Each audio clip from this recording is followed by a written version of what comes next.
break today because the lines were long and people were voting. It was wonderful. It was a wonderful day for democracy in Philadelphia. And as I always say, there's nothing quite like in-person elections in Philadelphia. They're just about as Philadelphian as Rocky and Tasty Cake. Thank you, Philadelphia. You did us proud. I will now turn the mic over to Commissioner Seth Bluestein. Thank you. I'm City Commissioner Seth Bluestein. Just want to echo my colleagues in thanking all of Philadelphia for coming out and participating in this election, for law enforcement for keeping everyone safe, and all of our election workers and poll workers who are working hard to count the votes. We did our first mail ballot release right after the polls closed at 8 o'clock. We are continuing to receive in-person votes, and those are going to be updated periodically over the next few hours, the first batch of which has already been posted to our website. And then, as the chairman said, our next batch of mail ballot results will be posted before midnight. At that point, we will continue to count the ballots throughout the night because we are going to be here 24/7 until the job is done. Every Philadelphian who cast a vote today deserves to have that vote counted. They will be counted accurately, and we're going to continue doing so until the election is certified. Thank you. Can you say how turnout was, either by numbers or anecdotally? So we can't say by numbers yet. As the results are coming in, we'll see what turnout looks like. But anecdotally, we heard that it was a good turnout in Philadelphia today. How many mail ballots have you guys processed so far? Our first release was at 115,000 mail ballots. Behind us in the building right now, they are continuing to process mail ballots as we speak. So that number will go up, and that next batch will be released before midnight. Commissioner, on Truth Social, former President Trump has accused Philadelphia of having cheating going on. What's your response to that? The allegations about massive cheating in Philadelphia are absolutely false. There's no evidence whatsoever of massive cheating. We worked closely with the RNC and everyone across Philadelphia anytime that they had a complaint about anything. We handled it in real time. And if anybody has evidence of widespread cheating, please send it in because we'd like to see it. And I guarantee you there won't be any. There were a number of bomb threats called in. There was a number of bomb threats called in some polling locations. How many, and how did it affect voting today? So we're working closely with our law enforcement officers, and we'll publicize that, as because again it's an ongoing investigation, so you don't want to upset the investigation. Can you say how it affected voting? Did you keep the polls open? How many locations? Can you talk about that a little bit? Well, the polling locations were extended, and we know that every Philadelphian was eligible, was able to vote. Can you tell us what law enforcement agencies you're working with? The FBI, Philadelphia Police? Can you talk about? We said them all. Philadelphia, state, all our law enforcement agencies, yes. Commissioner, at some point you had all mentioned the importance of pre-canvassing here in Pennsylvania and the delays that it caused, but you had also talked about some of the new technology and the lessons learned. With how smoothly things have been going today, do you still feel this way, all three of you, about the pre-canvassing process in Pennsylvania? Well, first answer to that is yes. I mean, we definitely would like to have as much time as we can to do the pre-canvassing. But again, we have a great staff. We purchased new equipment, and there's going to be less mail-in ballots than what they were in 2020. So the process is going to be a lot faster. There's going to be less time with the poll book reconciliation process. We have electronic poll books. So again, it's going to be a lot faster. Again, that number that we had in 2020 was approximately 350,000 mail-in ballots. So as you can see right now, we're up to 189 returned. We possibly expect a little over 200 to be returned. And everything's going to be done faster. When do you think that process will be completed? We'll let you know. We're going to give our updates. Is it safe to say Commissioner, tomorrow? is it safe to say that by the end of the night you'll have all of the mail-in ballots already done? Well, we're still receiving mail-in ballots. So again, we have Eagles Green drop box locations located all across the city of Philadelphia. So we have to collect those, and we have to, do our process. Commissioner, you said, I heard your colleague say that he thought the turnout was good. How good is good? Good compared to what? 2016, 2020? So we'll have that number at midnight. Commissioner, It'll be right on our website at vote.phila.gov/results. sorry, just in regards to the post on Truth Social, has that made you concerned for the safety of anyone in your staff or poll workers or anyone like that? I mean, sure. I mean, whenever anybody is saying misinformation or disinformation, Of course, but that's the whole goal. Earlier I spoke about Octavius Catto. We talked about the 4 little girls. Misinformation, disinformation is nothing new. They're trying to intimidate people so that they won't want to vote. But we saw the resilience in Philadelphia, our fighting city, that people still came out to vote. Commissioner, we heard reports that there were hours-long lines at Temple University. Can you confirm whether there's a legal challenge that could possibly keep those lines, those polls open later tonight? Well, I haven't heard of any legal challenge, but I can tell you this, that our Vice Chair, Lisa Daly, went down there. You want to talk about that? Yeah, so we did see a lot of activity at Temple, which isn't out of the ordinary in a presidential election. But because of the technology that we've deployed in the commissioner's office with the electronic poll book, we were able to get down there. We added some technology, we added some voting machines, we added some electronic poll books, and the short time I was there, we got through that line. So it did close in a reasonable time. And resilient, yes, again, those young people down at Temple, they were determined. So we got through that line as fast as possible. But we are excited about what we've learned since 2020, the technology we brought in, and just our ability to get through problems like that in a different manner. You just talked about high voter turnout. Can you expound on that? So the turnout seemed to be, a little higher when we were outside on the street. You could see there was a lot of activity, a lot more people. You can recall the last presidential election that we had some suppression due to COVID, right? So a lot of people weren't going out to vote. So it was good to see again. It was good to see people outside, reveling and talking to their neighbors and just being there and being part of the process. Commissioner, could you talk a little bit, just some of the nitty-gritty of how we're going to be counting? Like, I'm just noticing that in-person ballots are now at about 20,000, and from before it was about 115 that cast by mail. So how exactly is it working? Is it like you had a bunch of mail-ins and now you're going to the in-person? Is there any description of how that happens? So here's the basic process. We're basically counting up all the ballots that we received previously. And as the polls close, our hardworking poll workers, they turn the results in. And then we're just uploading them on a rolling basis. So what you'll see on the website, as the results come in, we'll post them up. You want to add something to that, Secretary? Yes, thank you. I was just going to add, so when the polls close, the police officers go around and pick up the results in Philadelphia from the polling places.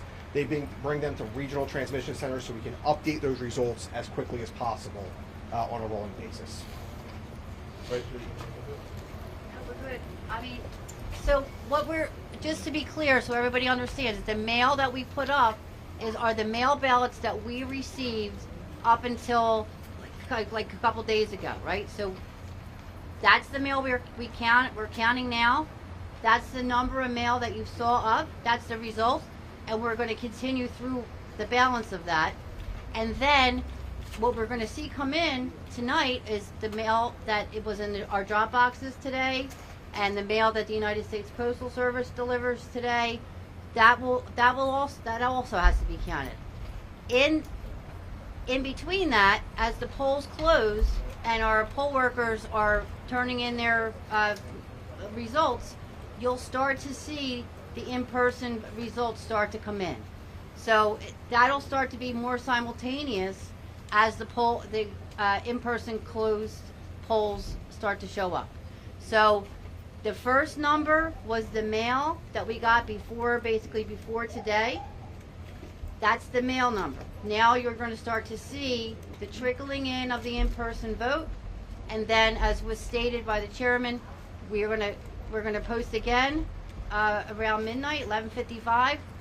That'll be the balance of the mail that we had, and then we still have to get through the mail that we're getting. So it's a process, and as you all know, especially those of you that were with us when we showed the tour, and we're building up, right? So it is a process, and that's what makes the difference with the pre-canvass, because we have to be able to build up to get to a number where we can start to count. So there's a lot that goes into that. You have 2 envelopes, you have to take the ballot out, you have to unfold it, you have to back bend it, it's a lot of work to get to that point. So that's where we're at. But we're really happy about our status right now, and we're happy you're all here. And Commissioner, just to follow up to that, in what form do the in-person ballots come here as? It's a drive and a hard copy? Can you explain that? Yes. So with our voting machines, the results are on a USB stick and the paper ballots. Every single vote that is cast in the Commonwealth of Pennsylvania has a paper ballot trail, and that's true in Philadelphia as well. So the paper ballot results and the USB sticks will all make their way back to this warehouse where they will be stored. Any reports of electioneering or any shenanigans at the polling places outside of the bomb threats? Yeah, it was a smooth day. It was a beautiful day. I'm not going to let misinformation, disinformation, a few people trying to, throw some rain on our beautiful picnic. It was a smooth day. It was a great day. And again, we'd like to thank poll workers and thank our bipartisan, nonpartisan staff. Commissioner, what about provisional ballots? In 2020, there were tens of thousands that we had to wait for Friday for the count. What's the status this year? So we will once again be counting provisional ballots starting on Friday after the official canvass begins at 9 a.m. So we will be organizing them and sorting the provisional ballots in the meantime, and then we'll begin that count starting on Friday. All right, just 2 or 3 more questions, guys. We're good. Thank you. Any more information you guys can give us about the bomb threats, even just the number of poll places that were targeted?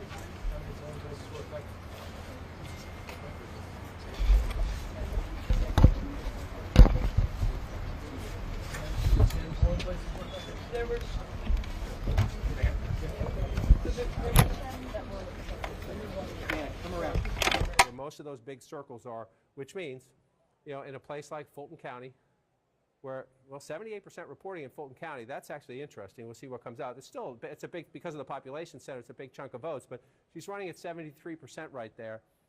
Look at that. Look at that. 72.6. 72.6. That's funny. It's a mirror image right there. So I always look at the ones a little bit farther out. 80% now in Cobb County, it's 57.4. You go back here, it's 50. It's just, she's running.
write-in column for president, specifically for that race, and there appears to be a problem with that system. So right now there are from Gwinnett County about 72,000 votes, still about 250,000 of the early in-person votes and those mail-in absentee votes that were supposed to be in more than an hour ago.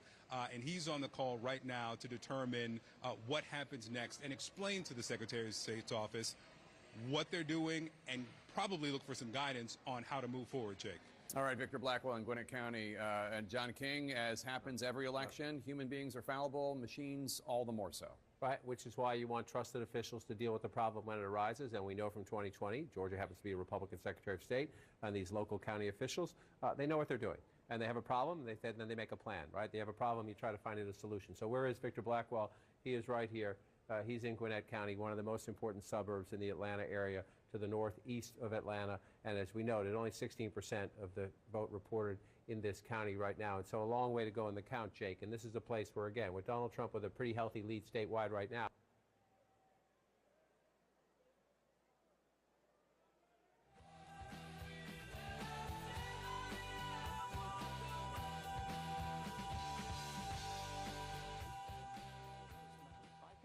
some good news for her by a point here, a point there.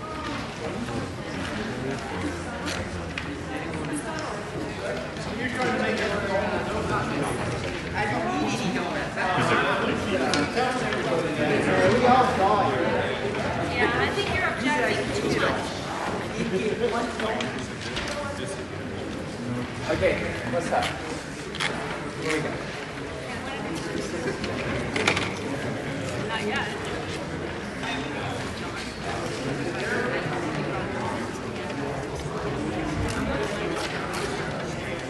John and Doreen.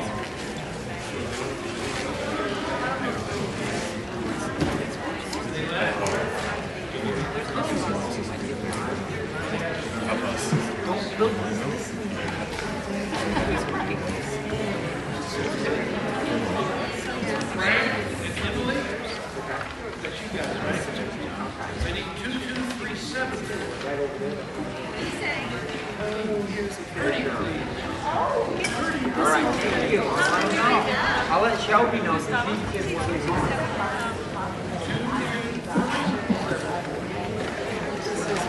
That's bad. Yeah. That was square.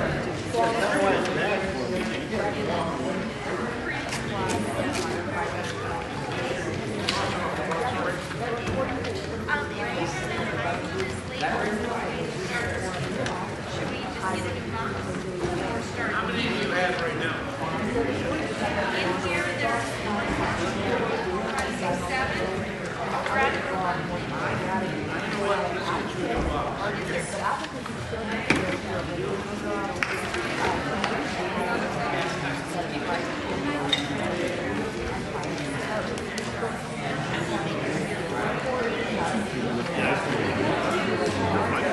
I don't know.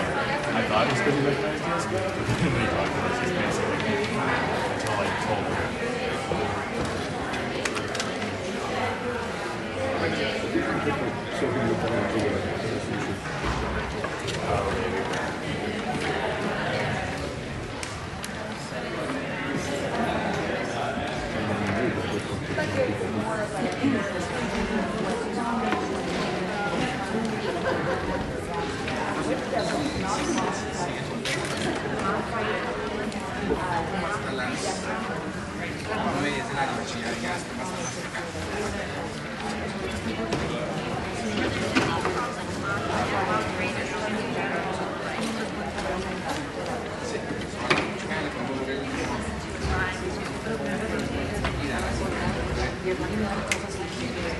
A little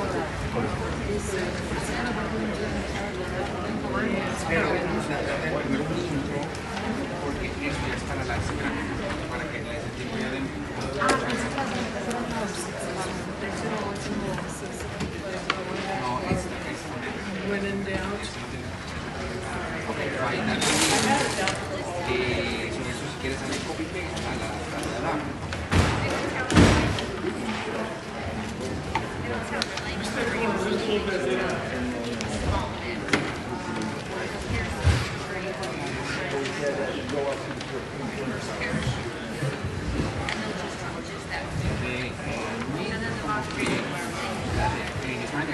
momentos de los trabajadores buscando y siguen efectivamente verificando y contando ya esas boletas.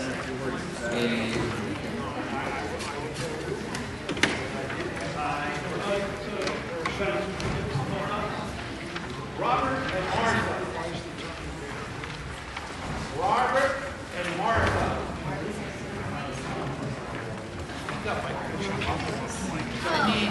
22368.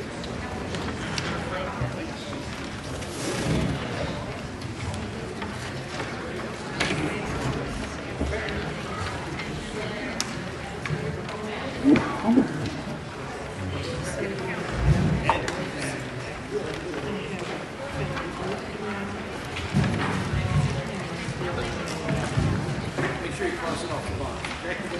Thank you. I like it.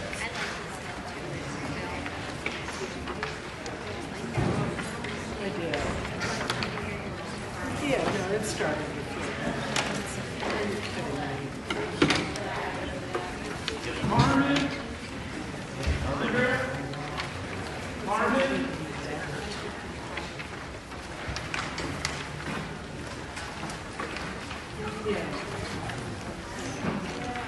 You want it.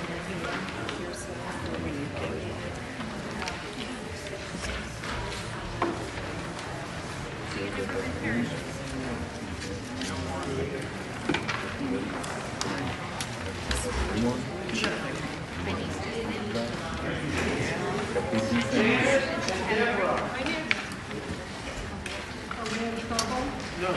22389. Okay. Thank you.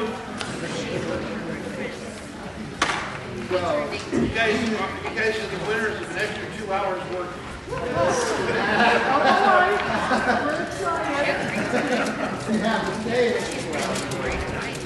Do me a favor and cross that off the box, please.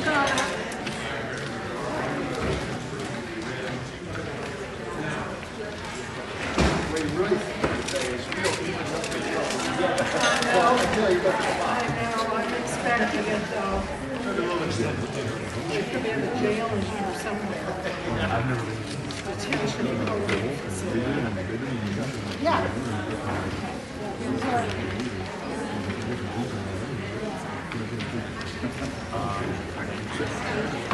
Me too.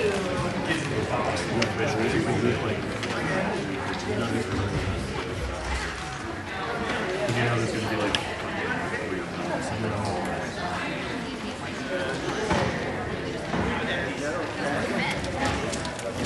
Well, you're better than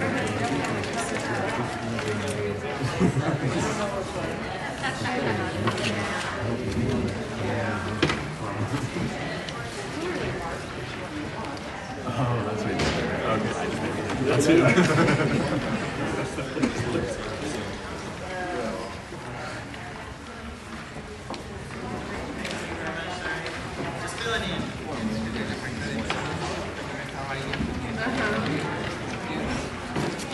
Sí, la Secretaría de Salud.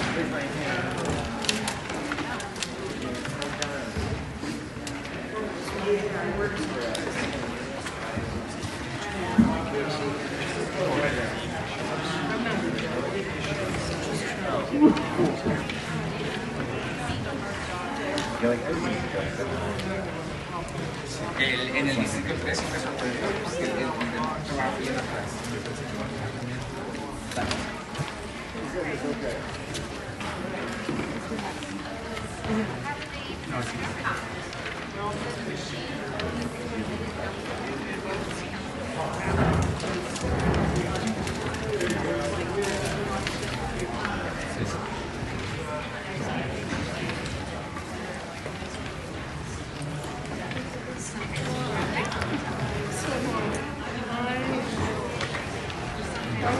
just like me.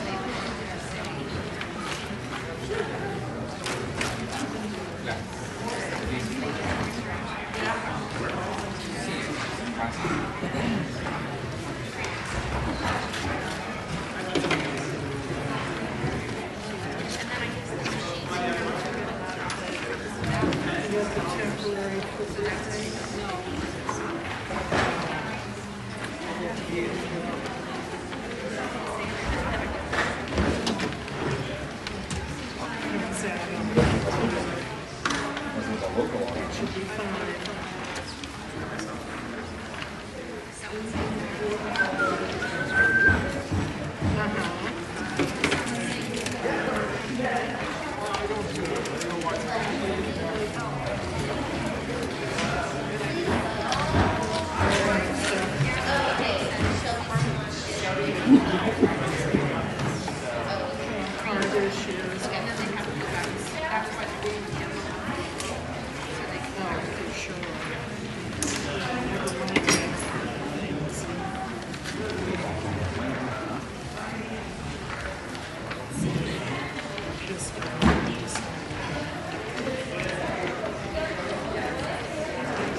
From here.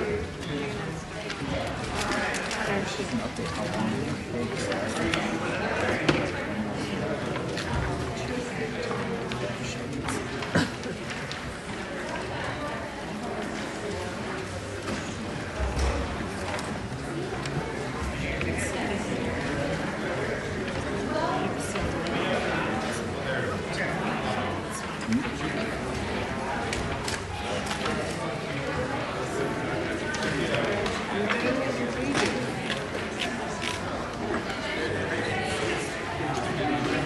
Sir? Sir, can we get the mic?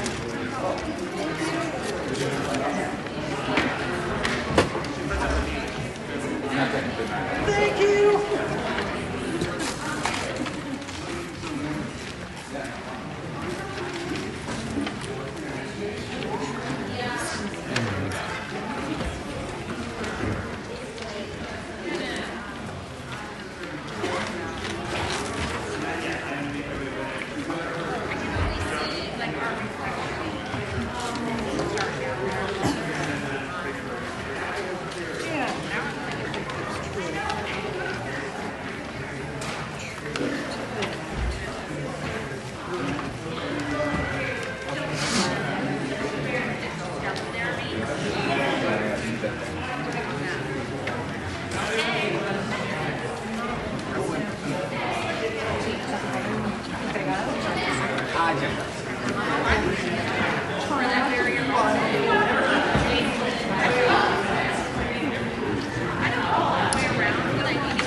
This for a while. Let's just go through and see what happens as we go. It's 11% of the statewide population. The vice president's at 60% right now. So you go back in time. Again, this is, if you're the vice president's camp, he lost. Joe Biden lost North Carolina, getting 67% of the vote in Mecklenburg County. She, at the moment, is getting 60% of the vote. Is that meaningful? We don't know yet. We don't know yet. It would be meaningful if we end up there, but it's only 14% of the vote right now. So then you come back out here, and again, that would be Donald Trump doing better in the suburbs. If he gets her number down from Joe Biden, that would mean Donald Trump was doing better with black voters and in the suburbs. But we watch that. We still have a long time to go. Wake County is Raleigh, number 2. Mecklenburg, number 1 population-wise. Wake County is number 2. She's at 64% right there. Trump's at 35. You go back in time, Trump's at 36. She's at 62. Roughly the same. Roughly the same. Won't make a big deal about that now. Sometimes roughly, you start looking into the margins of roughly if we get to 80, 90% of the vote. Move over here to Durham, your 6th largest county now, right? So Raleigh, Durham, the Research Triangle, young voters, some black voters, some college-educated suburban voters in the healthcare industry and the other industries in the research triangle there. 81% of the vote right now with 85% in. So this is where you can make a comparison. You're at 85% of the vote. You can say, okay, where are we? Where was Joe Biden? 80%. So she's matching Joe Biden here in a key place. Trump's at 18% in 2020. We see him at 18% now, a little bit below that. So this, if you're the vice president, you're matching the president. The question is that good enough, right? He lost the state by 74,000 votes. So we come back out. Where else do you want to look? You look for the other Democratic pockets, right? Cumberland County. This is Fayetteville. We're just starting, right? We're just starting. This is the 5th largest county in the state. So that's, if you're the vice president, you think there's some room for growth there because we're not there yet. And again, I just want to show you, you see the blue in the urban areas. North Carolina along here has the belt here. These are black voters here for the most part in these Democratic counties. Absolutely essential to the vice president's math. And then you come down to Georgia. Again, in these states, you just see all that red. Not a lot of people live in those, but if you do county after county after county after county, you run it up. And Jake, as I toss back to you, just one more check. No, Fulton County's still at 80%. So the Georgia math, we still have the biggest population center where we're waiting to see some key results. All right, John, as we stand by for the next poll closings at the top of the hour, here's an update on the race to 270.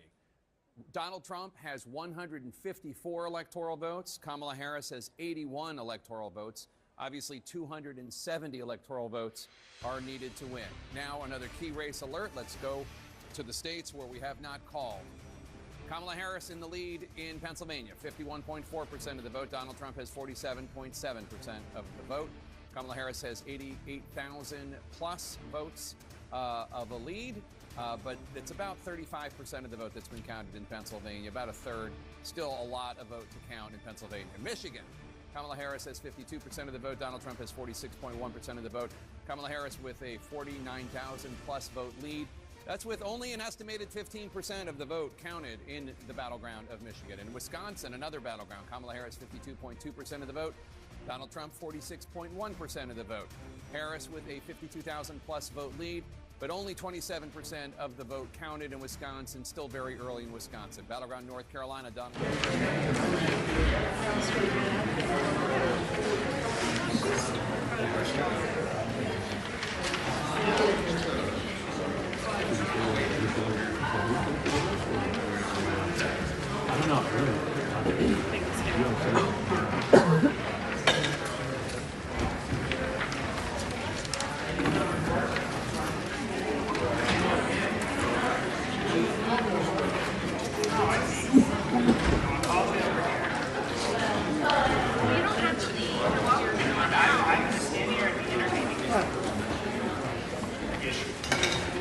How hard is it snowing yesterday? That's the time,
That looks like a fine spot.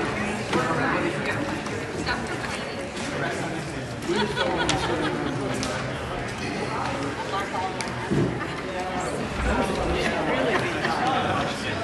Scientific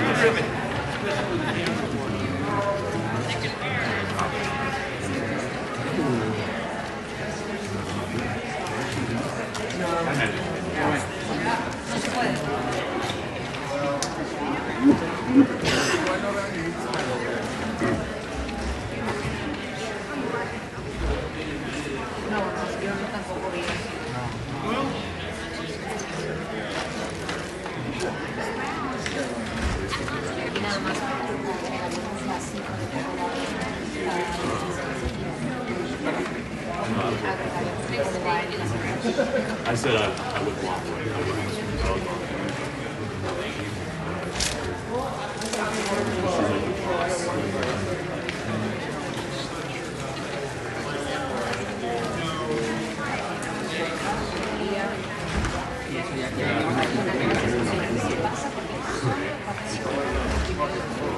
I really trying to be here.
Instead of like choosing one candidate,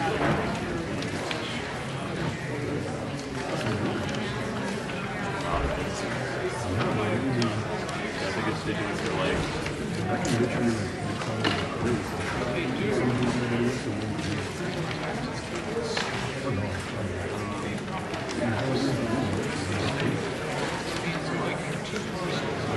don't think it will go towards like president. I've been really smaller races. So like maybe like judges and stuff like that.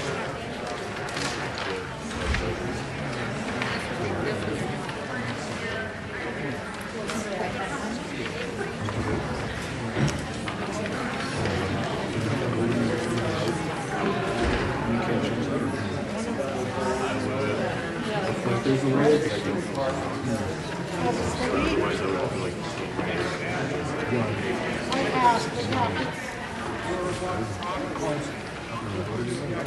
Y estos son 3 de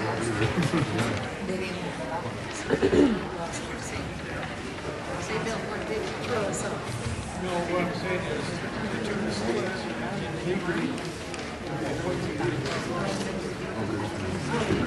My need for cereal other side. I think it's 6.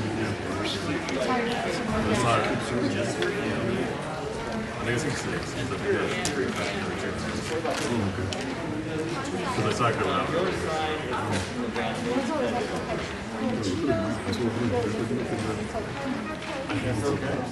Has been counted. In Battleground, Wisconsin, Harris is at 49.8% of the vote. Donald Trump is at 48.4% of the vote. She has a 15,000-plus vote lead. That's with more than a third, 35% of the vote counted in Wisconsin. In Battleground, North Carolina, Donald Trump maintaining his lead. He has 52% of the vote. Kamala Harris has 46.8% of the vote. Donald Trump with a 196,000-plus vote lead. That is with two-thirds, 66% of the estimated vote in North Carolina counted. In Battleground, Georgia, Donald Trump maintaining his lead, 51.9% of the vote. Kamala Harris, 47.1% of the vote. Donald Trump with a 208,000-plus vote lead. That's with 79% of the estimated vote in from the battleground state of Georgia. We're now getting an update on the vote in North Carolina. Let's go to John King, actually, right now. John King, what can you tell us? Well, Jake, you see the map, and again, as we get later in the night, this is where you start to see things change, especially if a candidate pulls out ahead in a state that not normally is in their lane, if you will. And by that, I'm going to refer to Iowa. Just a moment ago, I was showing you Iowa with the vice president ahead. Still competitive, but you see Iowa is now red. There was that late Iowa poll that showed the possibility of the vice president maybe being a little bit ahead of Donald Trump. No clear leader. It was a competitive poll. And this is a competitive race at the moment, 36%. This would be a surprise, right? We said Virginia's a surprise at how close it is. We'll see if it ends close, but it's a surprise at the moment. This is a surprise as well. Donald Trump just 3,800 votes ahead in battleground Iowa, a state he carried quite comfortably by 8 points 4 years ago. So you keep an eye on it and you watch and you see what happens there, but it's interesting on this night. Now let's move over to the battlegrounds that matter at the moment. The blue wall states still being held by the vice president, the Sun Belt states as we start to move west. North Carolina and Georgia are the two battlegrounds we care most about. They are at the moment held by the former president of the United States. Again, this was his closest battleground win in terms of Biden was the closest to him back in 2020. It was 74,000 votes. He's just under 200,000 votes right now, 66% reporting. The former president at 52% of the vote. And again, Jake, as you come over and join me here, just let's remind our viewers, still votes to be counted. We know that. So then we want to use our technology to say, where are they? All right, where are they? And you see the bigger the circle means the more live outstanding votes, and the color tells you what's happening there. And at the moment, doesn't mean it will continue to be that way.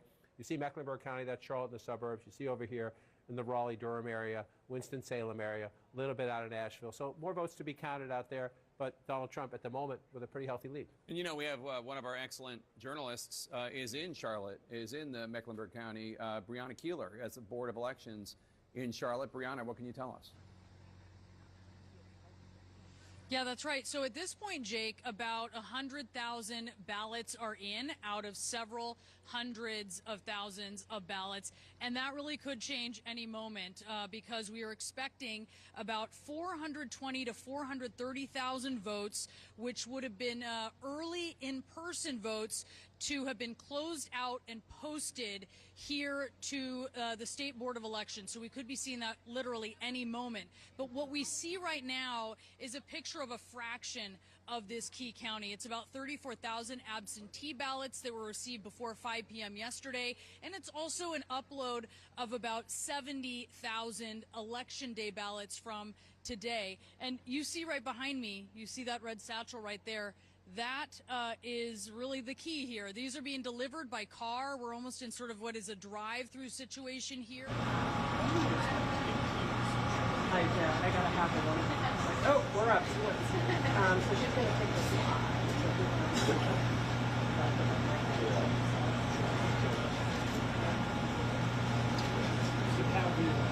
other side of that. And then they leave it in your ear while you're talking so that you get the mixed minus and the reverb and the, yeah, get out of my ear, please. Yeah, I don't know what it's for. Queuing everyone else. They just don't like you. Yeah, all sorts of years now. Yeah. Always has to train and get rid of that. I will text you when we're getting close to the line.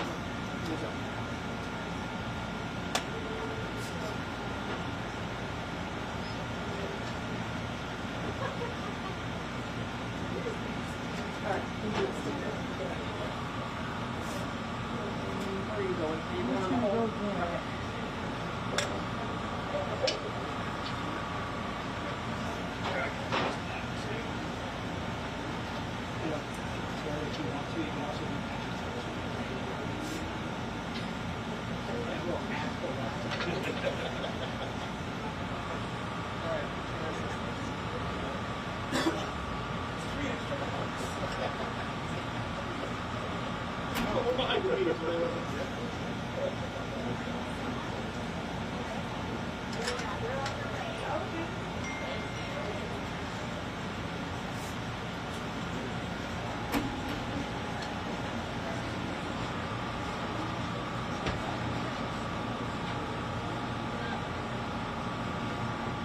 After the newsers, we're 747 hit, and my video and sound is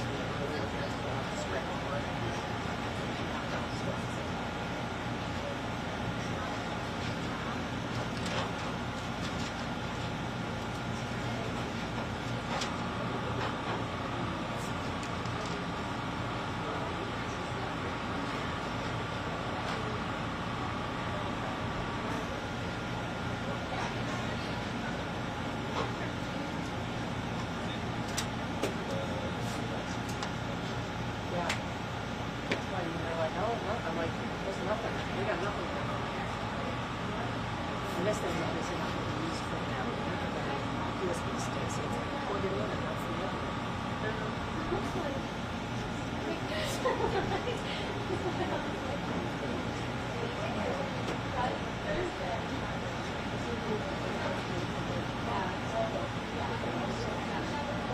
Some ballots.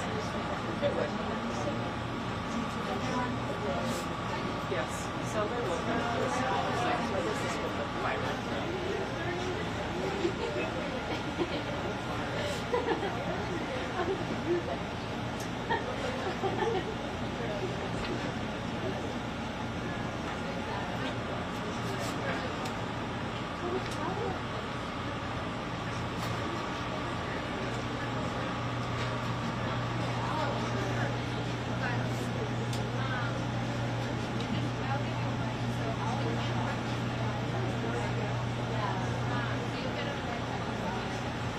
Oh, it is kind of.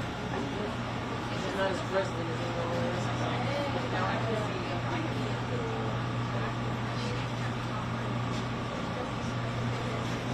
Then they go back to back. You don't go back to back. The left turn is staying.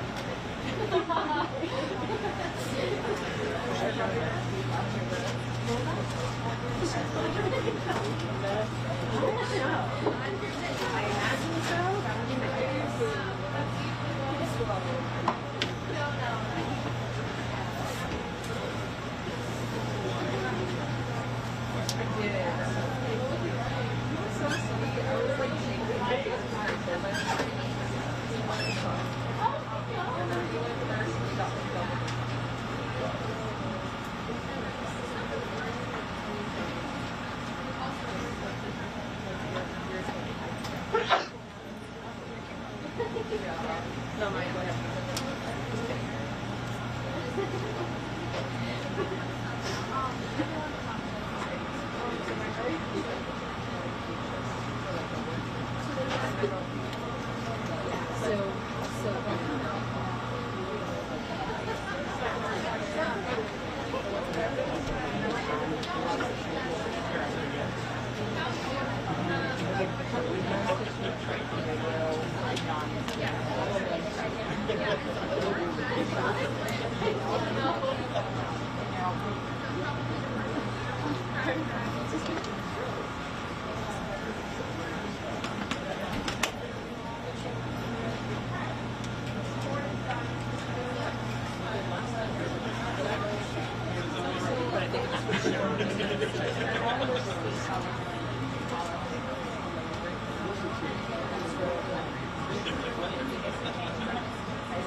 Esperemos a Carmelis, a la americana y de Bob y es una...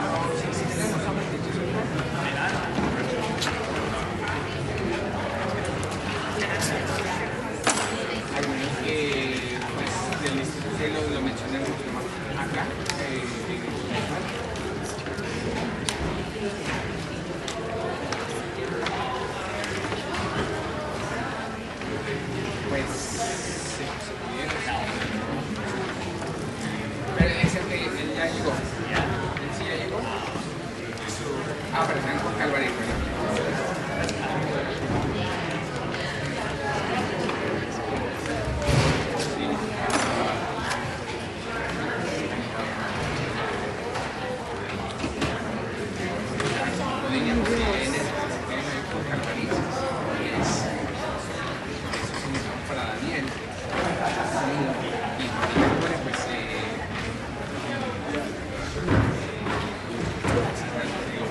That's true. You got me.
Get good? See what we got here. No red ones for me, huh?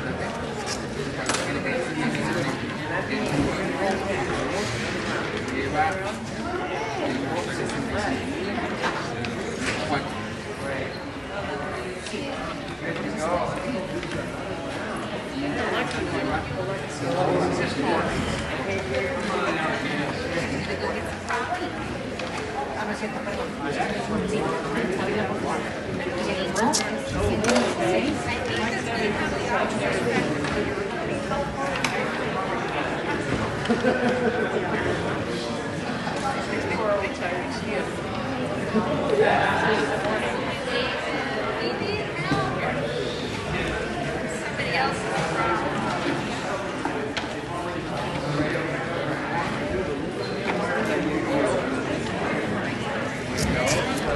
Say the unaffiliated press. Yeah. So I think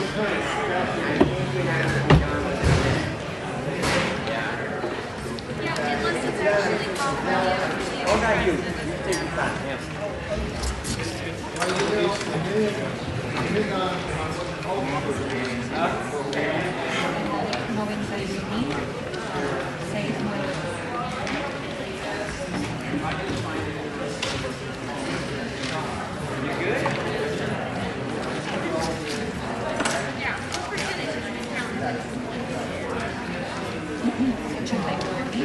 And they're already calling it.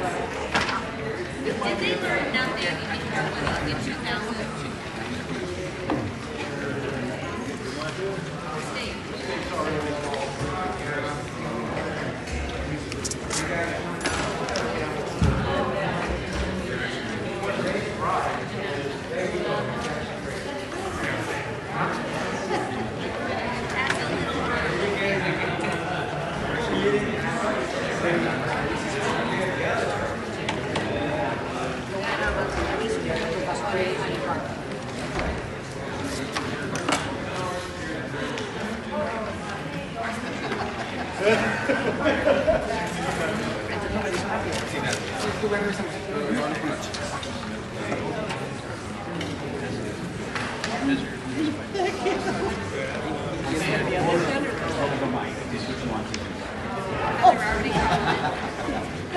She stepped out of the way. You were right there.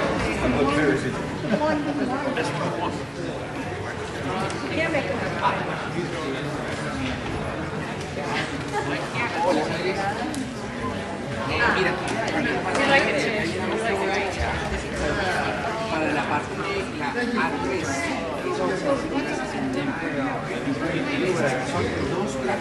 Una con la especifica y la otra ya con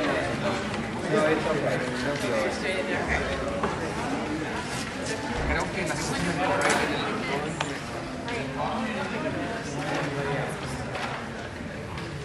y la 2. Ahí échenle nomás un vistazo, al spelling.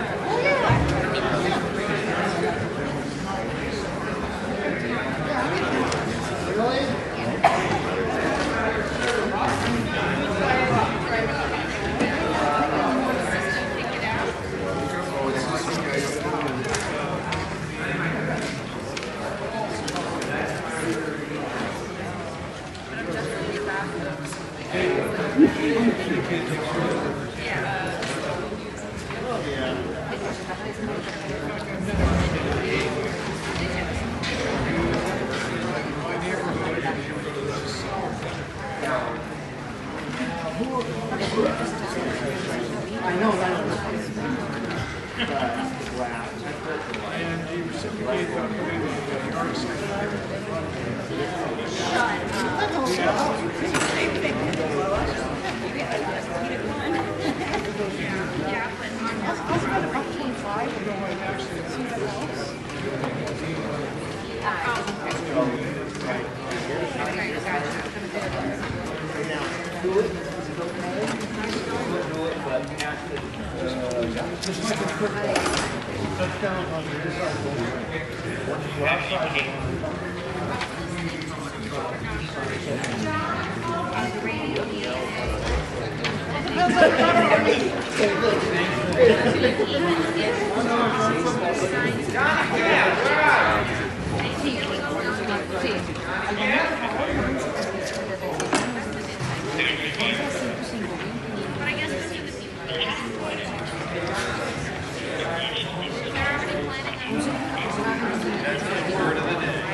Huh?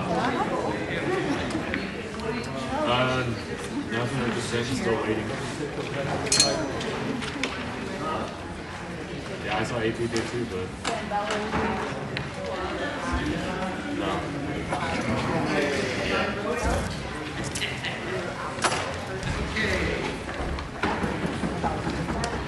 Jennifer?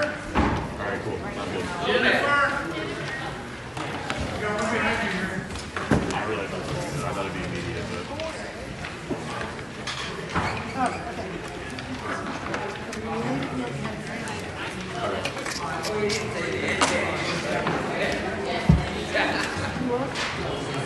I'm not sure. We're driving over there. The snow's on it, so we're just wet roads. I'm not sure. I haven't been out there in a couple hours, so. No, he's right here with me. I had that pretty down.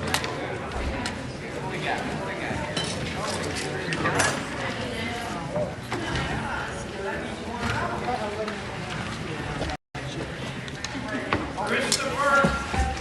All right, sounds good. Christopher? Yeah, of course. Well,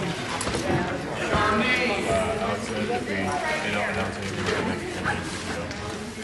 Yeah.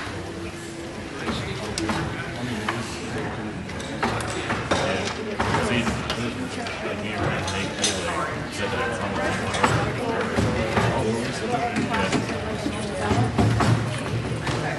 I don't know why it's taking so long. Yeah, we don't hear anything about it.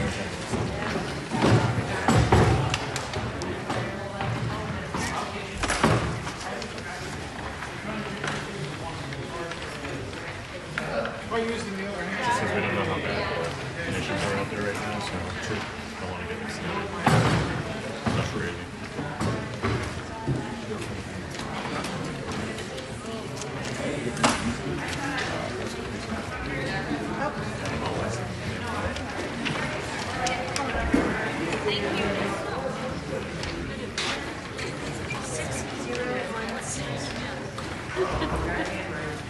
Hands in the air right here.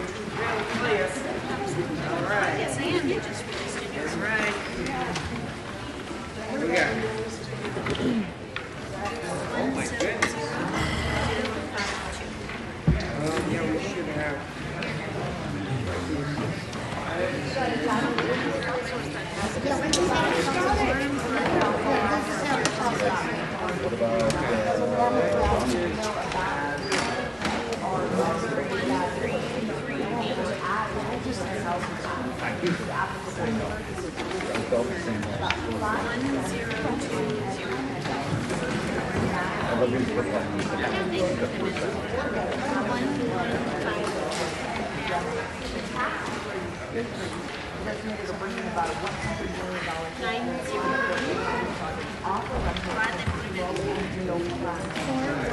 So, I put it over there and sign it. Days.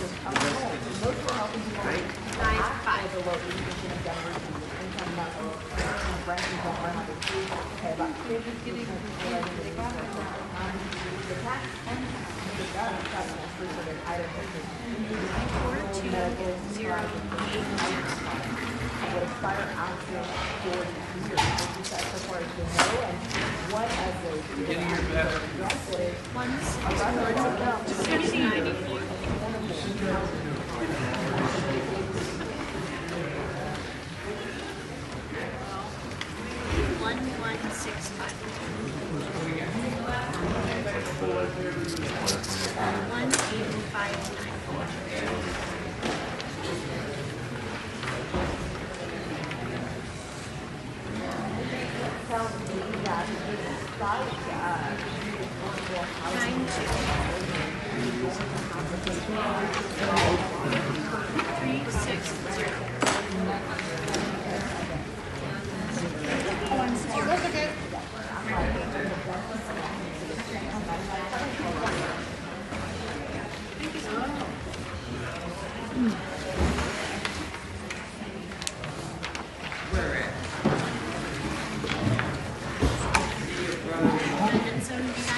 Just like in 2020 and 2022, Georgia had a successful election because you work every day to protect every legal vote. Today, I am grateful to the voters of Georgia. I work every day to protect you, the voter, and that is what I've done. I have put you first. That is why I have led the effort to ensure only American citizens vote in our elections, and why I fought for election security to add photo ID for all forms of voting. I ran on that, and I delivered. I've also led the effort to clean and create the cleanest voter rolls in the entire country by joining a multi-state partnership to ensure voters only vote once. And to those who try to interfere in our elections today, I have a message for you. You messed with the wrong Georgian. Your attempt to sow discord and strife didn't work. We'll meet you and beat you next time as well. Counties around Georgia received 60 bomb threats, and yet we still had record turnout. That is because I have led the creation of strong partnerships with law enforcement from the national level down to the local level. I stand here today ready to defend every legal vote, regardless of the results, just as I did in 2020, 2022, and now. And that is real integrity. Thank you. I think you probably are following where we are right now, and where we see the numbers, 4.7 of the total votes have already come in. That achievement of being done by 10:30 at night is a first in our history out of the 5.2 million. Also, if you look at who's leading the race right now, Donald J. Trump has an insurmountable lead with the number of votes outstanding. But at the end of the day, if you look at what we did and accomplished in Georgia, I want you to think and ask yourself, what other state in America actually had today an average 3-minute wait time that got as low as 1 minute for many periods of the day? What other state in the country had a 49-second check-in time so that you had end up with less than a 5-minute wait time during the whole process, and you're voting in and out the door in 10 minutes, things like that? I can't think of another one. I know of no other one, and neither do you. We've worked hard to build a team. We built hard to provide the voters the very best voting experience. And then tonight, counties were required by state law to get all the results up for all that early voting that we had, the 4 million ballots. And that was the absentee and the early voting in person. And in spite of the bomb threats that Fulton County had, they still got theirs posted by 8 p.m. So many other counties hit that mark too. And so right now, we're at 4.8 million out of the 5.2. I think that's pretty darn amazing. That goes to the strength of our department that we have here, also to the counties, the hard work that they've done, and the poll workers. So I'm grateful for every one of them working so hard to bring the voters the very best voting experience in the United States of America. So I'm quite willing to take any questions you might have, but it looks like it's going to be a short night tonight. I didn't want to promise and not deliver. So I said, end of the night. Well, looks like it ending early tonight, because it looks like this is pretty much done. Oh yes, we'll have to wait for that final 400,000 to come in, and that's what our job is. We'll stay here. But I think the results are pretty well baked in based on where the leads are right now. But there'll be other races there that you can look down ballot. I know that that's really of a lot of interest for folks. Where are we from my local state rep? Where are we from my local state senator? And things like that. And we may even have a runoff or two. But that can wait till later this evening, or you can come back tomorrow morning at my press conference at 10 a.m. I'll be there, and perhaps you will be too. Do we have a few questions before we head out? Yes, sir. Part of the credit for these quick results, of course, should go to the fact that the state was able to start counting early votes at the start of the day.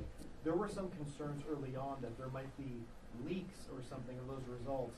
The fact that that didn't happen, does that put those concerns to bed? I think we put just about every concern voters put. I don't think the voters had a concern. We had some detractors that have been out there. I think we kind of showed them that it's never been safer, more secure anywhere in America than here in Georgia. And yes, those votes were secured, no information got out, and they were reported quickly. And I think it really improved the process. So Patricia. Donald Trump in the past has called you a disgrace. He said that you should be jailed, and now here you are saying that he has an insurmountable lead. How does it feel to have overseen this election that looks like it will go to President Trump? I did my job. I followed the law, followed the Constitution, and I'm going to continue to do that because I work for the people of Georgia. They're the ones that put me in office, and they're the ones in 2022 overwhelmingly reelected. I think people are looking for integrity. People just do their job, and so we've done our job, and I'm good enough for that. Thanks. You said insurmountable lead. Looking at that 400,000 or so votes outstanding, the math, it looks like this is done. Yeah, it looks like it's done. So, don't want to say the word, I know it's done, but run the numbers. We did. Well, and no other questions?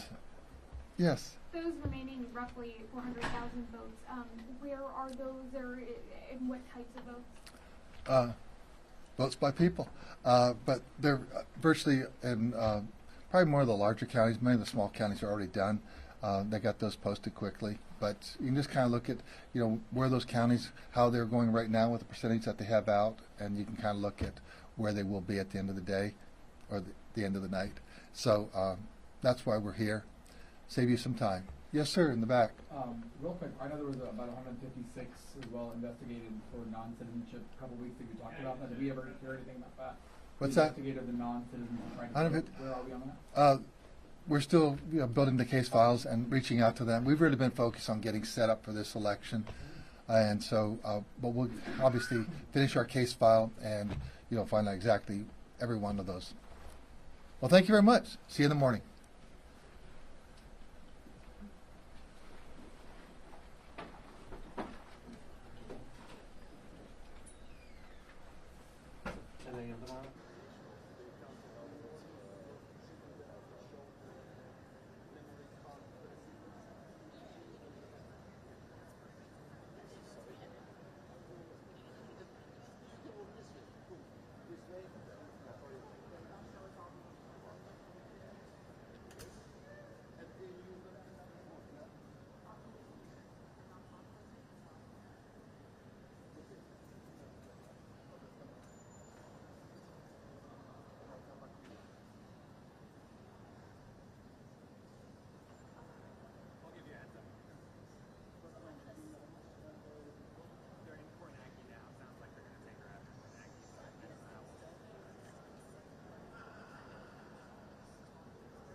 Still 6 or 7 minutes.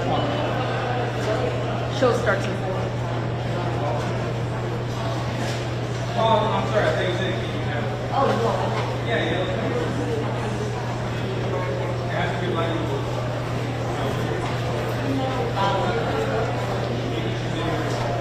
You already have your ballot? Oh, you have to go. Hi. You gotta go down to ballot.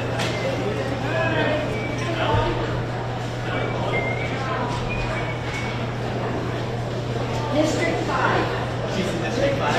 Right here? That's right. Thank you.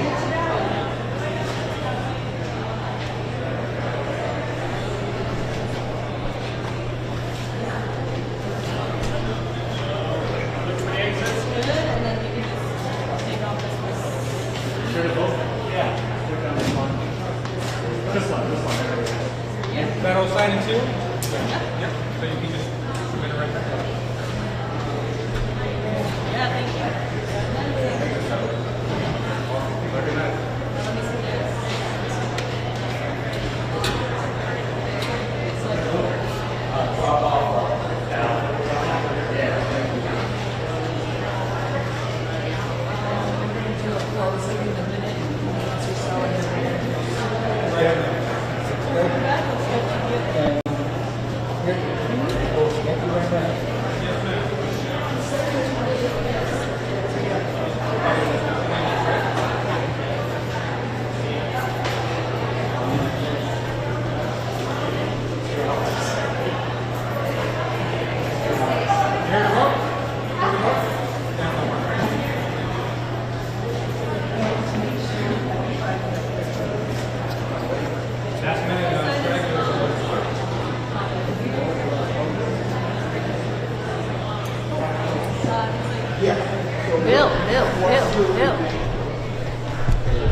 change that. Look and see. Yeah.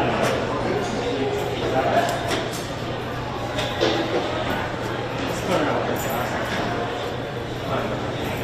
That's not bad.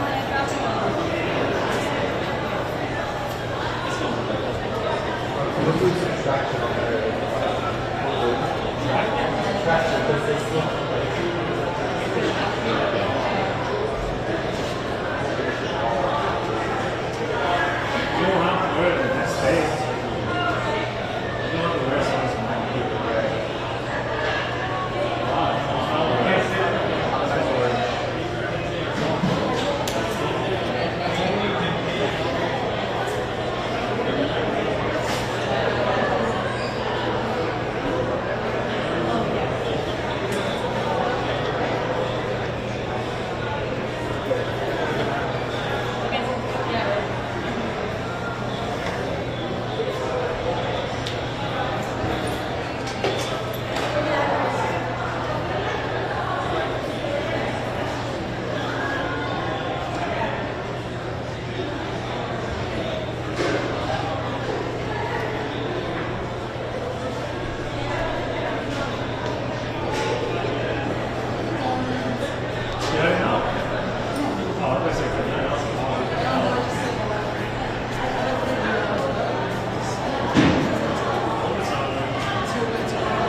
Thank you all for your work.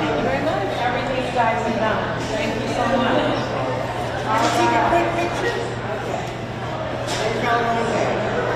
Thank you. All right. Have a great night. Thank you. With you? And where are the cars, guys? Yeah, right here. Let's get tired. This is a long day sleeping like hungry. Oh, yeah. I get the car at 6. Thank you very much. Oh, yeah. No worries. On the way out, I'm just about all the way down. Thank you, guys. Work with us to come. Yeah, thank you for coming. Yeah.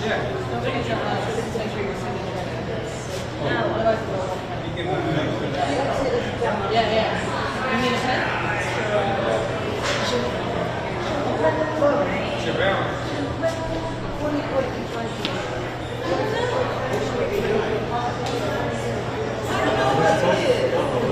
What would you do after this?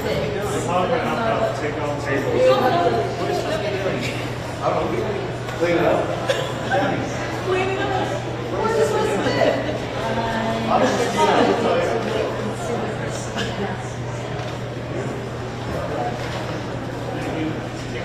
What time do you start?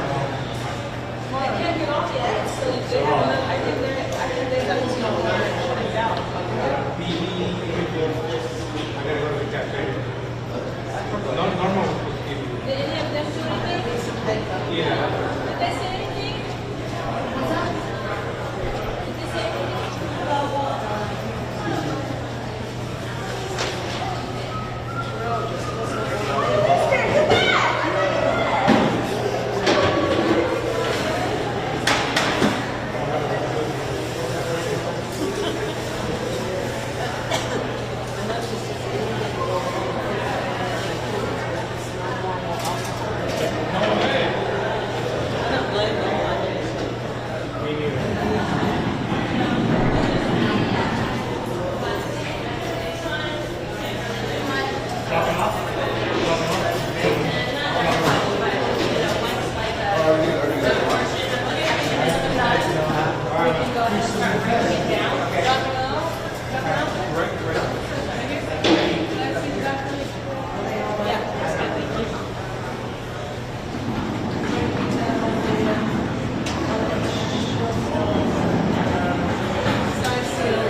It's like when you're in a restaurant and they start telling you.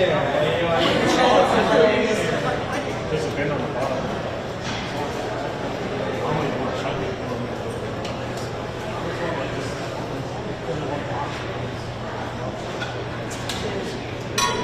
You'll be here. I won't be here. I'm not liable. I'm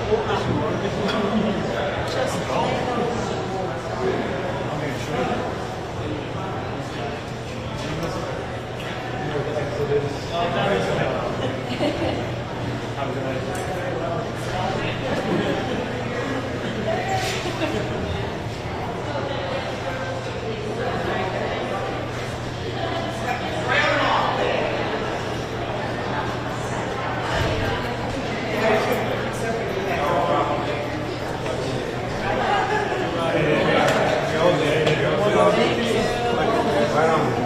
Yes, just straight down this hallway and then through the bus. Straight down the bus.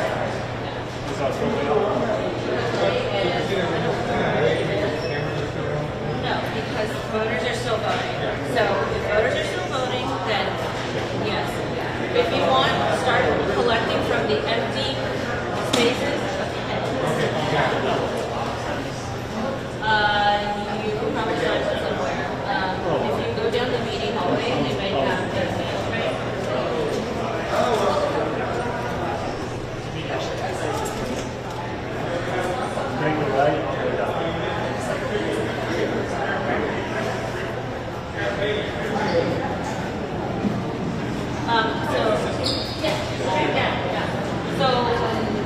just start collecting pens, start picking up any garbage. All the spaces are set and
The last part remains exactly, that's right. The last part remains exactly.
He's from Delaware now, but he was born in Pennsylvania. That was one of the things that helped him, is because he was, as he liked to call himself, the scrappy kid from Scranton.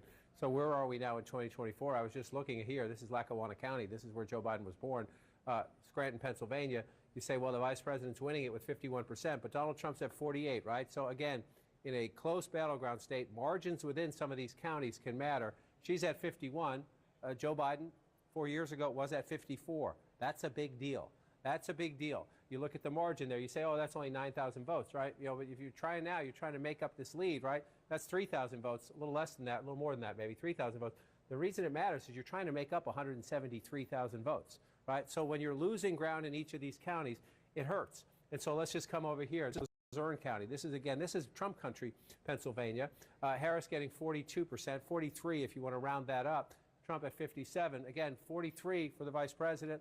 42. So there she's competing, not so bad. There. So you're just looking for the pieces as you come through. Carbon County, 65 for Trump. 4 years ago, 72% for Trump now. That's white workers, blue-collar workers, high school educated workers. We want to check back in here. Lehigh County, vice president getting 52%. There's a little bit out here. Again, you're looking for population centers now. This is the 10th largest of the 67 counties. If you're the Harris campaign, you're looking at population centers trying to say what's left in the places where there are a lot of people, modest amount of people in Lehigh Valley, but you see it right there at 52. Just want to come back. Joe Biden's at 53. You see the pattern that continues, right? You know, I was saying Donald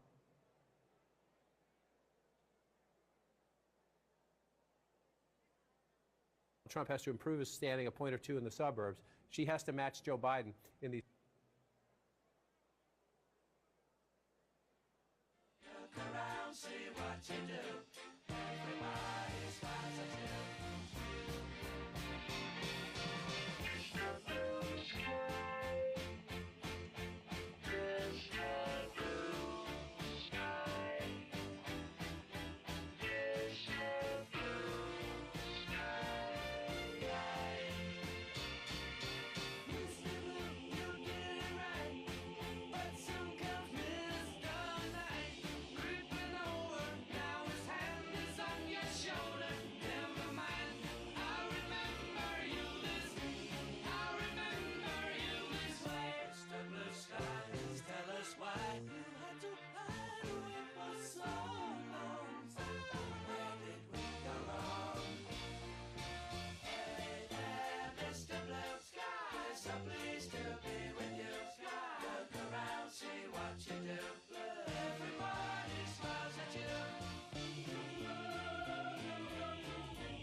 Up and down, counted out, smiling through the taste of blood in my own mouth. I got bruises and broken bones, but they don't know I ain't in this ring alone. I'm a fighter. No one can say that I'm a running hider. I was born to be a do or dyer, a make it rider. Don't throw that towel just yet. Don't cash in that last bet, 'cause I hit harder when I'm tired. I'm a fighter. I get back up, that's what I do. I didn't soldier on this far just to lose. So take your shot. Is that all you got? I'm a fighter. No one can say that I'm a running hider. I was born to be a do-or-dyer, a make-it-rider. Don't throw that towel just yet. Don't cash in that last bet, 'cause I hit harder when I'm tired. Yeah, I'm a fighter. Oh, no one can keep me down. They didn't know, but they know now.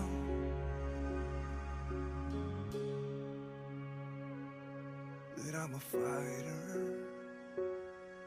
No one can say that I'm a running hider. Don't cash in that last bet. Don't throw that towel just yet. I'm a fighter.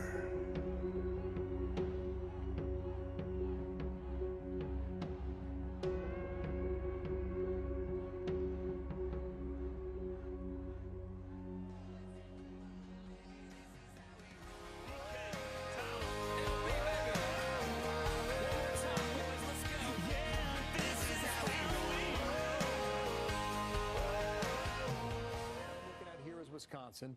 Just want to point out two things in Wisconsin. I want to compare that to what's happening in Pennsylvania, because I think there's a trend that is favorable toward Trump, okay?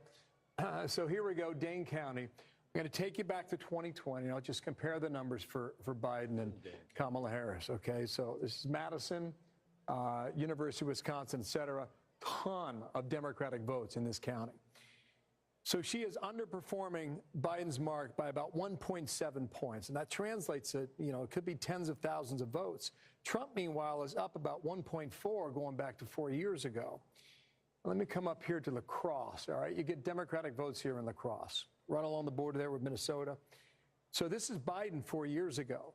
It's not quite 2.5, but it's close to it, where she's underperforming in a county where she should be doing better. And here you go, Trump doing 2.5 points better in that particular county in Wisconsin. So we'll keep an eye on that. Come out a little broader here. Come back to 2024. Hang on one second, guys. And we'll go into Pennsylvania and try and prove a similar theory, all right, in two places. One is Allegheny and Pittsburgh. The other is Philadelphia. So we'll put this map into motion here. Put the slide bar out, okay? She's nearly meeting her number in Allegheny, off a half a point. Trump's doing slightly better, just 0.6 points. The last time I looked at that, she was dead even with the number from Joe Biden from 4 years ago in a percentage-wise.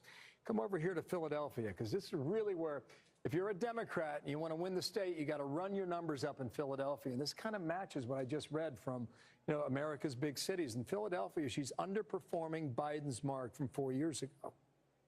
And Trump is outperforming, overperforming where he was 4 years ago. So, when you think about the number of votes that are available in Philadelphia, and you have 300,000, right?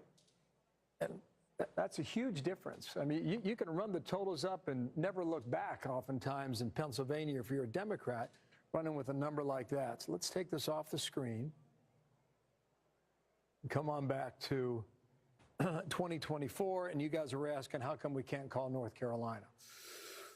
Well, we may be getting closer because Mecklenburg is in, and Wake is pretty much in. This is Guilford. That's Greensboro. You had a lot of campaigning down there. It's a fast-growing area, too. There's about 22% of the estimated vote is still outstanding. It's an impressive number. I haven't looked at this yet. Let's just go see Joe Biden. Okay, so pretty close to where Biden was. The raw number is lower, but on a percentage basis. Mr. Hague made at the end is instructive to me in the sense that if you come to here, you're down, you're the vice president, you're losing by just shy of 60,000 votes. This is the #1 county. It is 17%, 16, 17% of the state population. You're getting 66%, so you say, okay, there's still 40% of the vote to come in. But Mr. Hague just made a point. He said he didn't think turnout was great. Well, let's see what these final numbers are, because if you look at that number right there, and look at 176,000, right?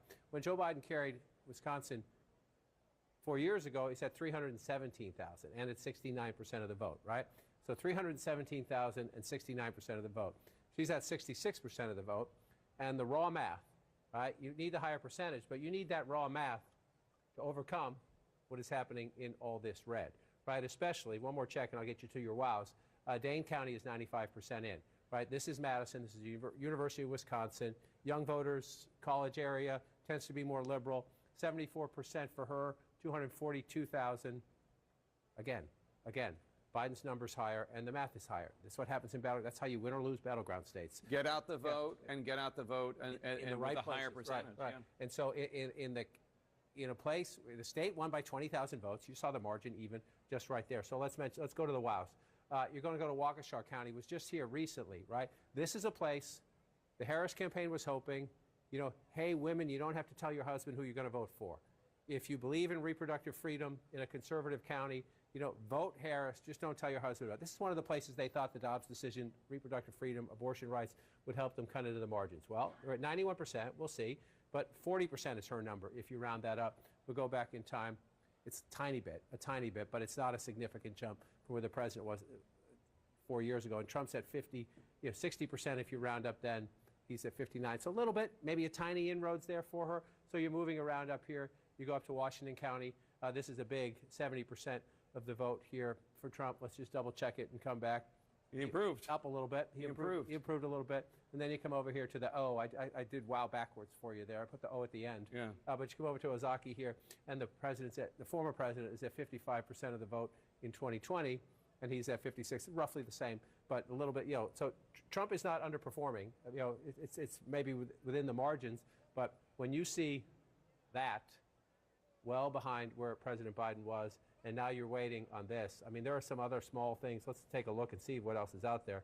But as you can see, the biggest thing is here, and some of these votes up in here, if you're in the Trump campaign, we're talking about, can she come back? But if you're in the Trump campaign, you're also saying, do we have a cushion?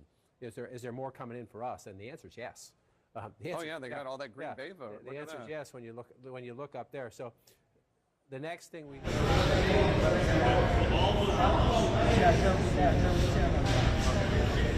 Come on, dude.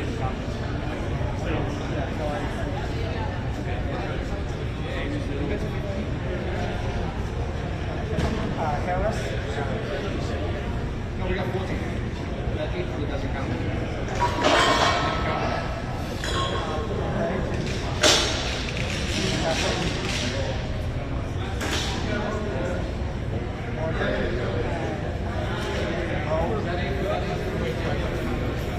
State representative, Gallo.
how do you do that?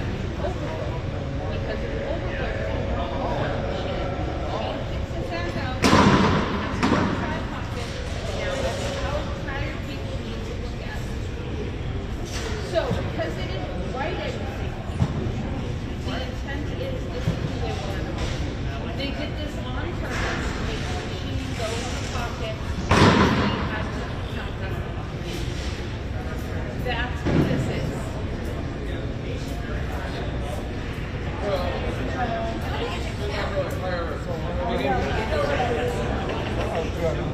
No, it's not an overvote. What we're talking about here is the concept of people testing more likely than not. The machine can't do that. But the humans can. Right. Yeah. So they did it on purpose. And these were, a lot of them were absentee voters. They wanted to make sure, because they weren't here to put their ballot in the machine. They wanted to make sure it hit. Yes, a lot of childishness. Yes, the machine would have counted that ballot. Flying that quickly. Yeah, I agree.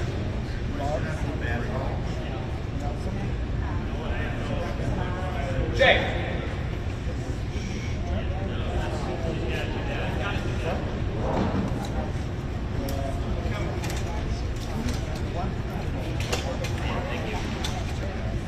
Sorry, yeah, I didn't know it was going to go so quick. I was checking the trash. I know. Better place.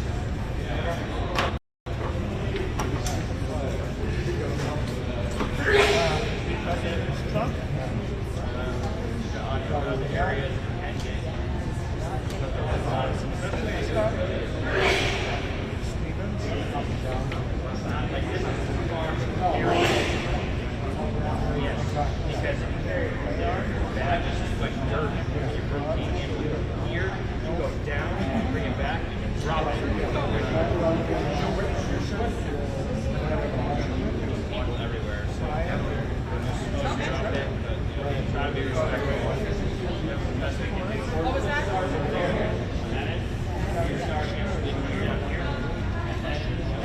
Typical,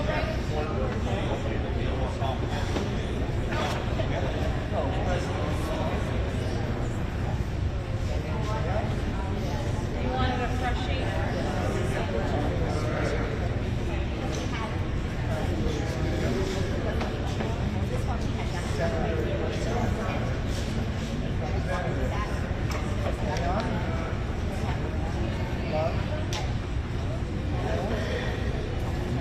Well, it's happened to it's dealing with the voter intent to be challenged. Brian?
I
don't know. You're gonna have to judge me whether that's really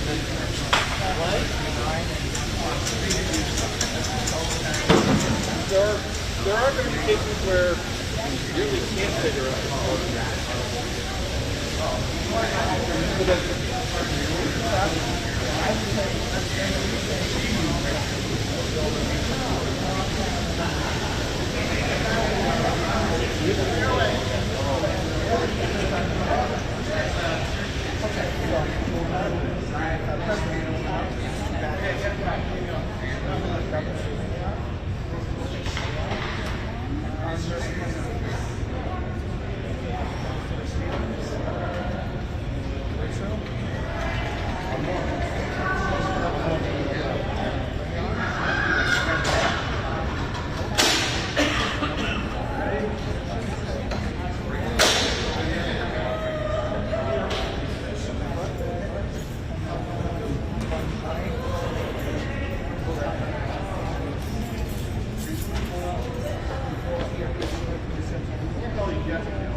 I just got time to do it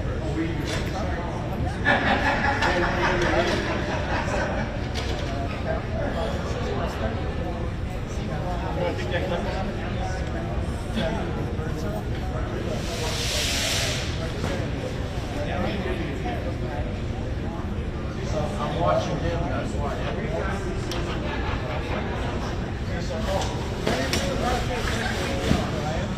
If I tell you to ride your bike backwards, how do you do it? Yes, up here. That's good. Okay.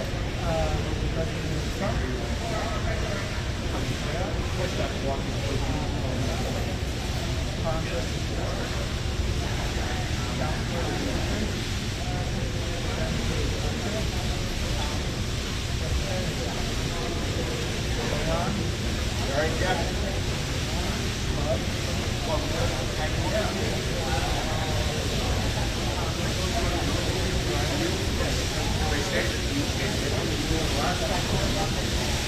Into CNN.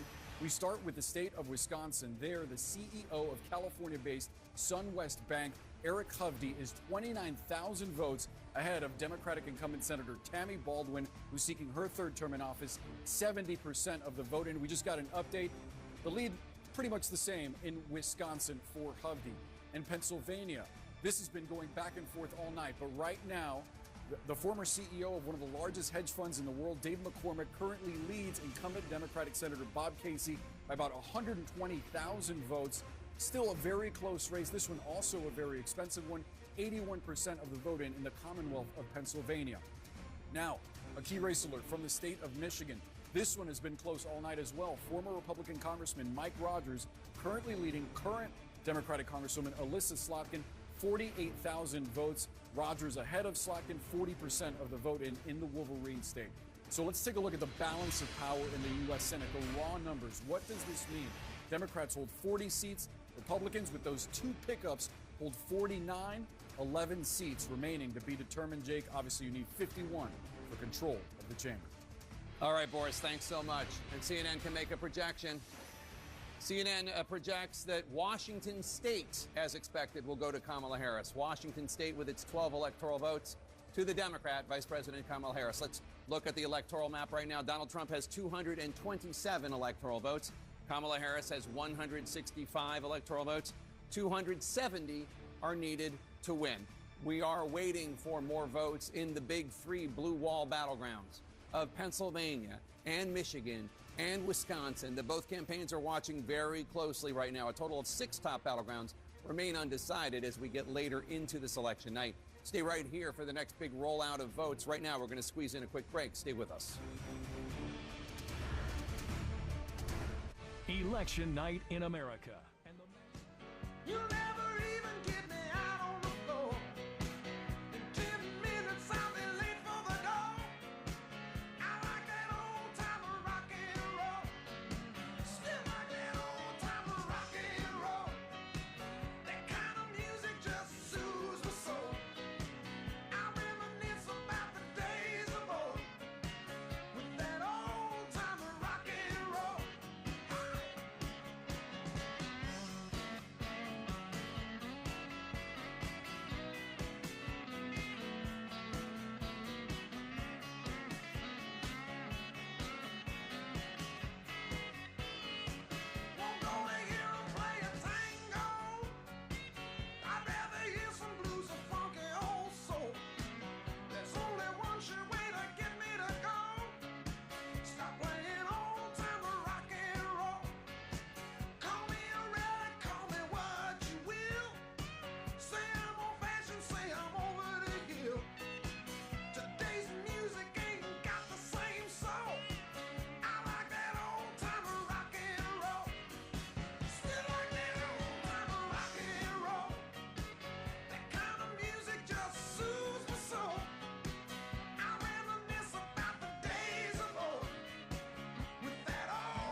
What does that mean for the electoral map?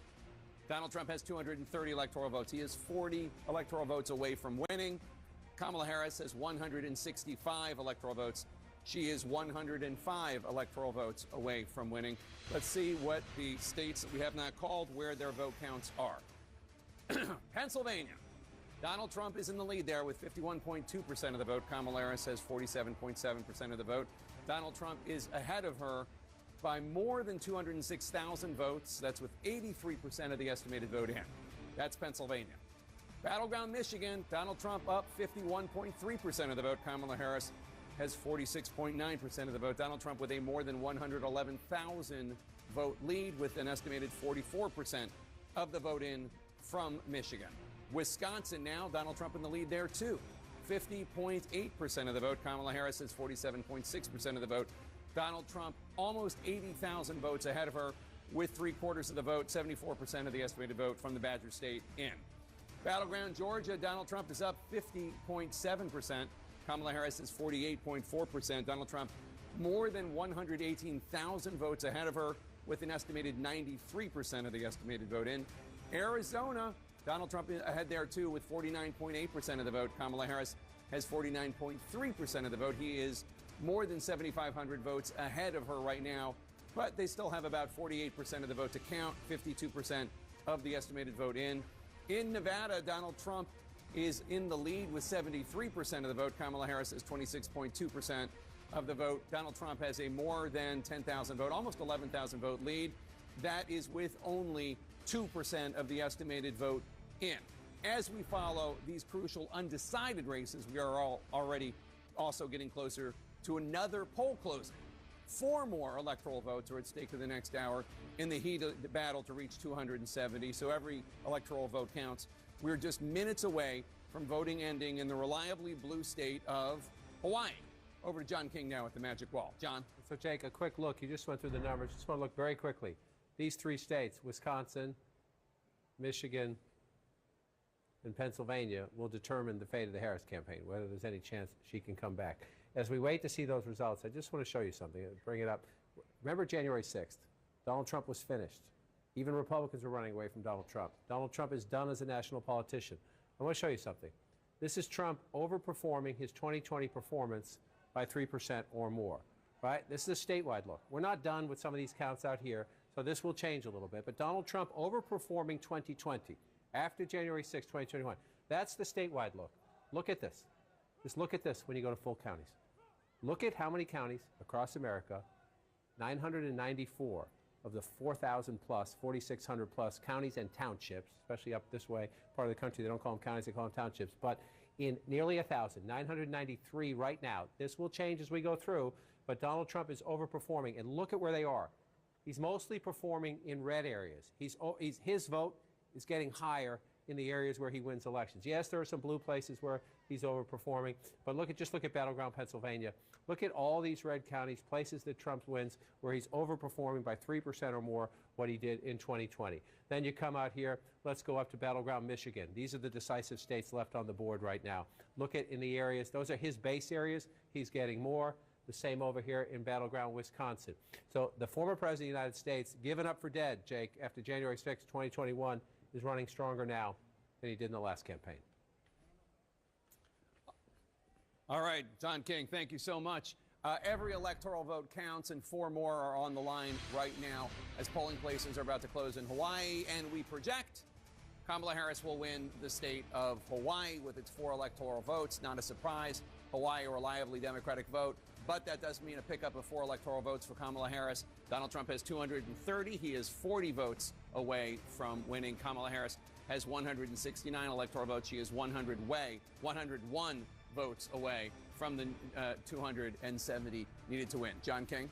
So, Jake, let's look at the map where we are right now, and then we'll go through some of these battleground states where we're still waiting. But just look at the map right now. You see a lot of red, right? So let's look at the 2020 map. You see the blue, right? The blue wall states, Georgia, Arizona, Nevada, right? Now watch. This is where we are now. 2024 looks a lot different than 2020. But at the moment, looks pretty similar to 2016. Donald Trump won the blue wall. Donald Trump won North Carolina. Donald Trump won Georgia. Donald Trump won Arizona. The only difference would be Hillary Clinton in 2016 did carry Nevada. Donald Trump leads there right now when you come back to 2024. But it's just, sorry, 2024. Let me come up here and do this and hit this, and you go there at 2024. So that's the one, it's just a dramatic change when you come here. And so Donald Trump is remaking the map again at the moment. And the question is there any way for Harris to come back? Again, we've given Donald Trump North Carolina. So let's see where we are in Georgia. If Donald Trump also carries Georgia, the vice president cannot afford to lose Pennsylvania. Yes, Nevada's out there, Arizona's out there, Michigan and Wisconsin are out there. 19. I'll show you what I mean in a minute. So can she come back in Georgia to stop that from happening? She's limiting her. If he wins Georgia, her path is so limited. So it's 118,000 votes right now. In a state decided 4 years ago by 11,700 votes, Donald Trump with 93%, that's an important number, of the vote counted is ahead by nearly 120,000 votes. So you're looking, this is where they would have to be. You can pick up votes elsewhere, but that's where most of the votes are. That's close to half of the state population, right in Atlanta, in the metropolitan area around it. So what's out there? Are there live outstanding votes out there? Well, let's take a look. The answer is yes. Let me get rid of the coloring so you don't have to see that. The answer is yes, they're out there.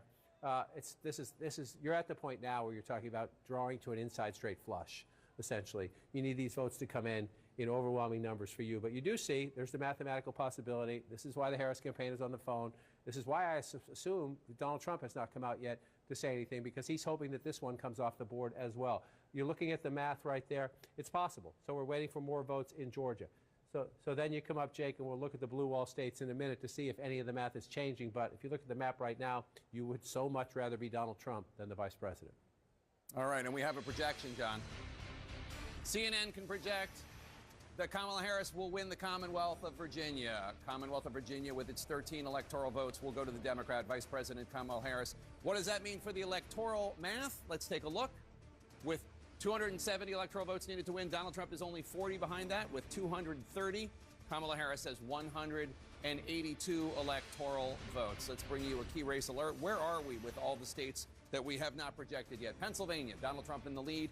51.3% of the vote. Kamala Harris, 47.6% of the vote. Donald Trump has a more than 213,000 vote lead over her with 84% of the estimated vote in from Pennsylvania. In battleground Michigan, Donald Trump up there, 51.2% of the vote. Kamala Harris has 47% of the vote. Donald Trump with a 107,294 vote lead over Harris. But there's still about 55% of the vote that has not been counted in Michigan. A lot of votes to count in Michigan. Wisconsin now, Donald Trump 51% of the vote, Kamala Harris 47.4%. Donald Trump with a more than 92,000 vote lead over Harris. That's with more than 3/4 of the votes counted in Wisconsin, 77% of the vote. In battleground Georgia, Donald Trump up 50.7% to Harris's 48.4%. Donald Trump with a 118,838 vote lead over Harris with 93% of the estimated vote in. In battleground Arizona, Donald Trump up 49.8% to Harris's 49.3%. Donald Trump with a 9,600+ vote lead.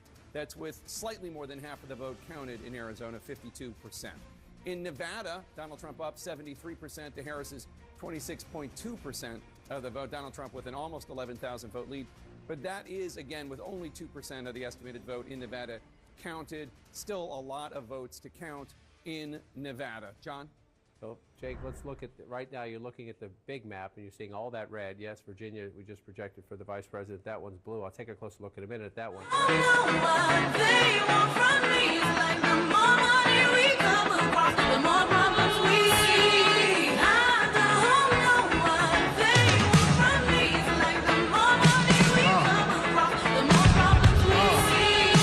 B-I-G-P-O-P-P-A, no info for the DEA. Federal agents mad cause I flagrant tap myself and the phone in the basement. My team supreme, stay clean. Triple B, lyrical dream. I be that cat you see at all events bent. Dancing posters, girls on shoulders, playboy. I told ya, me and Mike's to me, lose too much. I lose too much. Step on stage, girls boo too much. I guess that's what people name do too much. Me lose my touch, never that. If I did, ain't no problem to get the gap where the true players at.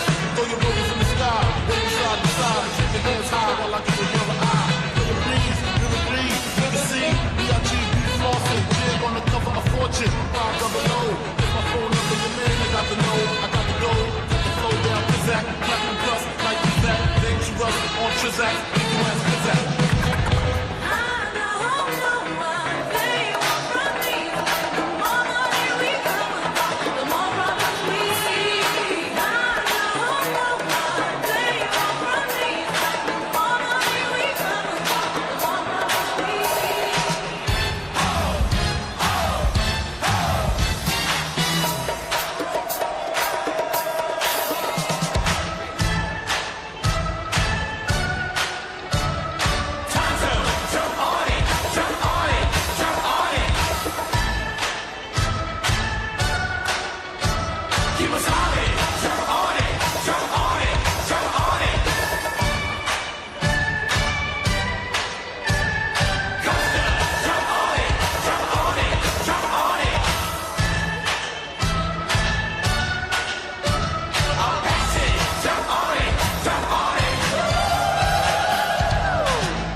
she'll let you know just wait. So I'll be ready to go. And I hope this message stays in your mind. Almost lost a girl who was right on time. Here's one more thing that you got to know. Just cool it down and stay in control.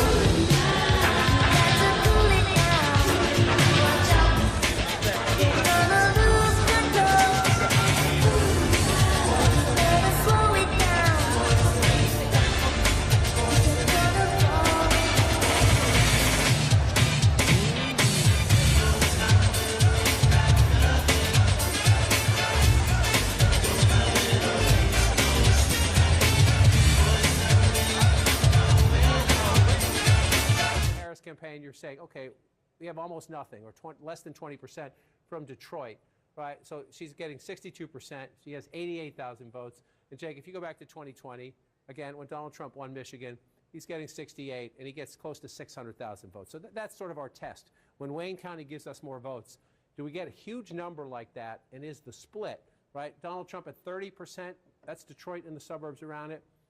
Donald Trump right now, it's only 20%, it's less than 20%, 16%. So, you know, but that if he's even above 30, right? Anything he's above 30 is an improvement for him. And so we can't see it all on this map. We have to get more granular. But Detroit, is he doing better? Is Trump doing better with the black vote? Or where is overall turnout maybe down a little bit from 2020? That's a big question too. And then here you have Hamtramck and you have Dearborn. They're not on the map, but they're right here. Those are two very important pockets of Arab American voters that were 200,000 plus voted for Joe Biden 4 years ago. We don't know. We don't have that granular detail just yet, but that was one of the big questions in the campaign. Spent a lot of time on my trips at Wayne State campus, younger voters, a lot of Arab and Muslim students at Wayne State, and a lot of young progressive students at Wayne State.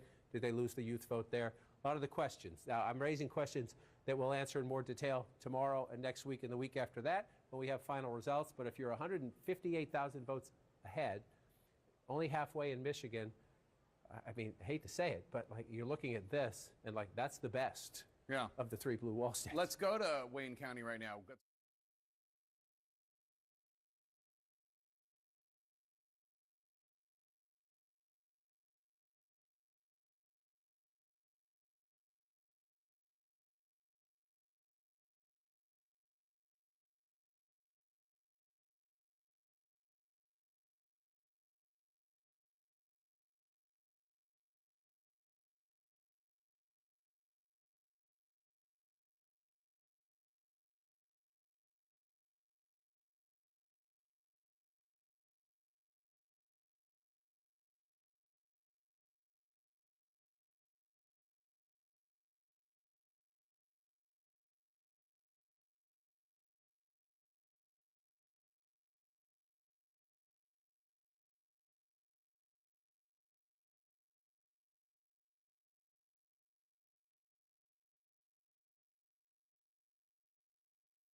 Or Cornell West. I'm not sure if Cornell West is on the ballot in Michigan, but I mean, these numbers don't add up to 100 here, so I'm guessing that there is a better than, my guess would be, educated guess would be there's going to be a better than average showing for Jill Stein in Michigan than in other states. Right, and she worked it hard. She was out there quite a bit. Every trip I was out there, you saw activity. Either she was in the state or had just been in the state.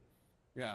So just to explain it. Now, one of the other things I heard about people talking about Michigan is everybody in the media, all you talk about is the Arab American, Muslim American vote, but really the issue in terms of a big sizable, bigger chunk of votes is white working class voters, union voters, because the Trump campaign ran ads slamming Harris's position on electric vehicles, EVs, and that is actually going to be more significant ultimately. That was, this is just their projection, than the Arab American, Muslim American vote. Is there any way we can gauge that, how well or poorly she did compared to Biden when it comes to white, non-college educated union voters? David would have the exit polls. We could look at union households. That's a question on the exit polls. I can show you some counties where we were.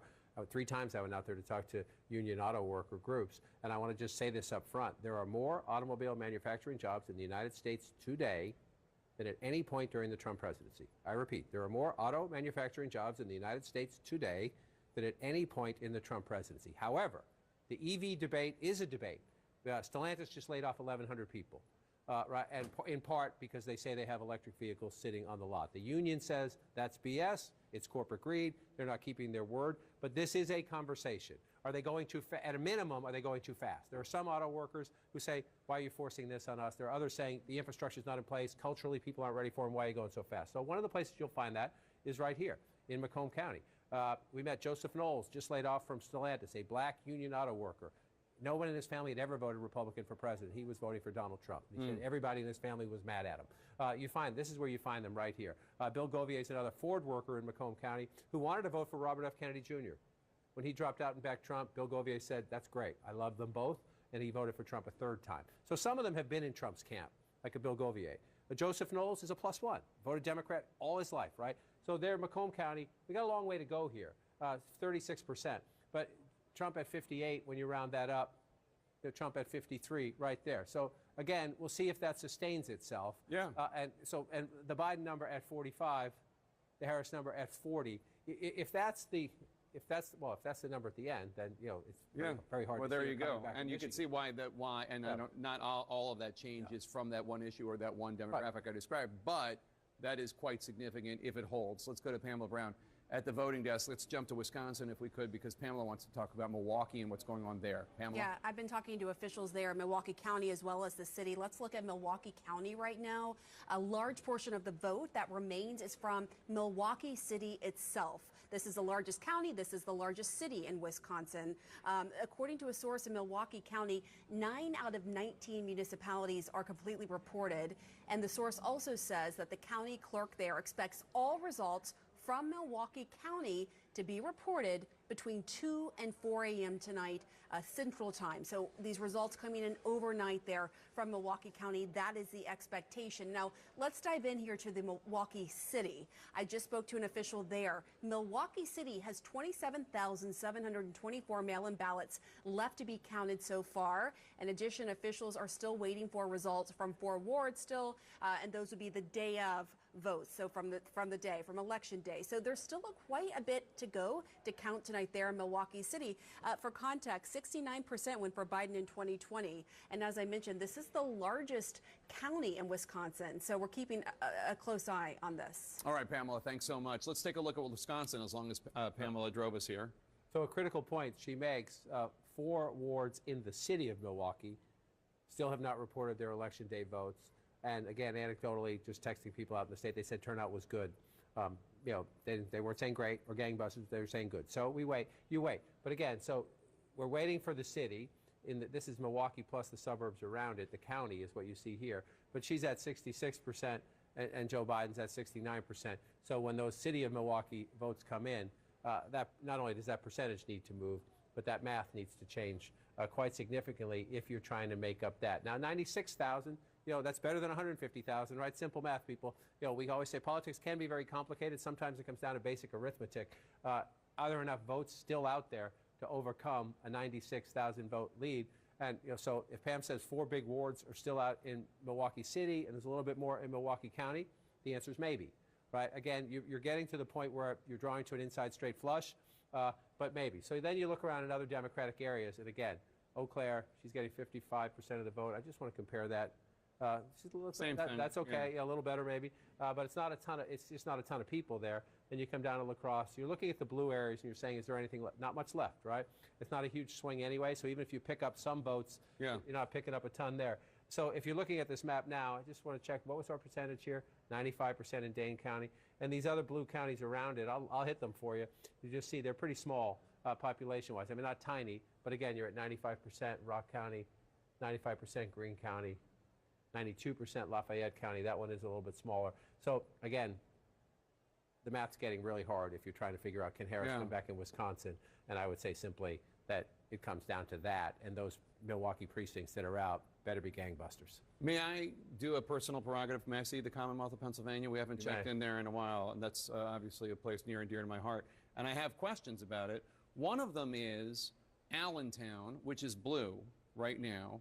Allentown, the city of Allentown is 54% Latino, 54%, and Pennsylvania, as we've discussed, has the third largest Puerto Rican population on the mainland, behind only New York and New York and Florida. So my question is, how is she doing in this Latino area compared to Joe Biden 4 years ago? Again, cannot go granular just into the city of Allentown, but you can look at Lehigh County here, right? And I can already tell you, 51 to 48, if you're the Trump campaign, sure, you'd like to win it. But you're looking at 48% in Lehigh County, and you're feeling pretty good because you were 46 last time, right? And again, within a battleground state, you think margins within the margins, the battlegrounds within the battlegrounds. So Joe Biden at 53% with 98,000 votes, the vice president at 50% with 93,000 votes. Now, we're not completely done there, but that 5,000 votes makes a big difference. It just does, right? So and that's there, right? So then you come out here and you come up, let's just move on up, right? Carbon County, look at this, Trump getting 73% of the vote. He's improved. That's one of the places he's overperformed himself. And then you move up here, this is Lackawanna County, Scranton, Pennsylvania, Joe Biden's hometown. It's a tough, competitive blue-collar area, but 51 to 48 now, 54 to 45. And if that movement of 4% can be the whole thing. It's a couple thousand votes here. It's a couple of thousand votes there. I want to show you something else. By the way, else. can I just point out Erie has now flipped. Erie, which has always voted with the presidential victor in Pennsylvania and nationally, is now with Trump. Has flipped, and let's see where the turnout is there. Again, it's one of the 25. They're at 95%. It's very close, but it's always very close. So you see Erie County, very close there. And I just want to come across the state, Northampton County. So you're on the your Buffalo, New York border, and here's New Jersey here. You've got 52 to 47 there. Not done yet, but the two multi-pivot counties, twice for Obama, then for Trump, then for Biden. At the moment, they're going back to Trump. I just want to show one more thing we haven't shown tonight. I just want to bring this up and bring this out. It's not here. It is here. No, it is here. Sorry. I will figure this out eventually. I promise you. I just have too many gizmos. Just want to come in here. Come on. And show you this. So let's go out nationally first. Everyone's been talking all night long about the headwinds. There'll be a lot of questions asked about this after the fact. This is not a good environment for any incumbent. Kamala Harris is the incumbent vice president. What this shows you is not votes.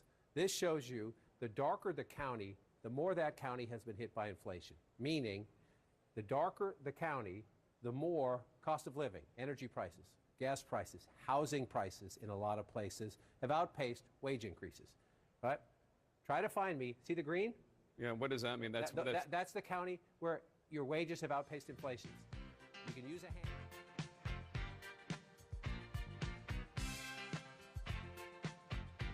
I said upside down, you're turning me. You're giving love instinctively. Round and round, you're turning me. Upside down, boy, you turn me inside out and round and round. Upside down, boy, you turn me inside out and round. Instinctively, you give to me the love that I need. I cherish the moments with you. Respectfully, I say to thee, I'm aware that you're cheating when no one makes me feel like you do. Upside down, boy, you turn me inside out and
What about Tennessee, which we called a really long time ago? I know everyone's wondering what is happening in Tennessee, but Pete Hegseth can answer that question for us because he is in Nashville. Did you hear, Pete, that we called Tennessee? A while ago. With 0% of precincts reporting, yes, which I very much appreciate. And so did the crowd here. My kind of state. My kind of state. But I'm telling you, we're having a lot of fun. We're at Kid Rock's in downtown Nashville on Broadway. And behind me, I've got a lot of intelligent, independent women behind me who are really fired up about the outcome tonight. I mean, you guys are like John Madden and Pat Summerall calling a football game. Every call you make, this crowd erupts. And when they erupt, it is based on a call you're making. And it's been fascinating to watch the energy in the room increase as the odds have moved in favor of Trump winning. And we've been talking to voters all night. This is what I love about election night. You guys know this. You've got pundits, you've got polls, and on election night, the people speak.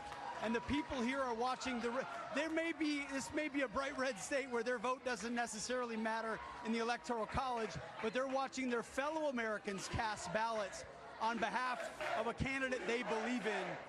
So a lot of energy, and I think represents a lot of living rooms where maybe families of 4 or 5 are chanting USA as you guys are bringing in the returns. A lot of hope that the former president will be 47. It's just a matter of when it might be called. So thanks for indulging us here on Fox Nation. We just wrapped our coverage, and you guys are doing a phenomenal job.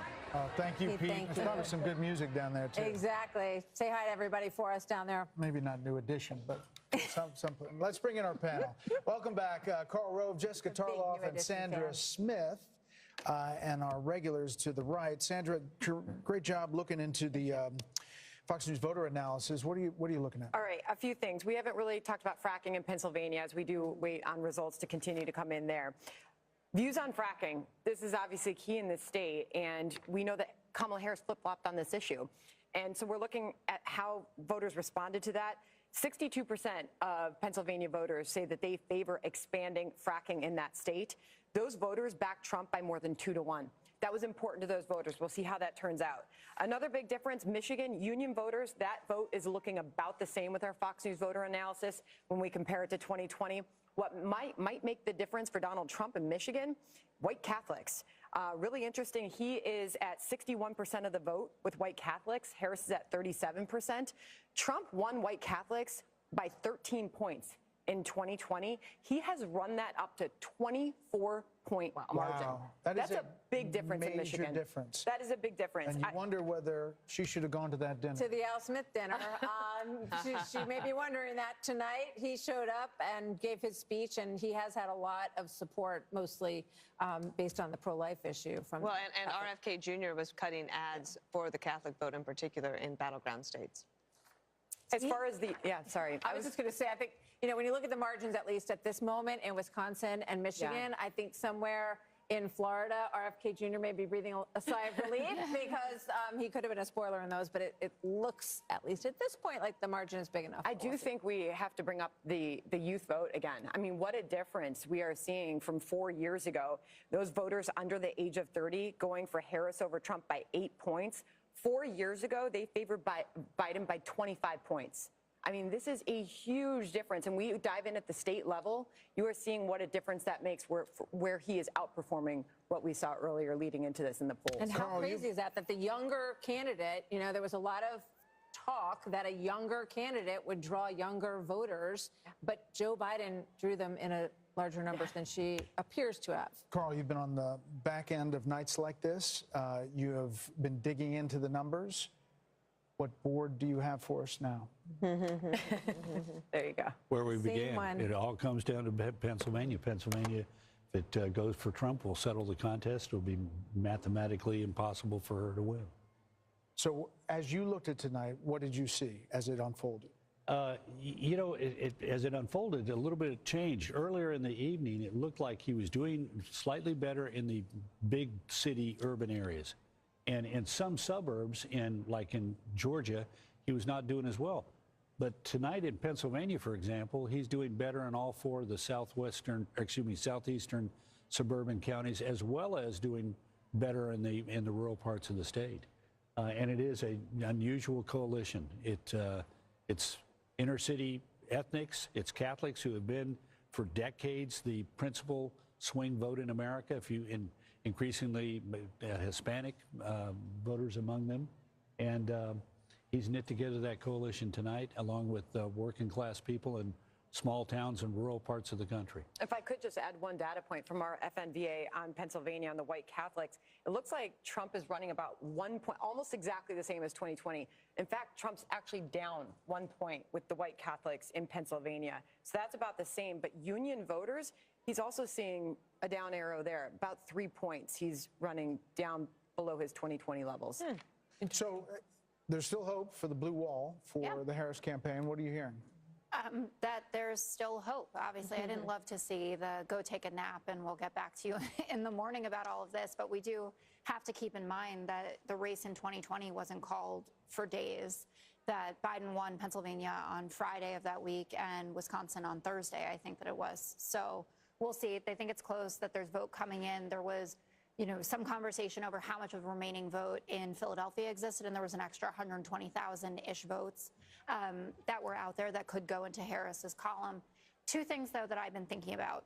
One, and Dana knows this well, how much I love to throw out a good door-knocking stat, right? So 2,000 door knocks a minute for the Harris campaign. Does any of that stuff matter anymore? And we'll see how this pans out. She could win with the simple route through. She already, getting Nebraska second. But the Harris campaign ran a conventional campaign, right, where raising money, souls to the polls, that kind of stuff matters.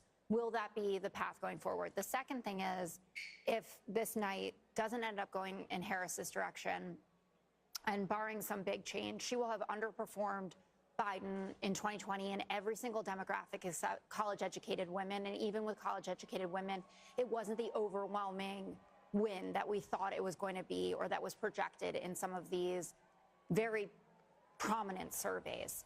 And when you think about the fact that there were some people, I didn't think we were going to win Iowa, but that we had seen surveys where he was only up 5 in Kansas or up 3 in Ohio,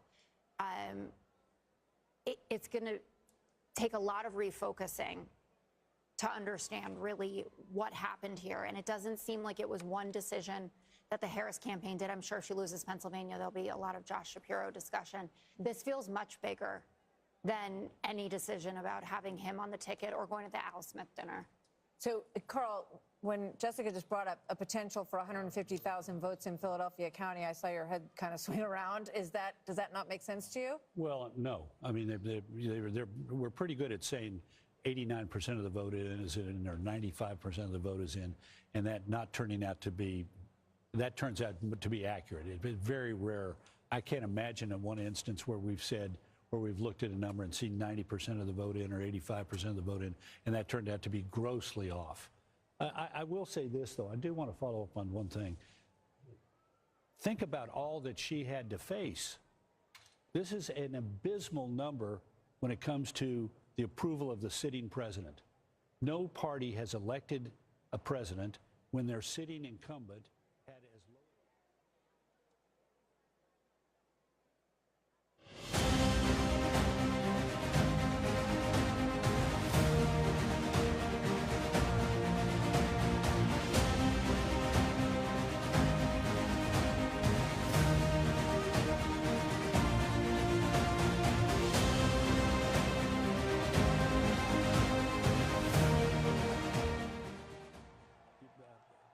Britt made the point earlier, the Electoral College will serve the purpose of translating a relatively small difference between these two people. Look at Pennsylvania, 50.9 to 48.1. And yet at the end of the day, a series of victories that are 1 and 2 and 3 points are going to generate a commanding number in the Electoral College that will help the new president again, if it all goes like it looks like it's going, to be more effective in office. Harold Ford, are there going to be Biden people that say he could have been better? Like Biden? I think it's hard to make that case for some of the reasons, and I think Britt and Carl have made the point. I think 3 things. I listen to Sandra's data. I'm curious, as we get a day or so away from this, as we look at what happened with the performance amongst women for her, did she win African American women, Hispanic women, white women at a bigger rate? Were there disparities between the two? And then the race thing for me, I'm going to be curious also to get more. We heard that the numbers around Hispanic voters, but even black voters, where that might be. And interestingly, Carl, normally you see a race where in the country where the cultural issues impact, as you were talking about, the suburban areas, in some places he wasn't performing, and you see the suburban areas in Pennsylvania and elsewhere where the economic issues, fracking, and the livelihoods of those communities were at stake. Then you have the cultural issues. I think the issue around transgender rights was a bigger issue than Democrats really understand what it meant. I mean, what it meant for girls playing sports. I'm a father of a son and a daughter, what it means if little boys are playing and little girls' sports and going into bathrooms. I don't think we've not gotten our head fully around that issue. So there'll be a lot of reckoning, and to Jessica's point, and I think a lot of reimagining whom we are as a party, which I think will be good for the party if indeed the trend continues where it is this evening. I'm not going to belabor this point, but for a candidate who Democrats who really were aggressive and a media that echoed that called him racist and a Nazi, and yet today to see the black vote and the Hispanic vote going exponentially more than it did before is really quite something. I mean, it's just startling, Britt. Well, it's a further sign of the decline of the influence of the mainstream media, which tends to take its cues, to say the very least, from the Democrats, and to repeat with serious faces the charges he made and the sometimes outlandish claims that it has made about Donald Trump. We could be getting ready for a call here soon. We're going to stay here, and we're going to go to Bill Hemmer because you're looking at Pennsylvania, Bill. Can you hear me? Yeah, I can. Yeah, sorry, they were talking to me. Go ahead. What's How that? come I always talk to you when they're talking to you? Because there's a lot to be said over here. All in right. this So figure. Go ahead. Pennsylvania, we're still looking at, but Yeah. we're also looking at the national popular vote, Yeah. which he's currently leading. Yeah. One thing I was looking at here. Okay, this is Philadelphia. This is 2016. This is Trump's margin in Philadelphia, 15.5. Okay. Then he comes back 4 years later. Philadelphia, that's where I mean, it's a Republican running in a blue part of the state. He's just shy of 18. Okay, so where is he tonight? He's almost at 21. Okay, so hold on that moment here, okay? There's a reason for this. Wow, that was a nice move. Yeah, like that? You caught me off guard. So let's go ahead and look at the vote difference for Pennsylvania. Some things I want to show you right now. You know, we talked about this Democratic march over here, and really, when we talk about the blue wall, here's where we stand right now, okay? Got to reach higher than that. Trump's just shy of 3 percentage points, now ticking down to 2.7. That's a live number that continues to come in. Go ahead and clear this. Kevin Wyden out there, Mitt. Let's look at the vote margin for Pennsylvania. I'm going to show you the blue wall and how, you know, if it's moved every direction for the past 3 decades, is it about to move in the same direction yet again? Right? There's 3 counties here in Philadelphia that really tell a story. These are your flipper counties, all right? Look at Northampton. All right? Northampton is above Philadelphia. Trump's leading in Northampton. That flip for Biden, it's flipped back to Trump by about 5 points. Look at the other end of the state in Erie. Erie is one of these bellwethers as well. Kamala Harris has been leading there most of the night, and just about 30 minutes ago, Erie flipped. Yet, we will continue overnight to fight to make sure that every vote is counted, that every voice has spoken. So you won't hear from the Vice President tonight, but you will hear from her tomorrow. She will be back here tomorrow to address not only the HU family, not only to address her supporters, but to address the nation. So thank you. We believe in you. May God bless you. May God keep you. And go HU and go Harris. Thank you all.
concluding his campaign in Kent County, Grand Rapids. Again, just this past weekend, Monday night at midnight, right? He rolled into, wow.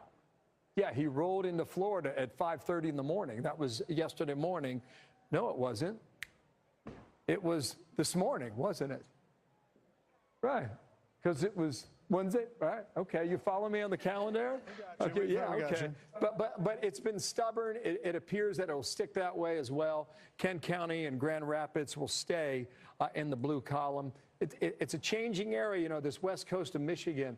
But what I'm seeing right now, even though you'll have just about 60% of the vote in, I'm seeing a lot of red lining up and down Lake Michigan. And for a while, you know, that had changed. It seemed to be shifting a little bit. There's a county right here called Muskegon, beautiful part of the world. And that had seemed to be drifting in the Democratic column as well. But Trump's got a firm grip on it now, 16 points. And I'll just go west of Muskegon, or sorry, south of Muskegon, west of Grand Rapids, is Ottawa County there. Like for years, this was like a Republican bastion. Trump kept it that way in 2020, winning by 21.5 points. In 2016, in Ottawa specifically, you ran away with it at 30 points. And so it will stay that way tonight. And let me just come out to real-time data here and let you know where we are statewide. You've got some vote out there, but you see this margin here yet again. Just as I'm talking here, guys, it's ticking higher. 210,967, 6.3 percentage point lead in Michigan. I'm not going to say it because it's not my job, but it looks like the blue wall could stay intact yet again for another year where it votes in unison with the winning party who takes the White House that year. Since 1988, that has held. I think we're getting ready for a call. I think we are too. Are we? Fox News can now project that the state of Georgia will go to former President Donald Trump. This was a really hard-fought battle. If you think about Georgia loses it last time to President Biden by 11,779 votes. For some reason, that number sticks in my mind. And this is a big win. He went there, campaigned there, and so did Vice President Harris numerous times, thinking that Georgia could stay in the Democratic column. You know, he had a difficult relationship with Governor Brian Kemp. If you remember, 4 years ago, after losing Georgia, they tried to salvage 2 Senate races in Georgia. A month later, special elections. That didn't go well either. So this is a very big win for former President Trump to, you know, have this redemption in Georgia tonight. So now we are at Electoral College vote, 248 for Trump and 216 for Harris. We have a panel. We're welcoming in Darren Shaw, a member of the Fox News Decision Desk. Welcome in Juan Williams as well, along with Karl Rove. Darren, we got you out here. We were going to say, what happened? Are we calling Georgia? And then you push the button. Are you here to tell us that we were right when we said you called Georgia? Yeah, that's exactly right. I mean, I thought you were going to come down here to grill me, and we preempted that. What else are we going to call? You guys called Georgia in the nick of time for you, Darren. That's exactly right. While we have you, how do you see this night? And was it like you thought going in? And as you look at the blue wall there? Well, I think 2 things. This is an election. This is unprecedented by my standards because the more data I saw, the more possibilities seemed to unfold. There was stuff a couple weeks ago I didn't think could happen. I didn't think Trump could win, let's say, the national vote. I'm not saying he's going to, but that was something that nobody thought could happen. They thought he was capped at 47, 48%. That's a possibility. We had a lot of conversations about whether these swing states were going to move together or whether they were going to sort of crack and each move separately. There's a possibility tonight that, I didn't think this would happen earlier in the afternoon, but that he could sweep all of them. That's not a prediction, but it's something that's within the realm of possibility with the data we've seen. You're saying blue wall turns into a red wall. It's possible. And that wasn't something anybody was talking about. People talked about Michigan, in particular, as being the toughest state for Trump to crack. Now, Bill's shown the data recently. We've been looking at it for hours. Michigan's looking very difficult for her right now. All these toss-up states had been within a point or 2. So is there any way to look at what you see now and say this could be a win in a larger percentage than that? I mean, a lot of these states are still close, but... Right. What we're looking at right now, we have sort of model data, and we're looking to reach a certain level of statistical significance to make a call. We're also looking at what we call the outstanding vote. And so, for instance, in the case of Georgia, we were modeling about 835,000 outstanding votes.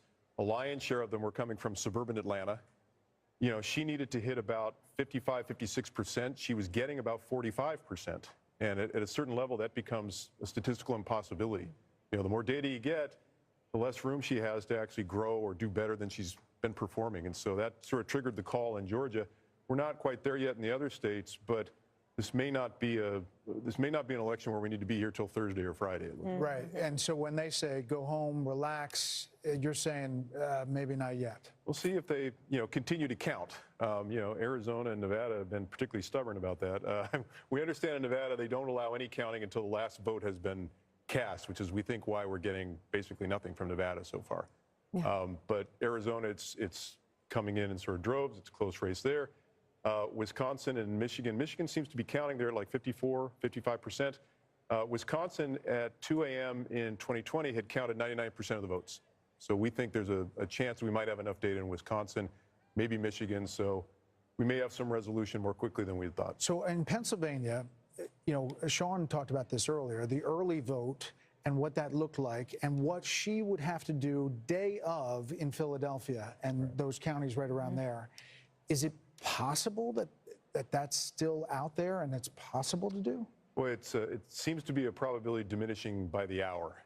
I think this is something from the Georgia data, but we've also seen it in Pennsylvania. Young African-American men did not come home. Part of the African-American vote came home to her, but a lot of it didn't, and there's a gender gap there. And the Georgia, I think, I have to run the numbers, and I'm not going to lay this at the feet of any demographic group in particular, but she really did seem to underachieve amongst African-American males, especially young African-American males. I mean, it just makes me think about Michelle Obama and Barack Obama, the former president, and the very strong appeals that they made. Michelle Obama said, don't let your husband or boyfriend's rage dictate your vote. President Obama talked about bringing out the brothers and scolding them. That does not seem to have been a strategy that worked. Darren, did the Fox News voter analysis track with what you saw with raw vote as you went around the states? Yes. There were a couple. What we're doing early on is we get this early vote from Indiana and Kentucky. It allows us to kind of figure out, is the FNVA performing consistent with the data? There were a couple states where Trump overperformed a bit. Florida was one. We were a little concerned that we might be overestimating Trump's performance in rural areas, but the more data we got, the more that didn't seem to be the case. It seemed like he was basically hitting what we thought he would hit. I mean, we've got the brain here. Did anybody else have a question for Darren? I'm curious about immigration and what you've seen in terms of how much that played into the votes in some of these states. Well, I think the one thing we can say is that it didn't repel people. In particular, there was some talk about the Hispanic vote coming home over the issue of immigration. That did not seem to happen much at all. The FNVA suggested, I think it was 40% was Trump's performance amongst Latinos. That ended up being, I think, within 13 or 14 points of Harris's. I mean, if you showed me data before the election and said, that he's going to get 15% of the African-American vote, 40% of the Hispanic vote, I'd say that's an awfully tough night for a Democrat to win an election in.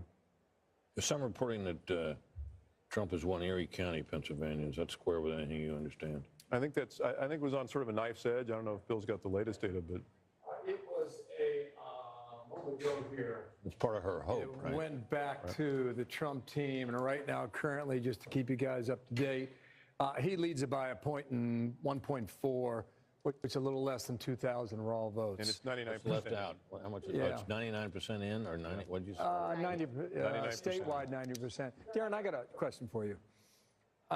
When you think about the blue wall in the upper Midwest, when we were at the convention in Milwaukee in July, it ended on a Thursday.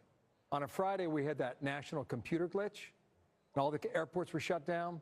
So all the delegates and all the journalists and all the campaign folks were stranded at the airport in Milwaukee. And I was still thinking at the time about, why did I just see Kid Rock? And why did I see Hulk Hogan? And why did I see Dana White? And I went to the campaign, and I said, what's going on there? Because it was men. It was white men. And they said, we notice in the upper Midwest, at the time they were thinking about Minnesota, Wisconsin, Michigan, Ohio to a lesser degree, and Pennsylvania. That's what they were thinking about. And they said, we noticed that there was a certain percentage of white men who voted in 2016. They sat out 2020, and we're trying to win them back. Is there evidence that those white males in those upper Midwest states did that tonight? There was sort of a rule of thumb we were adopting that, and we spoke about this a little bit earlier in conversation with y'all, but that, the gender gap is a double-edged sword. Gender gap can help or hurt depending upon, the absolute level of support. We were looking at 55%. In other words, if Trump was hitting 55% with men, that was a good sign. If Harris was hitting 55% with women, that was a good sign. And in the upper Midwest states, he was getting closer to that sort of magic number than she was.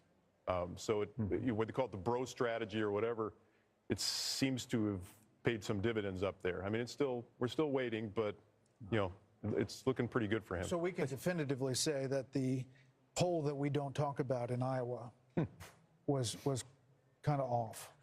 The Des Moines Register poll. I love Ann Seltzer. She's a giant and a pioneer in our field. I think what we were looking at, ironically, was not so much the top line in that race, but what Seltzer had said was that senior women were breaking away from Trump over the abortion issue.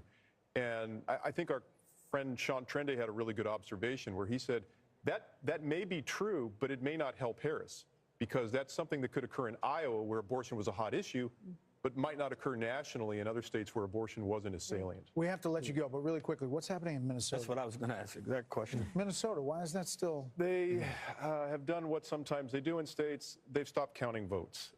Really? And we're kind of close After all to. we've been through with that. After all we've been through?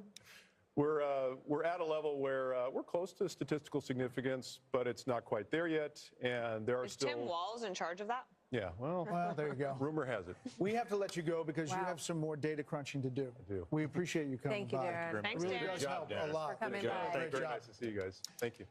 Let's check in with Aisha Hosni at the Let's Trump do that. campaign headquarters. Aisha?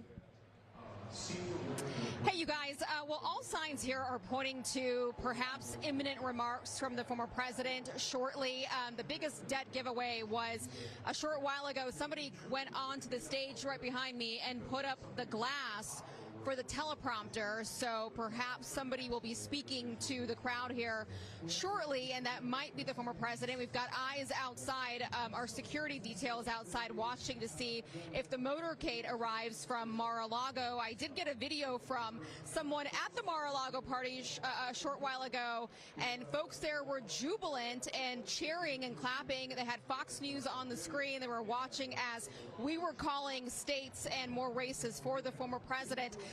The excitement here is climbing every minute, and people here are anxiously awaiting to see if the former president shows up here tonight and perhaps gives a victory speech.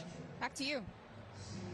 Well, Aisha, thanks. Thank you very Got a much. cough drop? We'll head back there if the former President Trump is about to take the stand and speak there. So we're going to keep a close eye on that. 1 a.m. in New York.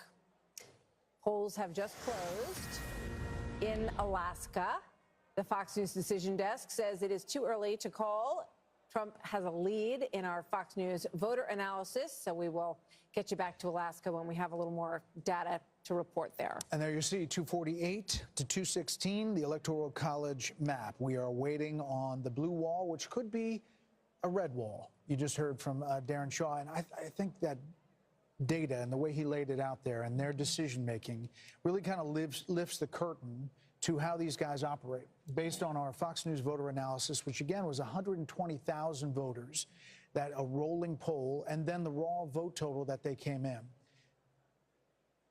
Alex Hoff is in Pennsylvania. We'll check in on the ground there. Alexandria. Yeah. And then you see 248. Hey, good to be with you. Yeah, the crowd here in Bucks County, they are excited by some trends they are seeing, not necessarily expecting the result tonight. Pennsylvania's results and the count is historically slow. It took 4 days in 2020, but the Commonwealth Secretary does believe that it's going to be faster this time. New technology, more training will come into all this. Now, looking at Philadelphia, both the Trump and the Harris campaigns, they're saying they're outperforming there, but Team Trump feels that this could be good news for them because there are pockets of support inside of South Philadelphia, Northeast Philadelphia, and there is a saying that goes that Republicans can gauge how well they are doing in the state by how much they are losing Philadelphia by. Simply, it cuts into the margins that Democrats need. And here in Bucks County, they're seeing themselves on the screen right now. It means a lot. If he were to win this county, Bucks County, I mean, that would be the first time a Republican presidential candidate has taken this county since 1988. And these suburbs of Philadelphia, this is what pushed Biden over the edge in 2020. Harris needs to do well in these counties if she stands to have a chance of taking this state, guys. Brett, Martha? Alex, thank you. So let's go to Bill and see, what are you cooking up over there, Bill? You know, I was just looking at New York. You know, we heard so much about MSG and the insult comic about the Puerto Rican joke. And, you know, Trump, you know, New York's his home, right? I mean, now living in Florida, Mar-a-Lago. But just look at this. I'm going to go ahead and use the slide bar and just, okay, 8 years ago when he's running against Hillary Clinton, this is his margin in New York, all right? 37.5 compared to almost 59 for Hillary Clinton. And then against Joe Biden, it was what? Was it? Oh my gosh! It was 0.3 of a point. All right. And now we come to 2020 and see the numbers on the board here. That's a pretty decent performance. And we're just getting some insight here in the New York City. He did well over 40% of the vote here in New York as well. One thing I was checking out here, guys, in this is the number, right? Path to 270. I guess in theory right now, if you were to close out, you know, you're at 248. If you were to close out Pennsylvania, and even though Alaska has ranked choice voting, which could take a while to post a number here, nonetheless, that would put him right at the number at 270. So even around the blue wall, that's possible too. That goes back to the argument that we've been talking about for some time now, that Trump had more paths to the Oval Office than Harris did. Let's go check on Pennsylvania one more time here, and we'll see. Okay, it's holding steady at 3.5. 90% of the estimated vote out there is now reporting here. In Michigan, you know, the blue wall, 6.3, so that number is stuck a little bit here. Estimated somewhat, maybe 40% of the vote still missing there in Michigan. And Wisconsin, you know, maybe we get some more numbers in. It got 85% of the vote in here. And, you know, Trump's holding on to this 4.2 advantage in Wisconsin. And Wisconsin, they take a lot of pride in what they do. They want to get the vote out quickly. Maybe Milwaukee notwithstanding, but the rest of the state, you know, that's their idea. So we could get that in maybe a little more as we go into what, the 2 a.m. hour? Are we going to 2 a.m. or 3? What are we doing here? Arizona sticking here at 0.7. What's that? Just keep going. Okay, you got it. This is Nevada, so we're starting to get our first numbers in from Nevada. For any of the nerds and geeks out there that have been deep in the weeds about the early voting, you've been watching Nevada. And Nevada's been a pretty good marker there for Republicans. This is a quick count here now. It's saying 75% of the vote is in, and Trump's got a firm lead at 3.4 points, roughly just a tad under 35,000 votes. Clark County, Las Vegas, 70% of the votes in the Silver State here all come from Nevada. Let's see what's happening right now. Okay, Harris, just a tick over 50.2 with 80%. I want to go comparison's sake, 8 years ago, why not, right? In Nevada, I don't know what this number is. We'll find out together, okay? So Hillary Clinton did 2 points better than Kamala Harris, and Joe Biden, okay, did even better, you know, 3.5 over what Kamala Harris is putting up right now. So it appears if you're in the Trump camp, that's a pretty good number right now, just shy of 51% in Nevada early on. Here's Karl Rove's favorite place in the world. This is Washoe County, right, Karl? Right now, a point, it's close, right? 0.2 points. You know, what happened with Biden? Was it close? Yeah, pretty close, but Biden won the county. So in all likelihood, Trump's got a chance to flip this if it holds up right now. Super slim and more vote to come in, but Nevada is looking good too. And now you start to wonder, you know, how high does this number go on the Electoral College? Yeah, New York Times Needle is now at greater than 95% and likely to win the popular vote is what they have. Well, let's check in. Well, let's go out to Vegas. Jeff Paul is live in Las Vegas. Jeff, what's happening? Well, a lot of excitement here and optimism at the Sam Brown watch party. He's, of course, the Republican candidate trying to unseat the Democratic incumbent Senator Jackie Rosen. And just a few moments ago, when Bill was talking about Nevada, you heard a lot of cheers here from the crowd at the Sam Brown watch party, just knowing some of those initial numbers. It took nearly 3 hours to finally get some of those numbers. We're hoping to get another batch in the coming hours, but Nevada has an interesting law where it's, you can vote right up until the 7 o'clock hour, and if you're in line, they'll let you vote. And in order to release those results, they wait until the very last person in line votes. That person, it took 2 hours and 48 minutes, so still a very long night ahead of us. But for the folks here at the Sam Brown watch party, a lot of optimism in the air. All right, Jeff Paul in Las Vegas. Jeff, thanks. So our panel is still with us, and we have some new folks that are here as well. Kevin McCarthy is joining us. Karl Rove is back. Juan Williams is here. Great to have all of you with us. Kevin McCarthy, let me start with you. Give us an update on what your overall take on the night so far, and then maybe drill down on some of what you're seeing in these House situations as well. The Senate Republicans did an extraordinary job. They surpassed all expectations. President Trump is on his way. And I think President Trump is going to help the Republicans hold the House, but it's going to be very narrow, maybe even narrower than we have now. But you think they could do it? Maybe even narrower than you have now, you said. Yeah, it may be exactly the same or maybe smaller.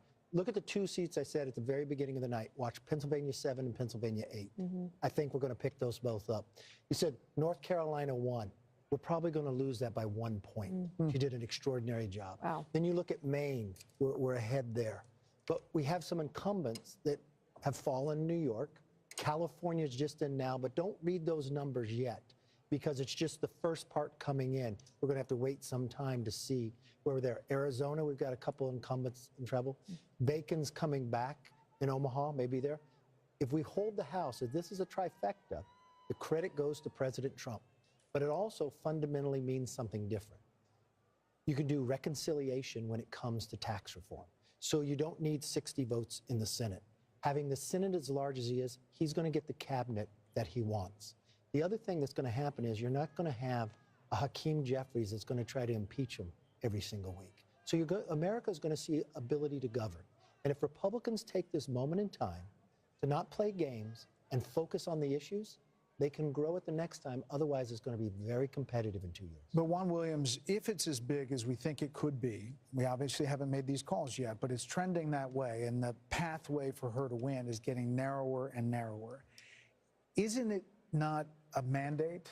And Hakeem Jeffries and the thought of impeaching with what we're seeing tonight seems like wouldn't be the right move. Well, I think the Democrats are, well, dispirited at this moment, and I think that the likelihood, as we pointed out, is that Trump will be the president. And I think that, for me, talking to people like Darren and political professionals around, no one anticipated the size of this mandate, as you call it. I think that there is even recriminations now among Democrats as to Biden and whether Biden should have dropped out earlier or Biden should have stayed. Would a white male have done better? Obviously, Trump has defeated 2 women and now a black woman. So there's all of these questions. But to my mind, it seems to me incredible that a guy who led an insurrection against the United States government is potentially now, like a phoenix going back into the Oval Office. It's unbelievable. Well, you have to. They thought it was a riot, but not an insurrection. And had they thought it was really an insurrection, I don't think he could have won. Well, I don't know. The exaggerations about that day. Well, I'm not exaggerating. About the alleged threat to democracy is a piece of what happened tonight is. Well, I don't think so. I think, again, I'm giving you my perspective. Yeah. And I'm giving you mine. Right, so I listened to you as my friend. But I'm going to tell you what I saw was not only a riot in terms of the violence, but a direct action intended to stop certification of a presidential election. Understood. And we've talked a lot about it. That's why I said that. And we've that's talked a lot about it. And the campaign, very clearly. I'm not trying to hype anything. The campaign ran a lot of ads about it, talked a lot about it, and more, half the country now, Juan is going to say, that is not what I care about. I care about my economy. I care about immigration. No, I see, care that's about... where we differ. I'm not sold on this idea that, oh, it was the cost of eggs. I worry that it was, well, I'm not voting for this woman, or I'm not voting for this black woman. I don't know. That's not what we see in our data. Well, here's the thing. Where do you see that? Because a moment ago, Darren was out here and he said, in fact, not only did the bro strategy work, and the bro strategy largely worked along the lines of white men, but that the bro strategy also had some impact in terms of Latino and black men who came along and gave higher percentages. All right, Carl, weigh in. I just want to make one more point with one. I spoke to Jack Brewer this week, and here's what he said if Trump wins. He said he won because black men felt that Democrats and elites put immigrants before us. Your thoughts on that? I just think that that's possible. I don't know that for a fact. I think there are tensions between racial groups, and people might feel that. Obviously, you can exploit those tensions, and you can exacerbate them to the point where you can politically benefit from it. Do I think that's the reason he won? No. I think the reason he won is you look at that bro strategy and the white male turnout and white grievance politics that he has used to great success in this country. Carl. I think he's trailing trailing his prior 2020 numbers with whites. Well, you know what? I think that the Increased Hispanics and black males. Yeah. Weigh in here. It's not sufficient to make up. It's not sufficient to have this kind of night. Look, I just think it is extremely odd to suggest that black men are somehow prejudiced because they vote for a white candidate who says, I want to make certain that everybody has an opportunity to succeed in our great economy. I want you to be more prosperous, and I will do things that will make it possible for you to make a better life. That is an appeal to their best instincts. He did not go out and say, vote for me because I'm not a woman. Don't go vote for me because I'm a white man. That would not have attracted those votes. They got attracted to him because they thought he was a strong, effective leader, and they thought he would do something about the issues which has decimated their purchasing power, and illegal immigration, which has affected their communities deeply. And to suggest that somehow black men are racist because they supported a white man is just too far, Juan. You're distorting my comments, but let me just say to you, I followed your comment to its logical conclusion. Carl, hold on. We're not saying most black men did not vote for Donald Trump. So I never said anything like that. That's just not true. Oh, you suggested it's only about a quarter of black men. No, I'm saying to you that in terms of this bro strategy for white males, the whole notion of I'm bad, I talk about women in the most disparaging way. There's some men who just said, you know what, I want to be in on that. I want to be a badass guy. And I think they like Trump's image and the caricature he portrays. Trump's image and the caricature he portrays. I think they supported him in spite of that, not because of it. We offered to agree with Juan about January 6th. I'm surprised by the fact that the country got over that as quickly as we seemingly did, which speaks to the political comeback. I've said here earlier, I think that the fact that some of these issues around the economy and the border were not addressed more forthrightly, I think had an impact. That being said, we're going to have some analysis around this and around whether or not the driving up support amongst men, what was behind that, how did it work, did the gender gap with women, did black women, white women, Hispanic women, we still don't know those numbers. We'll have an opportunity to dig into some of those things, but I don't interpret what Juan is saying any more than that. All right, more to talk about here. There's a lot more coming up as election night moves on at 1:15 on the East Coast. We continue to get more vote in. We will be able to make some calls when that vote is in full. Our coverage continues next. Stay with us.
sponge cake, watching the sun bake. All of those tourists covered with oil, strumming my six string on my front porch swing. Smell those shrimp, they're beginning to boil. Wasting away again in Margaritaville, searching for my lost sugar salt. Some people claim that there's a woman to blame, but I know it's nobody's fault. Don't know the reason, stayed here all season. Nothing to show but this is movement from the Mar-a-Lago Trump group, including former President Trump, who is in a very good position to be the next president this evening as well, is heading over to the Trump headquarters, where there are a few thousand people who have gathered for this evening. So we'll keep a close eye on that. Obviously, when he shows up there, we will take you there live. Well, those guys had two Make America Great hats on. I saw someone with a front, really one large back. one. Yeah. As we look now at what we have, Pennsylvania. Is this a call, ladies and gentlemen? We are now projecting that Donald J. Trump will win the state of Pennsylvania. Former President Donald J. Trump.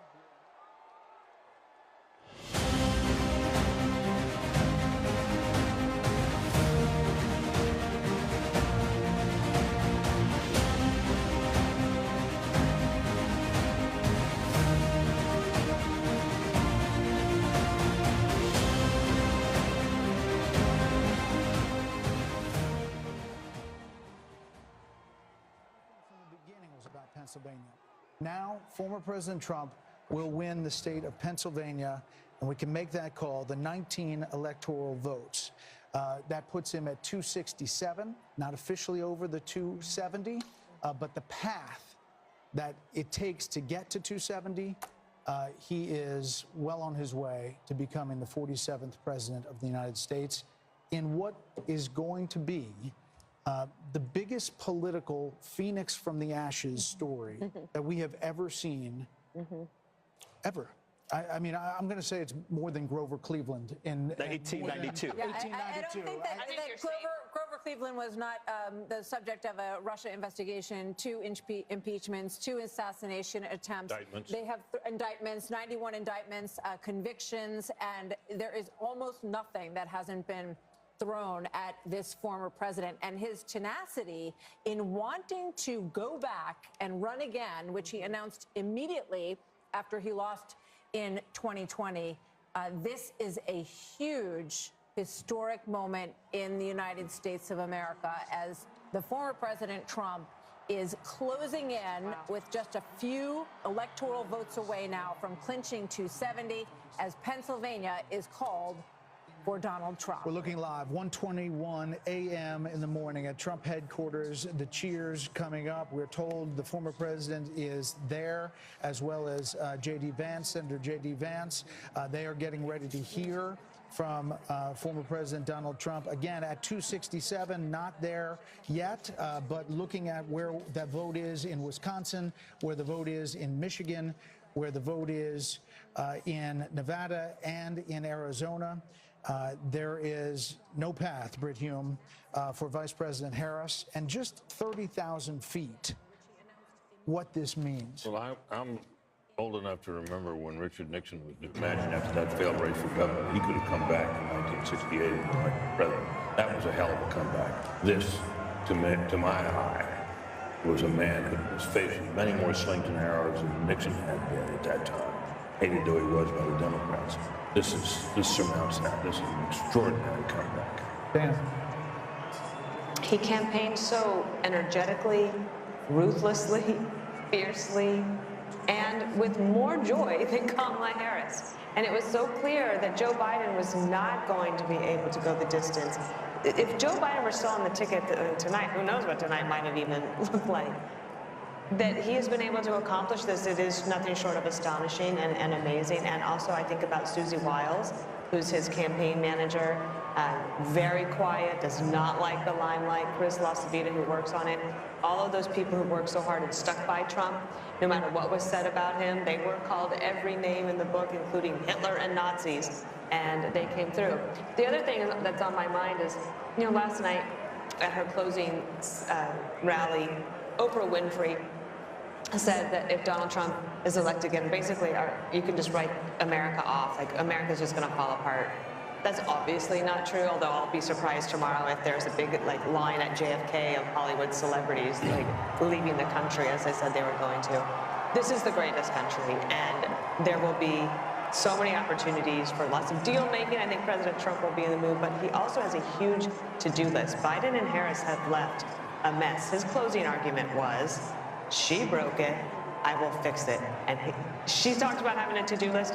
He's got a big to-do list, but he thrives on it. And you saw that through the whole campaign. He is, I think, enthusiastic about doing the job of being President Harold, and it is just an absolutely remarkable. I think if you wrote this as a movie script, people would say this could never happen in the United States of America. He's a single, I've said this before, he's the single greatest political athlete I've ever seen. And tonight he proved why. There were moments in the campaign where I thought he would said some things and did some things that I didn't quite understand, that I thought maybe detracted from that. But tonight obviously proves that too. He also ran a traditional campaign. He connected with voters on issues. He talked about the things that mattered most to voters, and Democrats said he didn't talk about it in the most full-throated way, he didn't talk about it in the most wholesome way, didn't talk about it in the most comprehensive way, but he connected with voters. I would urge my party tonight, if indeed I think he's almost at 270, we'll declare here shortly once Alaska comes in, don't write off the American people. Let us not be critical of people for voting for President Trump. He did something we didn't do in this campaign. We had to reevaluate, reassess. Mr. Wonderful said it a little earlier, that may give us an opportunity as a party to revamp, and perhaps we should think about that. But don't write off the people, the American people, for the decision they made this evening. Charlie Hurt, he will be the 47th president of the United States after everything that we saw in this election. It's hard to understand how some in the mainstream media are going to take this, because it was so over the top one way that they thought it was done. There was a landslide prediction from a lot in the media that she was going to have the landslide. It looks like he's going to have the landslide tonight. Yeah, it's truly remarkable. And, you know, the revolution rolls on. And this is not just, you know, a victory for the White House tonight, but also, you know, this is the end of the old Republican Party, which, of course, Donald Trump took on. That was the first thing that he did. The very first thing that he did in 2015 was take on the old Republican Party. He has completely reshaped the Republican Party. The Republican Party is no longer you know, he has completely reshaped the Republican Party. The Republican Party is no longer you know, doesn't stand for a lot of the things that it stood for before. He has made it a far more middle class, working class, a far more practical party, I think probably a far more durable party, and he's figured out how to win with that. And you can't help but think that with this victory, in 4 years from now, he's going to have the mantle that he can hand to the next Republican. So I don't know how Republicans ever go back to the old party that they were. But it is truly extraordinary, and it is all by the force of one guy, one man who had the fortitude, the strength, the vision, the refusal to accept anything. You know, all of the experts counting him out, and he just kept on fighting and fighting and fighting. Charlie, it would have been one thing for him to come back from a single defeat to be elected again. But when you think about it, he came back from a series of them. I mean, his party lost in the midterm in his term. 2018. They lost in 2018. They lost the presidential election in 2020, and they had a major disappointment in 2022, which one might have thought after all that the party wouldn't turn to him again, and yet in the face of that, plus all the things that Martha enumerated, He was after, say, January 6th. And then you're looking at races now in states where Donald Trump very well may drag Republicans, and he's overperforming in a lot of places fellow Republicans. It really does. I think there are parallels to 1980, Mark Penn. When you look at Jimmy Carter, we had hostages in Iran. We have hostages in Gaza right now. Very high inflation and a malaise in many ways in the country that I think these people who have been called a lot of names have had enough of. What is your impression of what this means tonight? Well, I think this means a lot to a lot of people. I think the working class are looking for a renewal of American jobs. I think people are looking for a border that is sane and an immigration system that works. I think a lot of people over in the Middle East are looking for Iran to pull back in the face of a president whom they fear. And, look, I think it's going to be incumbent on the Democratic Party to understand that the people have spoken, and to dissemble and dismantle this lawfare system that they have built up here, which is going to raise a whole series of questions that are going to have to be answered now. But they cannot say that they are better than Donald Trump and recreate a system that does not recognize that he won and the people have spoken, and he is going to be the 47th president. We haven't talked about foreign policy a lot, but imagine the Saudis, making a normalization deal with Israel in the face of a new president here. Imagine I'm going there tomorrow night. Imagine a Ukraine deal that Donald Trump talks about. Kevin O'Leary, what is the market going to do? You're going to love this. What's happened here is the system self-corrected. When you try and break the American model, it fixes itself. And I think people should give credit within the Democratic Party. Donald Trump saved them tonight, too, because they're going to have to take a spatula to these policies and bring it back to the center over the next 4 years. And in a way, reset. We talked about this earlier, but he saved entrepreneurship.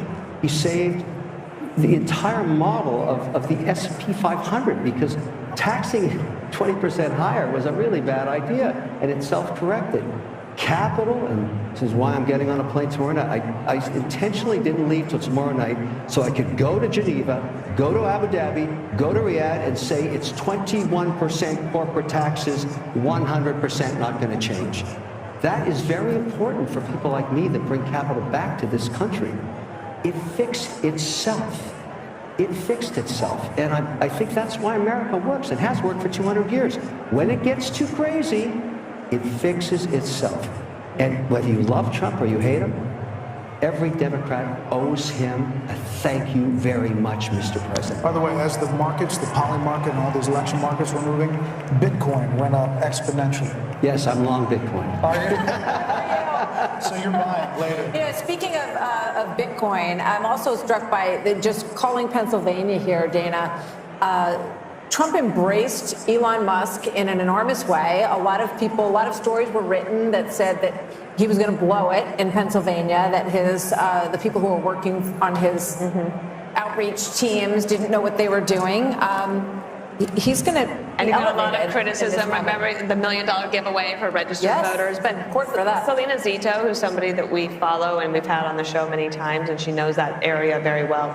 She said the people of that region love somebody who is a big thinker, who wants to create jobs, who is like looking into the future, and they can get behind that. And they love somebody who can really lead.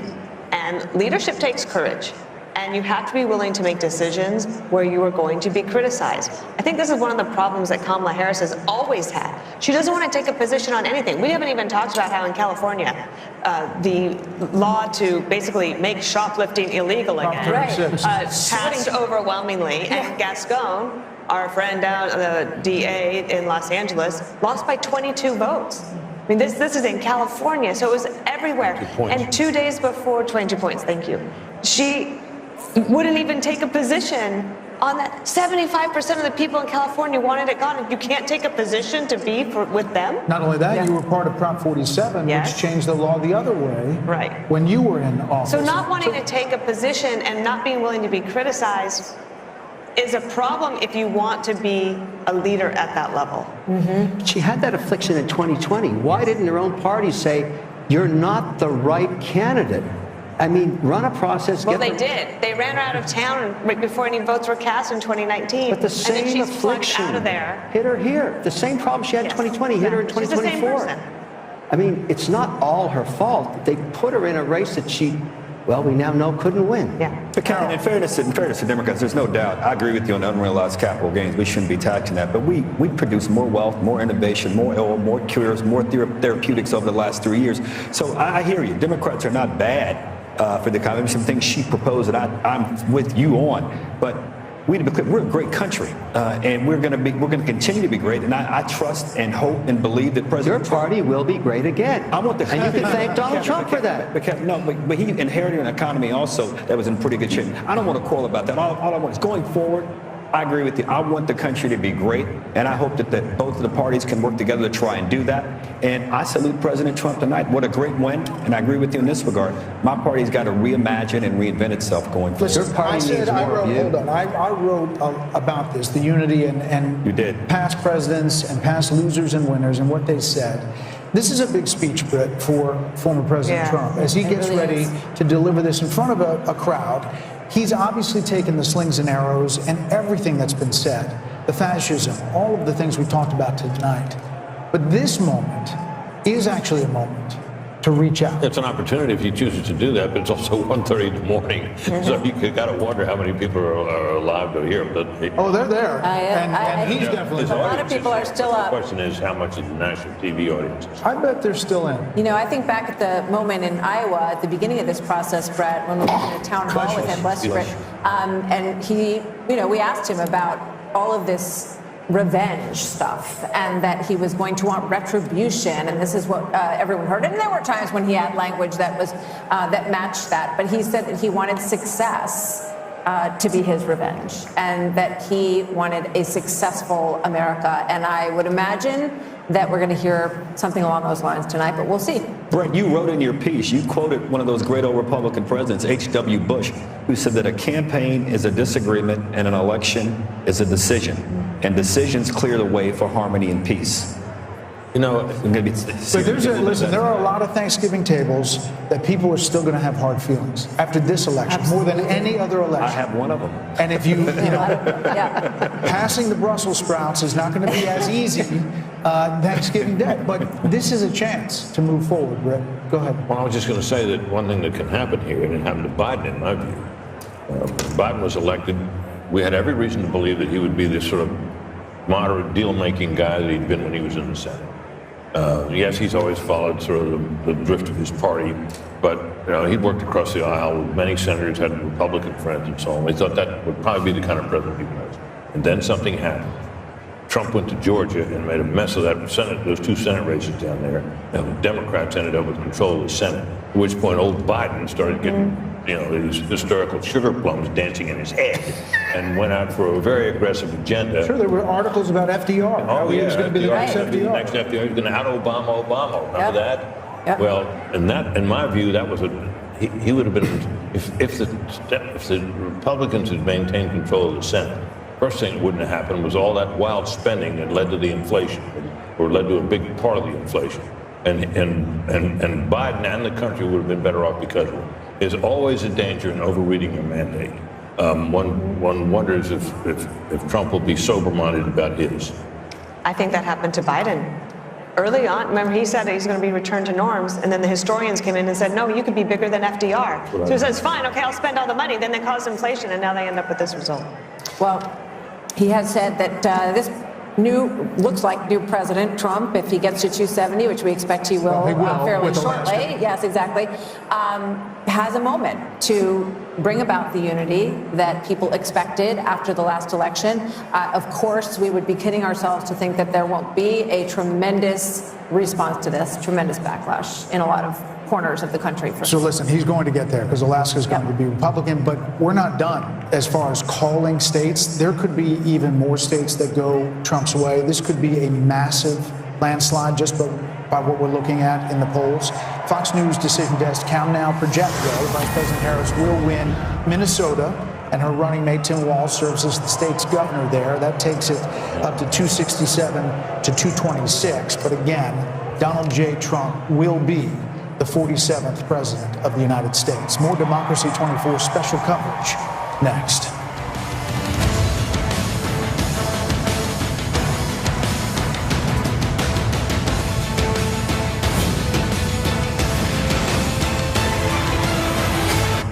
If you have generalized myasthenia gravis, picture what life could look like with Vyvgart Hytrulo, a subcutaneous injection that takes about 30 to 90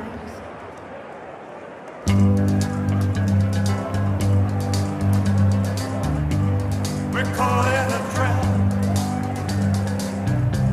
I can't walk out because our love is too much, baby. Why can't you see what you're doing to me when you don't believe a word I say?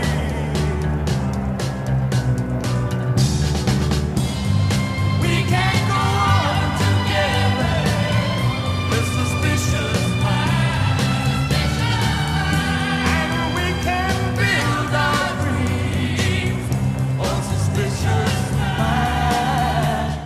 Build our dreams on suspicious minds. So if an old friend I know stops by to say hello,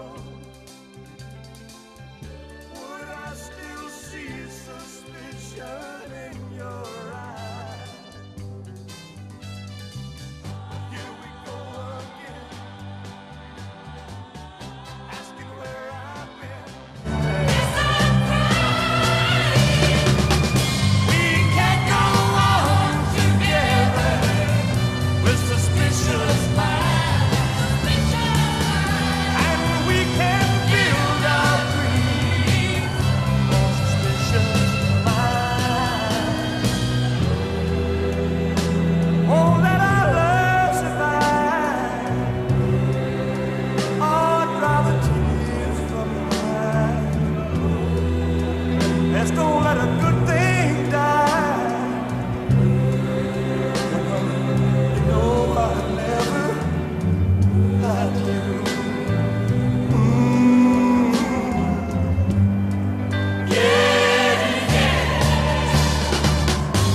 We're caught in a trap.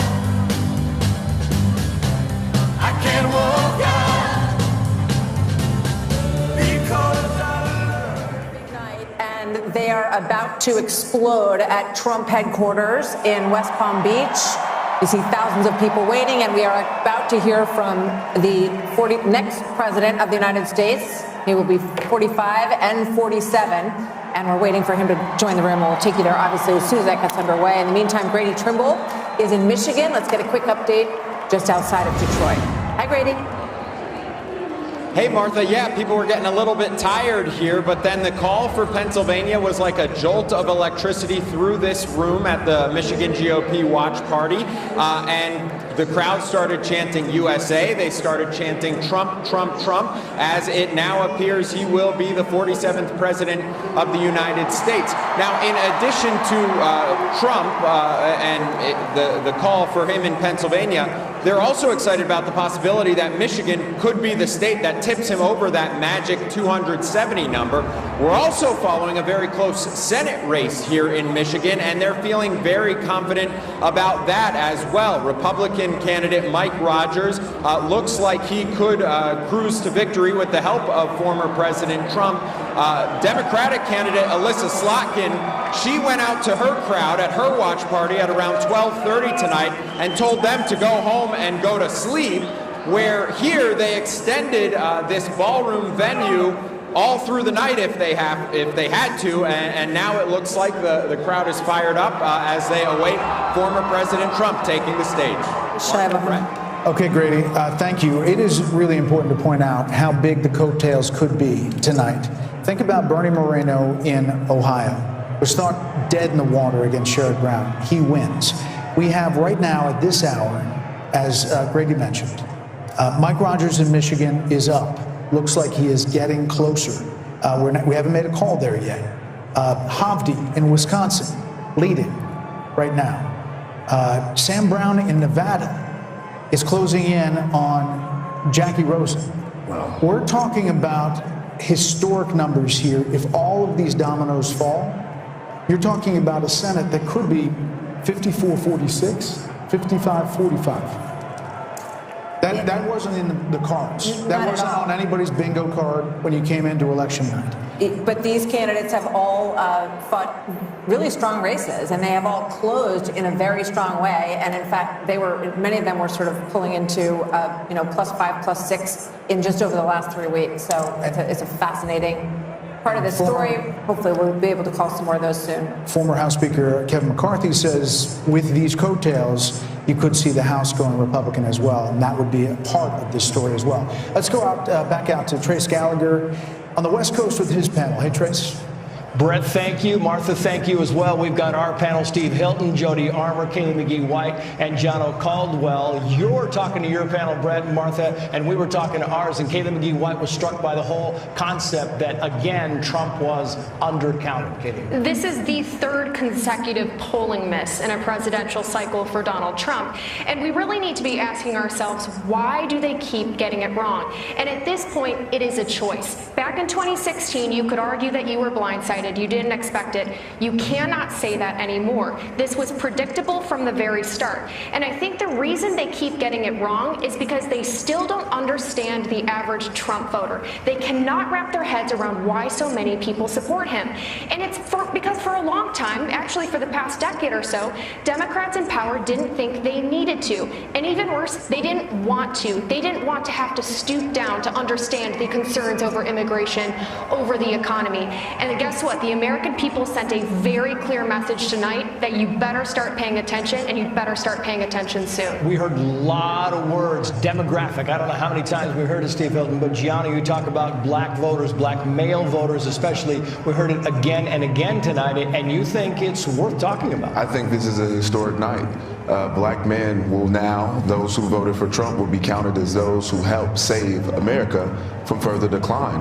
I mean, Kamala Harris has tried her best to create these accents like, you better thank a union member, all of these things that she's done to try to appeal to this community, even going on Oprah Winfrey's talk show or whatever that was to say, oh, I'll pull out my gun and shoot someone that tries to come into my house. I mean, this has become nonsensical to the point that I don't know if we're looking at Medea runs for president or not. I mean, this is outstanding what has happened from the black male perspective, and I hope the Republican Party takes note. Yeah, and you talk about young males and younger voters, Jody Armour. You're a law professor at the University of Southern California. You know what young people are geared into. Are you surprised when you see these voter analysis numbers that young voters came out heavy for Donald Trump? Yeah, well, young voters can sniff out a fraud. They can sniff out somebody who's chameleon-like. She changes her position according to the prevailing winds. They didn't like that. Many across the country, young students said, for me, a red line also is mass atrocities, is collective punishment, is what I see going on in the Middle East, and I see us as complicit in. So they, were saying, I'm not just that enthusiastic. Yeah. And I'm not going to get out. I got 15 seconds for you, Steve. I just think when I see this unfold, Trace, it is just a massive victory. Oh, we got to jump back. Sorry, guys, back to you. We got Trump coming out. Trace, thank you. The Fox News decision desk can now officially project that Donald Trump will become the 47th president of the United States. The former president's comeback will be complete with a win in Wisconsin, a state that he narrowly lost 4 years ago. He is now the second president in U.S. history to win non-consecutive terms.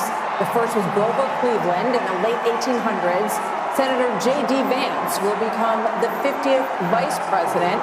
of the United States. Voters expressed deep frustration with the Biden administration, and former President Trump and the future President Trump overperformed in urban areas, particularly with men, proving that the strategy that they've doubled and tripled down on over the course of the last few months absolutely succeeded and brought him back to the White House. 47th President of the United States, former President Trump now defeats Vice President Kamala Harris, who entered this race just over 100 days ago. And for Democrats, they were projecting the possibility of running the table with battleground states. David Plouffe with the Democratic campaign of Harris campaign suggested that just yesterday. Now it is possible that Donald Trump runs the table with these states and builds on a big landslide electoral win. We don't know where the popular vote is going to finish out, but we do know that he will be going back to the White House, and with him, Brit Hume, will be a lot of changes because he will have been there once and will know what he wants to do. You know, he often accounts for the fact that he had so much turnover in his first term, and in his term as president, by the fact that he didn't really know Washington, and he was new to this realm that he had come to win the presidency, and he promises us that now he knows whom he wants to hire, now he knows the kind of people he wants to have around him. A lot of people are saying that means a lot of very experienced people around Washington will be ruled out, and maybe they will. But it's going to be very interesting to see the kind of people he reaches out to and reaches out for in the days and weeks ahead as he builds his administration. We're joined by Kayleigh McEnany, Trey Gowdy, and Katie Pavlich. Kayleigh, you've been part of the last administration. You've seen you can see the joy in all these people's faces. Think about the angst and all that this campaign has been through. And now there is the prospect of creating what you want to create in a second administration. Your thoughts, 30,000 feet of this win. Indictments, 2 assassination attempts, an unlikely come-from-behind victory, and history is made tonight. This is a huge moment, particularly because this is a tectonic shift of the Republican Party. If all of this exit polling is true, you now have Black voters, Latino voters, young voters coming in a way that we haven't seen the party bring in a very long time, and that's due to former President, now soon-to-be current President Trump. And I just want to say this as we wait for him to come out. I remember having a conversation with Ivanka Trump in 2016 about his remarks. And before he went out to give those remarks, he had speech A and speech B. Speech A was a more boisterous Trumpian speech. Speech B was a speech full of unity. And he looked up, Ivanka said, saw the faces of crying Hillary voters. He ripped up the boisterous speech and said he wanted to heal the nation. And the first words he said were an appreciation for Hillary Clinton, for her service to our country. And then he said, now it is time for America to bind the wounds of division. And he said, we are a party of all races, creeds, and religions. That is more true tonight than it was 8 years ago. And I fully expect President Trump right now is maybe ripping up that more boisterous speech and preparing to unite the country. It's an amazing message. I hope Kayleigh's right. I hope you're right. And we're gonna get a chance to see here in a minute. Trey Gowdy said something on your show the other day about how one of the things that you hope also is they're a little more prepared this time. They've got a great transition team, and they're going to need it. And I hope that there are a lot of people who want to go in and be helpful. Trey? Yeah, I think his transition team has done a wonderful job vetting potential candidates. And to Kayleigh's point, I think a liberated Donald Trump, he's never going to be on the ballot again. This is his last term. I think, Harold, he will surprise his detractors. I think he will be not anything like what his detractors have described him as being now that he is liberated. If I'm wrong, you can hold me to that. But I think he will, a liberated Donald Trump is going to shock his detractors. He has said that the assassination attempts had an impact on him. We saw him in many ways return to the very rough and tumble style that we've seen in Donald Trump towards the end of this. But now he will take the stage tonight as the next president of the United States, and he will not be able to run again. Yeah. And I think that is another liberating factor potentially for President Trump. Katie. We'll never underestimate the power of unfinished business. This is a president who was caught lightning in a bottle twice, and the second time around he now has a MAGA mandate. He will have a Senate that he can use to push through his cabinet appointees. who can work with him on legislation, who could potentially replace a number of justices on the Supreme Court. He could build a wall. He could build a wall. He has a working group in Washington, D.C. We'll see what happens with the House, but he also has been working very hard on his transition, get the right people around him. He talks about the lessons he's learned, about the first time in the White House. So this is a mandate tonight for him, and I think he should get a lot of credit for doing the work on the ground, going to these states to pull these Senate candidates across the line with him. What do you think the analysis is going to be? There's going to be a lot of time to digest all of this. We'll focus now on what the incoming president is going to say. What do you think the analysis is going to be on the Democratic Party and what went wrong? I think it's going to be agonizing. I think it's going to take a little while for consensus to form about what the party needs to do next, or what it did wrong this time. It'll be grudging at first. One can certainly imagine that if the party was smart and shrewd political voices were heeded, that there'd be some major changes in their agenda and their approach in this. And you think of the issue sets that they've tried to run on against this man that failed. They need to reconsider all of that. And I think it'll take a while. Now, our colleague and friend Mark Halperin, who's been very astute this particular cycle, he thinks there's going to be blood in the streets and people are going to be hysterical. I hope not, but it could happen. Dana? I am really looking forward to reading some of the stories, probably with a lot of anonymous sources amongst Democrats with the recriminations, and it's going to be fast and furious, and you will have people saying that Joe Biden should have dropped out the day after, not dropped out, but said he was not running for re-election on the day after that midterm in 2022, and either endorsed her or said, let there be a primary, and Dr. Jill Biden, there will be thoughts about her, and I wonder how chilly that White House is going to be for the next 90 days as they try to figure it out. And let me just say that as Vice President of the United States, Kamala Harris will certify the election results on January 6th. A lot of irony in that moment. Harold, your thoughts? This is how our country is organized, and it's a great education, I think, for people who had very high passions in this race. There are Democrats who were fervently for Joe Biden. He performed poorly during a debate, and the party switched to Kamala Harris, and there was genuine excitement, I think, built over a period of time. And some of that excitement was an aversion and almost a dislike and a disdain for Donald Trump. But I hope it's a moment that we can all grow from, because if we don't, not in a selfish, partisan way, Democrats won't progress. And I don't think you can fly and soar as a great country unless you have both wings working together.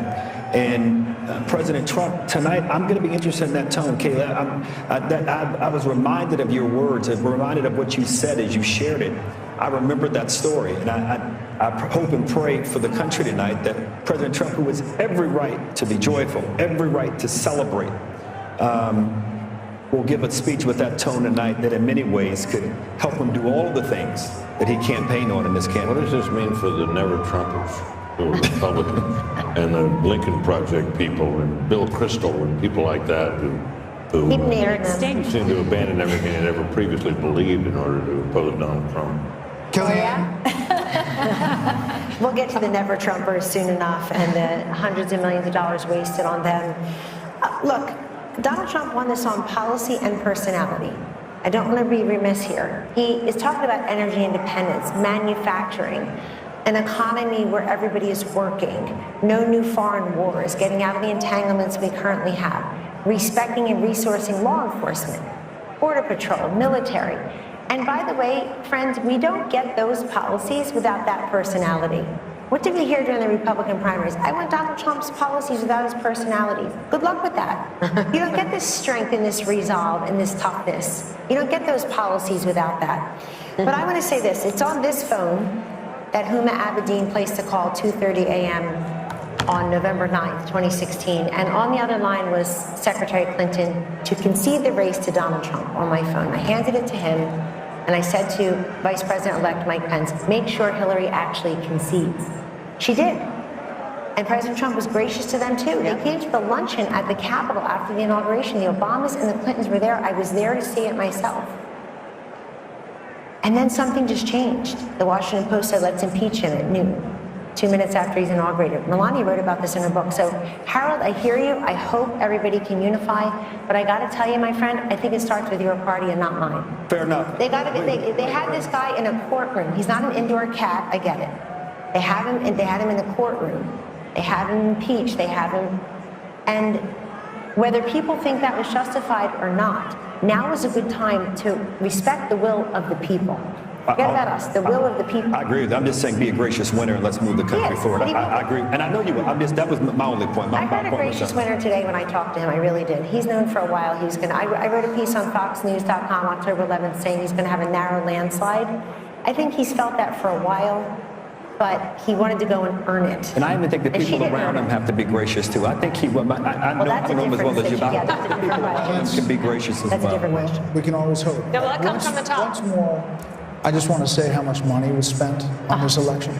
$15.9 billion worth of bill. Wow. B, if you spent $1,000 a day for 2,740 years, that would be $1 billion. It was 16 times that. What has been spent on every race, presidency, the whole deal. $16 billion. And here we are. What is that, a check you can write to for every American? What did you say? About $50. If not $40. $50. But I just want to say, every presidential race has a medium. You know, you go back to television, cable. This was, in some ways, a podcast experience of a campaign. And those are free to go on podcasts. And you wonder how much of that money really needed to be spent when there's a lot of ways to reach people. But I think it's really interesting and something we'll be talking about a lot in terms of the reach of these endorsements. You know what I was struck by? The final and Musk and the rest of them. The final ads where they were excellent. They talked about making America great again, but then ending with the assassination attempt and that fist in the air, the iconic image, and the fight. Absolutely. Warrior president. And it worked. Yep. Yeah, toughest son of a gun we ever saw. That was the last note we see in that ad. And I think, for whatever you think of the guy, you got to admire that. Yeah. I mean, the adversity he's faced, everything we've seen in other presidencies and other political figures who've gone through all kinds of trouble, are pale in comparison to what he's been put through. No, maybe it's time for his enemies to stop it. Not only that, but the energy that he has is truly amazing. He's the Energizer Bunny. Let's check in with Aisha Housing. Speaking of the Energizer Bunny, at Trump headquarters in West Palm. Aisha, this has been a big night all night long. I'm sure it's really getting fever pitch now.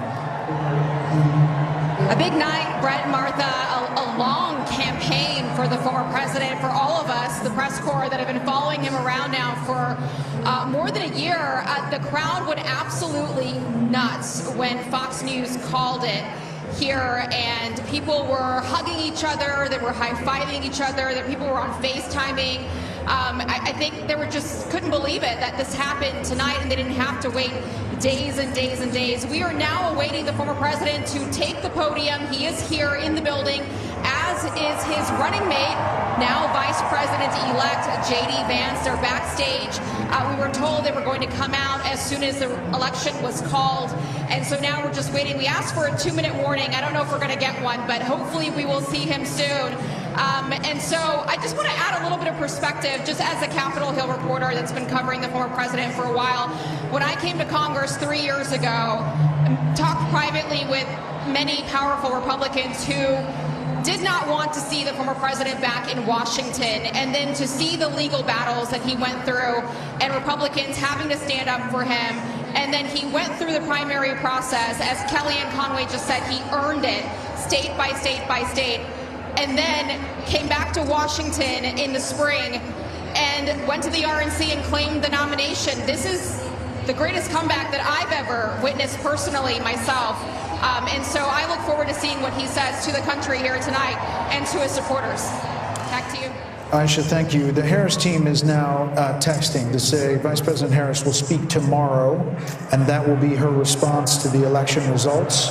That's all we have from the Harris team, which is really strange. I mean, from a PR perspective, Dan. No, I also just think it's a shame because I remember when John Kerry did this to George W. Bush in 2004, and you work so hard, and I know that they're disappointed, but you should concede and let your opponent have their election night, and let everybody that's there at Trump. At Mar-a-Lago, where are they? They're in Palm Beach. They're in West Palm, at the convention center. At the convention center, like, let them have their moment without anyone. Like, I remember Andy Card had to come in and say, well, yes, we know we won, but we have to wait until John Kerry concedes, and then we all had to traipse back in the next morning and wait, and you don't get that moment. I don't think it's right. And that's not to say there's not going to be a phone call. There could be a phone call tonight, but she's not going to speak public.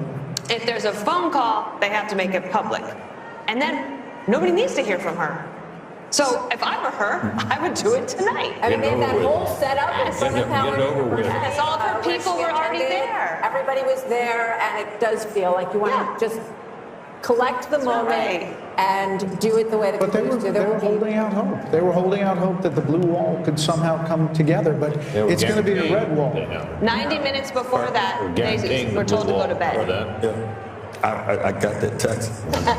90 minutes before all of this, Jen O'Malley Dillon, the Harris campaign person, said everyone can go to bed and come back tomorrow. So she didn't even address her own supporters. We want her to call President Trump. She didn't talk to the people who were assembled there for hours for her. It just seems very ungracious. By the way, it ended up being a very bad split screen. You probably couldn't see it in here, but they're filing out, and he's expanding his folks, and they're all excited for him. Look, I think that Kamala Harris is a sign of the times, but I think that Trump's a metaphor for the country. And when he says, we don't surrender, fight, fight, fight, we get back up, I just think I think that's what it is. The other thing I just want to say, maybe it's as a Catholic, maybe it's just as a Trump supporter, maybe it's just as a flawed human being. We all get second chances in this life. Rarely do we get a second chance as big as this one. And I have got to believe the man that I know and that Kayleigh worked with is going to work with a certain alacrity and energy to get things done very quickly. What he can do through executive order, what he could do with the Congress, bringing in the governors. Nobody gets a second chance this big in their lives and just puts it on the shelf like it's a trophy or a gold star. He's going to use that as a platform for good and undo some of these bad policies, and I think do even better. You know, these celebrities, these athletes, he's got job creators and innovators. He's got Elon Musk and Dana White. He's got people who make stuff, who people say, wow, there's an American success story, and he's going to bring them aboard. So Vice President Harris has now encountered what is known as the Van Buren curse.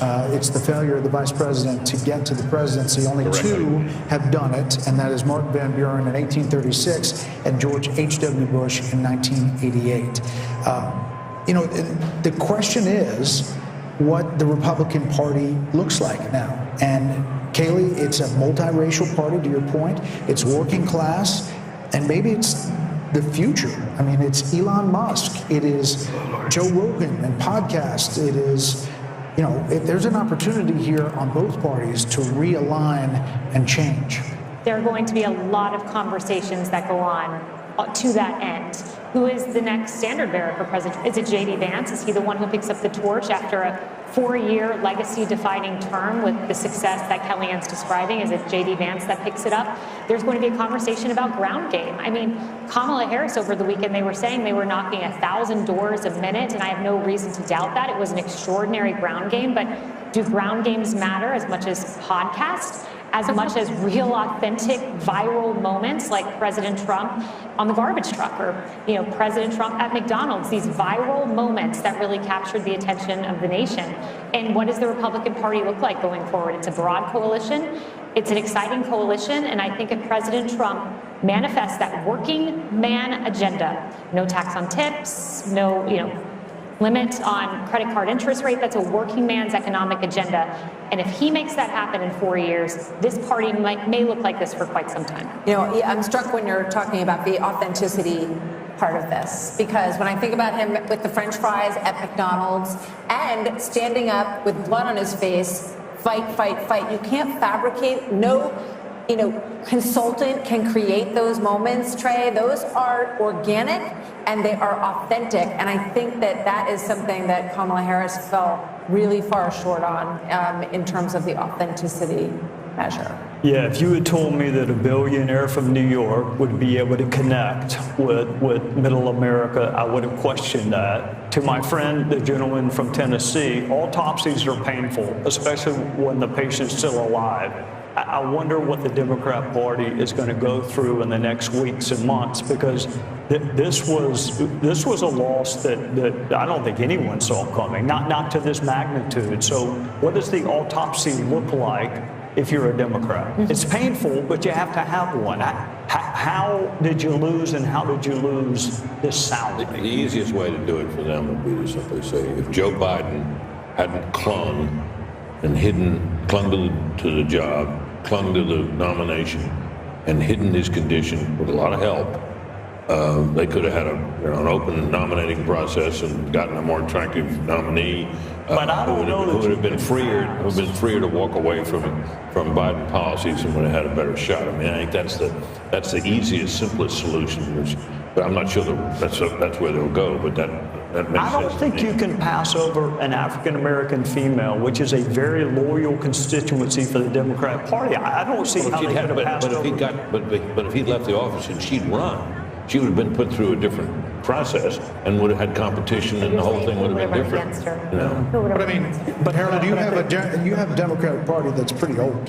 I mean, you have Nancy Pelosi and Chuck Schumer and Joe Biden. You got Andy Beshear, you got Josh Shapiro, you got Gretchen Whitmer. That's a different kind of Democrat, and that is not the progressive Democrat that wins in a primary. So is it going to be a change in your party? Well, we nominated a Bill Clinton and a Barack Obama who were not from the old days. The party. So I think we'll do that. Look, tonight, what happened this evening and what's happened over the last year has been described. There were those on this panel who didn't believe that this resurrection could have occurred. So if this can happen, things are possible in politics if you're willing to change and willing to have courage and determination.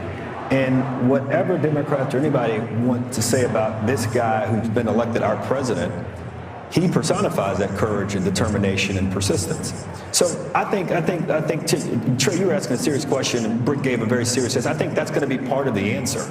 And we've got to look long and hard about whether or not the way we campaign sometimes with identity politics, then at the end, is that the right way to do it? But before you get there, you got to get a purpose and a message. And we'll get there. And we've got a long history of figuring these things out as a nation, as a party, and we'll figure it out this time.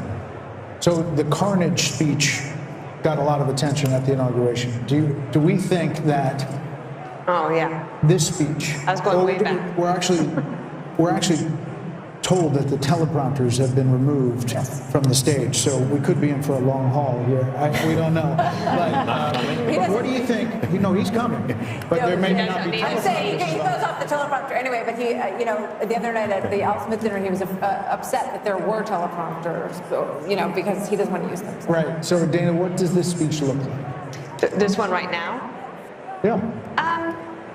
I think look, I don't know. He's one of the most unpredictable people, too. So I think that's why we're all here, and I'm wide awake, and I've been awake for almost 24 hours now. And I am curious to see. I think I wasn't just thinking about this speech. I'm thinking about the inauguration speech, which would be 8 years since Carnage speech. He has a wide range of the types of speeches that he can give. If you think even within a speech, there's range. If you think about the RNC convention, it started off with like, oh, wow, yeah. And then after a while, it was like, wow, he's still talking. It was like so long, and it kind of got off script, and people thought, oh, he kind of lost opportunity. But he didn't. I think if you look at these people who would take off work, drive somewhere in the middle of the night to go and get in line to wait for hours, to then stay at a rally for hours, and part of the things he has done as well is created this camaraderie amongst people so that you could go to a place where you're not afraid to wear your red MAGA hat, and you could say, I'm not the crazy one. I'm not the only one who thinks the way that I do. I can actually have friends, and that doesn't mean that there shouldn't be outreach to the other side. I believe in love thy neighbor. I love all of that. But he has created something special here, so I kind of want him to take a victory lap tonight. I don't think this is necessarily the moment for unity, especially when she won't even concede and give him the night to celebrate. Kellyanne, you were looking at the popular vote. He's still up, and could finish up. And part of it is because he did run up the totals in places I was looking at, even the suburban counties in Pennsylvania. He was going to win them by significant double digits, but he won them that much more. I think running up the totals in Florida, which was a swing state not that long ago, over 1.1 million votes or so. Haley, right, your home state.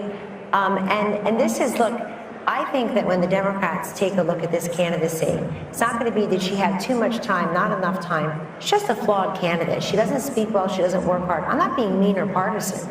I don't know why the country would have rewarded this candidate with the big job when she couldn't make the case what she does as vice president that affects our lives in a positive way. She was given that opportunity. I personally would like to thank the women of The View tonight for asking this question, for having her on. Oprah, we see you, and so on and so forth. People who thought they were doing her a favor because they made her something she's not. It's the opposite for Trump. They make him something he's not. Take that one word, take that one line, take that cherry pick this, that, the other. You never get the essence. I go back, does everybody remember 5 years ago, so Laurel and Yanny, or what color dress? You hear Laurel, I hear Yanny. You see the blue dress, I see yellow dress. We were all looking at the same thing. That's the way Donald Trump is in this country. There are people who look exactly the same person, and they see two different vistas. I think it's time that we try to see one. Look, I don't know who said it earlier. I'm a little worried about the reaction of the Democrats and the common people here. I'm very worried. I think that there are a lot of unhinged people across the political spectrum, and we gave very little quarter to how many anti-Kamala voters are out there. I don't want to hear the words racism and sexism. It's eyesight and hearing. We were listening and watching her. And I'm very worried that we've not talked a lot about how violent people may be and angry because she lost. Right. I'm afraid of that. Right. I mean, I can just imagine thinking about The View, and a week or so ago, they were saying, what is wrong with someone who would vote for him? Michelle Obama. And Joe Scarborough saying, we weren't raised like this. Who raised these people? So I can only imagine what tomorrow is going to look like. I will say when we talk about The View, what comes to mind is we mentioned the carnage speech that President Trump gave at his inauguration.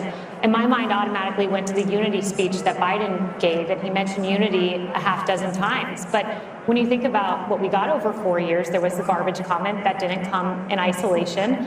There were all kinds of comments. Neanderthal was one of the first words he used to describe those who opposed his COVID edicts. The Mark Cuban comment, he was an official surrogate of the Kamala campaign. And for, as mean as some of President Donald Trump's tweets have been, and people have problems with it, one thing I've challenged Democrats to find is one example of him disparaging the country, half of the country, and that's something he has not done.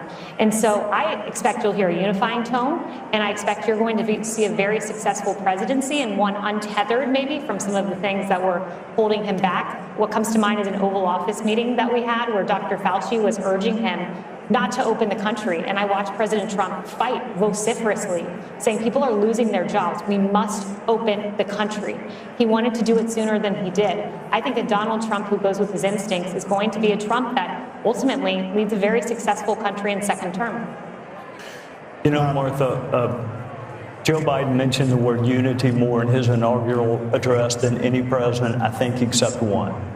If he's serious about that, he'll pardon Donald Trump. He'll also pardon his son.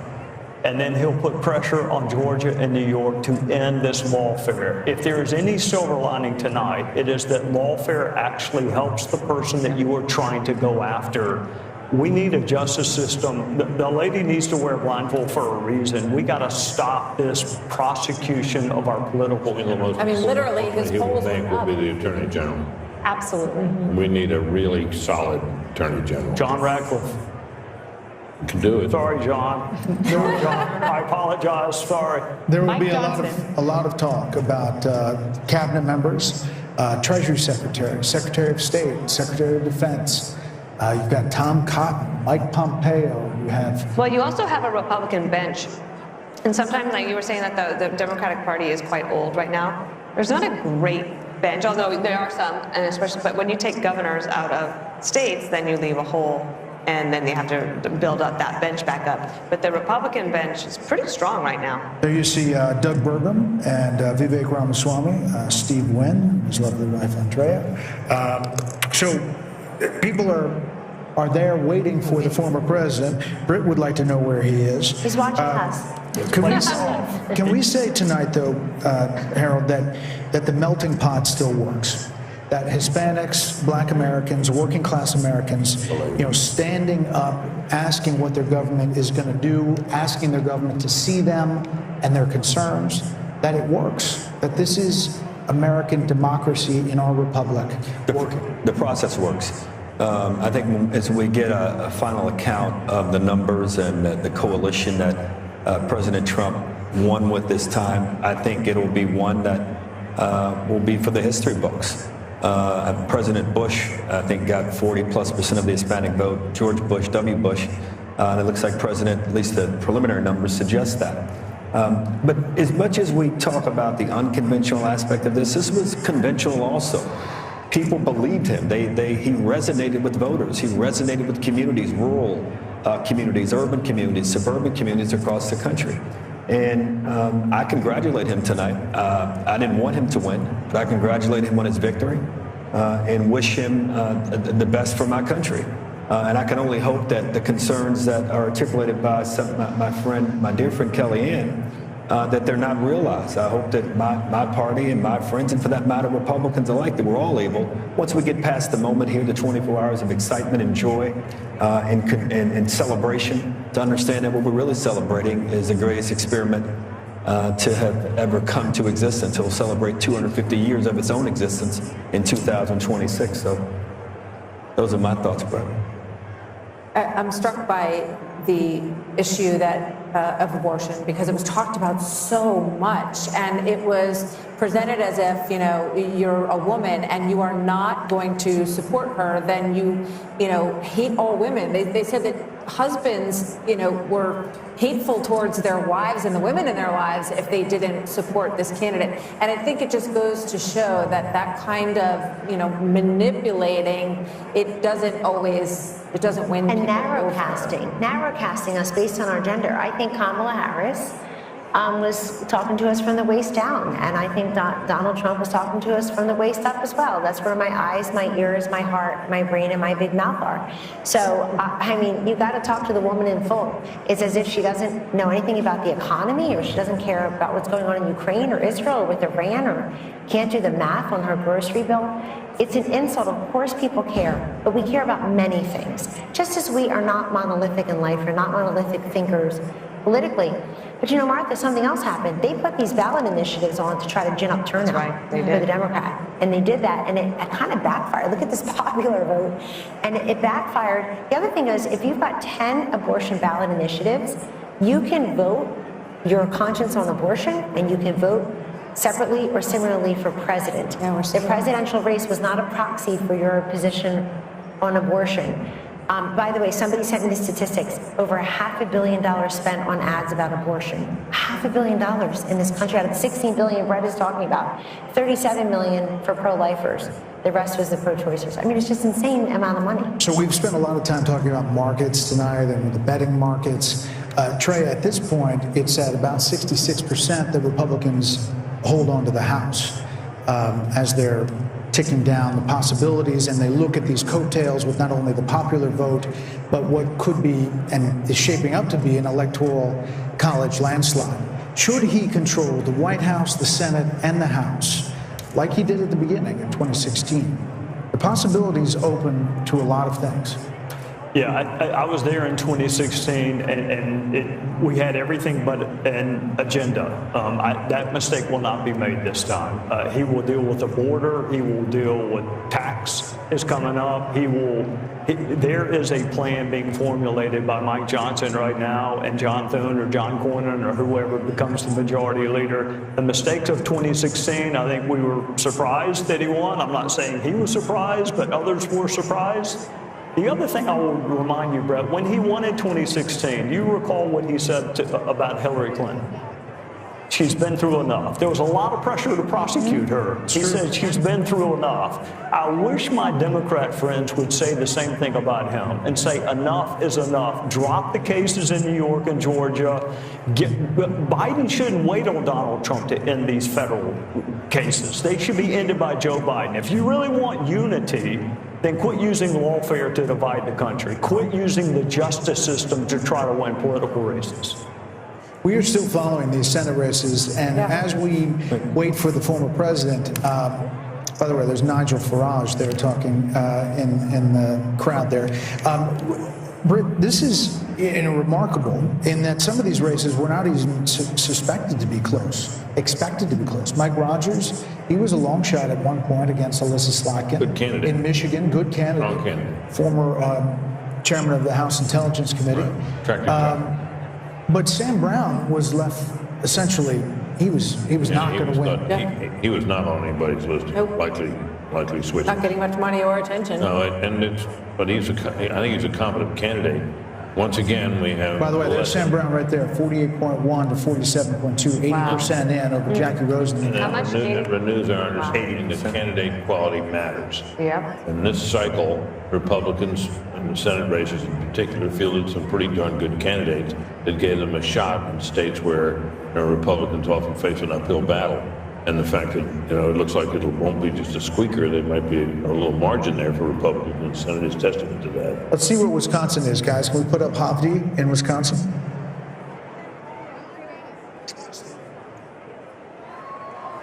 Ladies and gentlemen, please welcome President-elect Donald J. Trump, First Lady Melania Trump, and the Trump family, accompanied by Vice President-elect J.D. Vance, Second Lady Usha Vance, along with friends and campaign staff.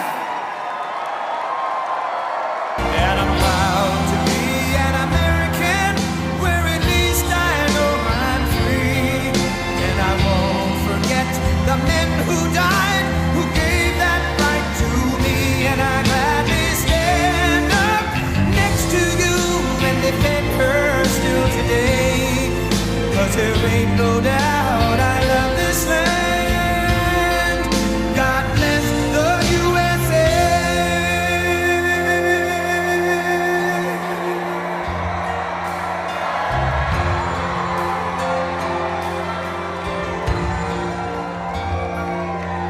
From the lakes of Minnesota to the hills of Tennessee, across the plains of Texas, from sea to shining sea, from Detroit down to Houston, and New York to LA, where there's pride in every American heart, and it's time we stand and say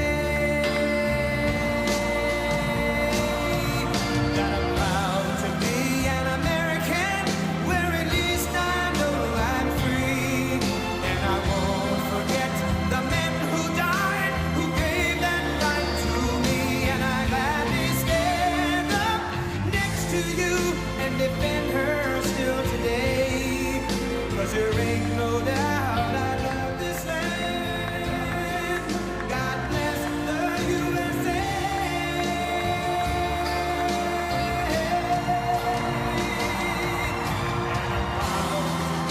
An American, where at least I know I'm free, and I won't forget the men who died, who gave that right to me, and I gladly stand up next to you and defend her still today.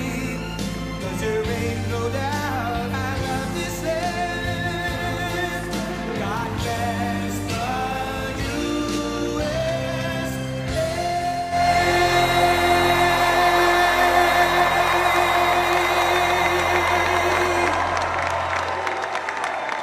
Thank you very much. Wow.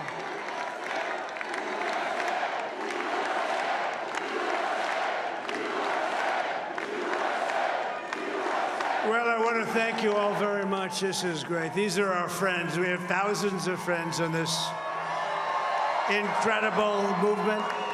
This was a movement like nobody's ever seen before. And frankly, this was, I believe, the greatest political movement of all time. There's never been anything like this in this country, and maybe beyond. And now it's going to reach a new level of importance because we're going to help our country heal. We're going to help our country heal. We have a country that needs help, and it needs help very badly. We're going to fix our borders. We're going to fix everything about our country. And we made history for a reason tonight, and the reason is going to be just that. We overcame obstacles that nobody thought possible, and it is now clear that we've achieved the most incredible political thing. Look what happened. Is this crazy?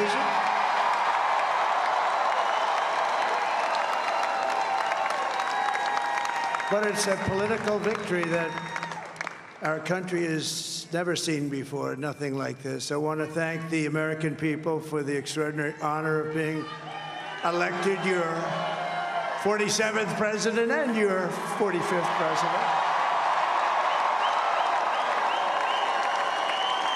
And every citizen, I will fight for you, for your family, and your future. Every single day, I will be fighting for you, and with every breath in my body, I will not rest until we have delivered the strong, safe, and prosperous America that our children deserve and that you deserve.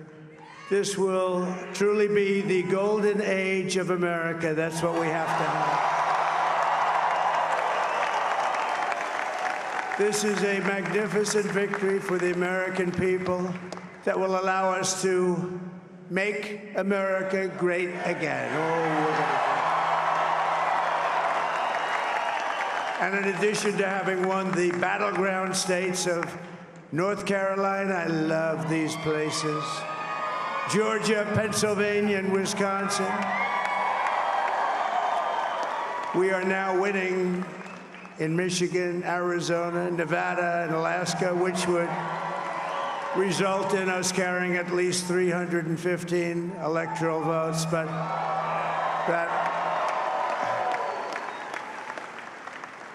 it's much easier doing what the networks did or whoever called it, because there was no other path.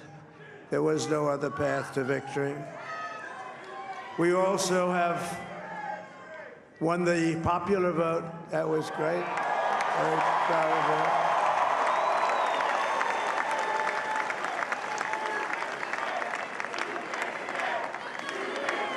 Thank you.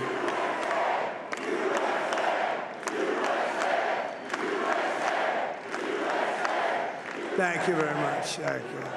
And, winning the popular vote was very nice, I will tell you.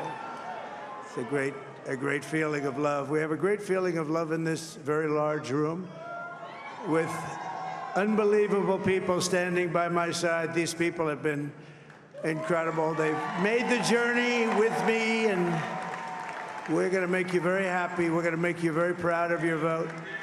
I hope that you're going to be looking back someday and say that was one of the truly important moments of my life when I voted for this group of people beyond the president, this group of great people. America has given us an unprecedented and powerful mandate. We have taken back control of the Senate. Wow, that's good. And the Senate races in Montana, Nevada, Texas, Ohio, Michigan, Wisconsin, the great Commonwealth of Pennsylvania, were all won by the MAGA movement. They helped so much. And in those cases, every one of them, we worked with the senators. They were tough races, and I mean, the number of victories in the Senate was absolutely incredible. And we did tele-rallies. We did tele-rallies with each one of them. And sometimes we did 2 or 3 and it was amazing to look at all of those victories. Nobody expected that, nobody. So I just wanted to thank you very much for that. And you have some great senators and some great new senators. And it also looks like we'll be keeping control of the House of Representatives.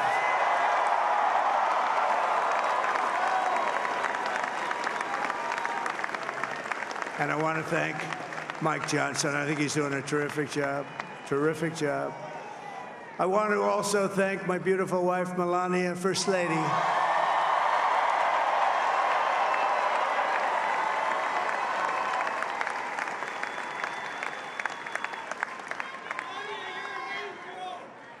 Who has the #1 best-selling book in the country. Can you believe that?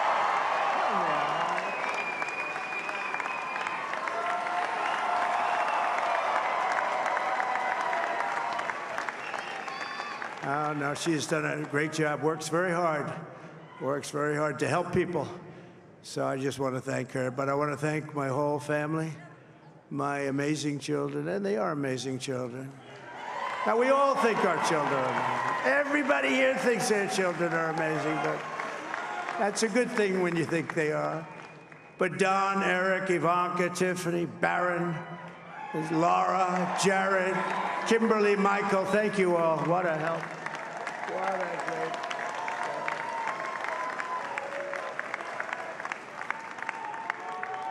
My father-in-law, Victor, is tremendous, and we miss very much Melania's mother, Amalia.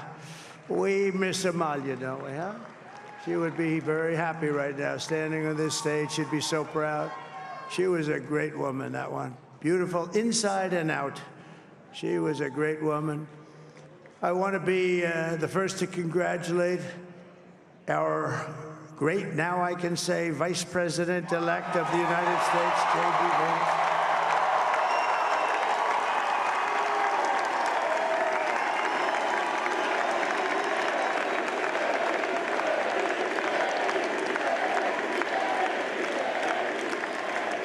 And his absolutely remarkable and beautiful wife, Usha Vance. And he is a feisty guy, isn't he? You know, I've said, go into the enemy camp, and you know the enemy camp is certain networks, and a lot of people don't like to, sir, do I have to do that? He just goes, okay, which one, CNN, MSDNC? He'll say, all right, thank you very much. He actually looks fine. He's still like the only guy I've ever seen. He really looks forward to it, and then he just goes in and absolutely obliterates them. Say a couple of words.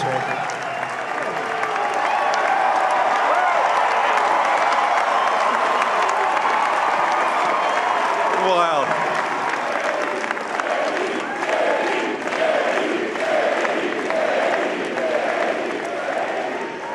Well, Mr. President, I appreciate you allowing me to join you on this incredible journey. I thank you for the trust that you placed in me. And I think that we just witnessed the greatest political comeback in the history of the United States of America.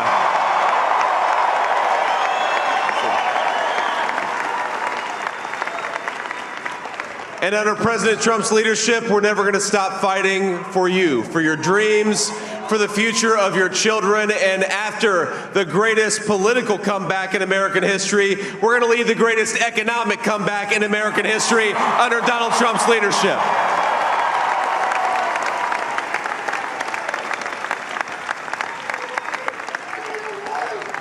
Thank you very much. He's turned out to be a good choice. I took a little heat at the beginning, but he was, I knew the brain was a good one, about as good as it gets. And we love the family, and we're going to have a great 4 years, and we're going to turn our country around, make it something very special. It lost that little thing called special. We have to make it so. We're going to make this so great. It's the greatest country, and potentially the greatest country in the world by far. And right now, we're going to just work very hard to get all of that back. We're going to make it the best it's ever been. We can do that. If we had to wait longer, I don't know. It was going bad, and it was going bad fast. We're going to have to seal up those borders, and we're going to have to let people come into our country. We want people to come back in, but we have to let them come back in, but they have to come in legally. They have to come in legally. Let me also express my tremendous appreciation for Susie and Chris, the job you did. Susie. Come, Susie. Come here. Come here, Susie. Chris. Come here, Chris. Susie likes to stay sort of in the back, let me tell you. The Ice Maiden. We call her the Ice Maiden.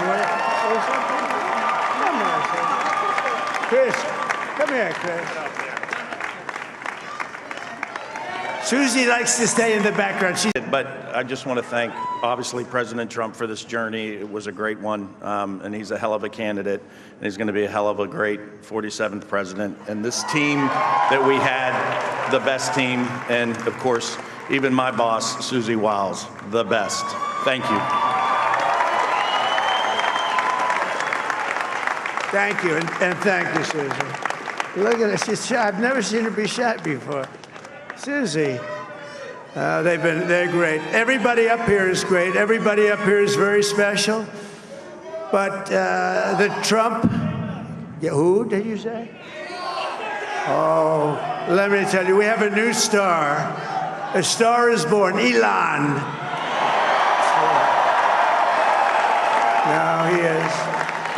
Now he's an amazing guy. We were sitting together tonight. You know, he spent 2 weeks in Philadelphia and different parts of Pennsylvania campaigning.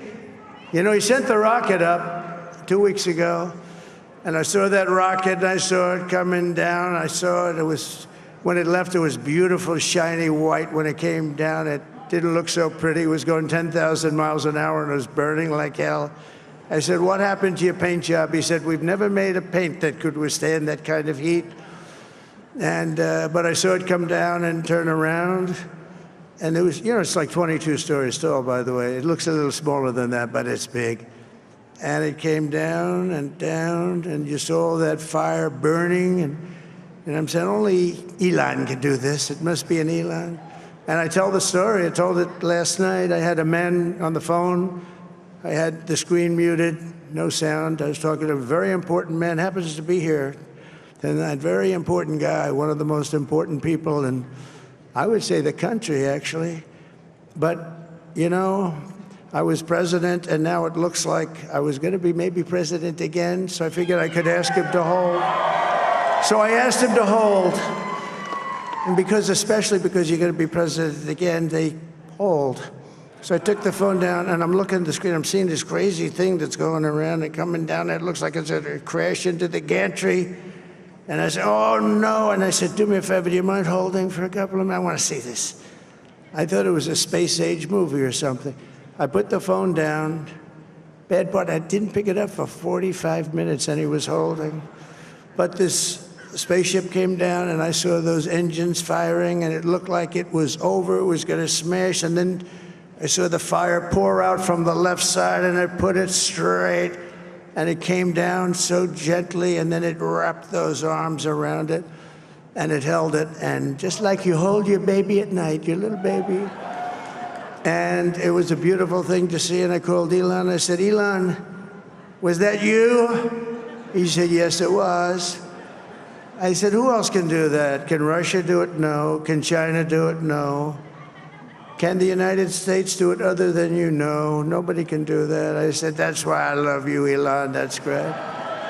And you know, when we had the tragic Hurricane Helene, and it hit North Carolina, they were really devastated, the water. This was a big water, as big as we've ever seen, water hurricane. It built lakes out of nothing. Fields became lakes, and the danger was unbelievable. And the people from North Carolina came to me and they said, would it be possible, at all possible, for you to speak to Elon Musk? We need Starlink.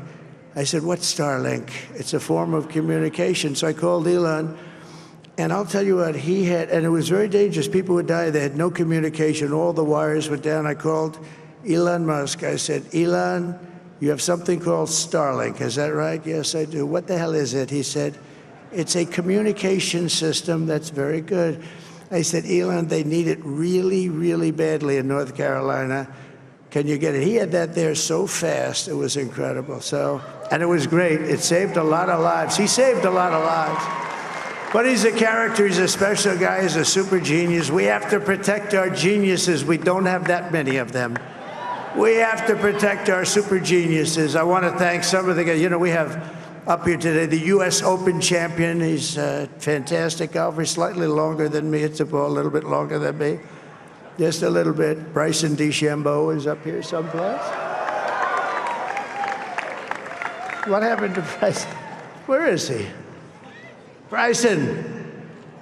Oh, he was shot. He's hitting balls. Oh, he's on the way. He's hitting balls. Bryson. Oh, look at him.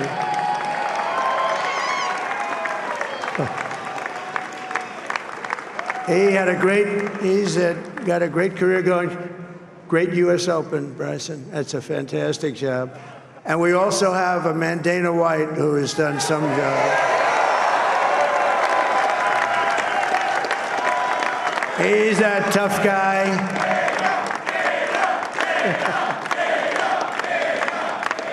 So Dana started UFC and came to me, do you mind if I use your, nobody wanted to give him a rinse because they said it's a rough sport, a little rough. And I helped him out a little bit, and I went, and they said, this is the roughest sport I've ever seen, but I began to like it, and he loved it, and nobody's done a better job in sports. And you know, he's a very motivational kind of a guy, what he does. He gets these fighters, and they really go at it, and it's become one of the most successful sports enterprises anywhere at any time. It's doing so well. I'd like to ask Dana just to say a couple of words, because people love to hear from him. Dana,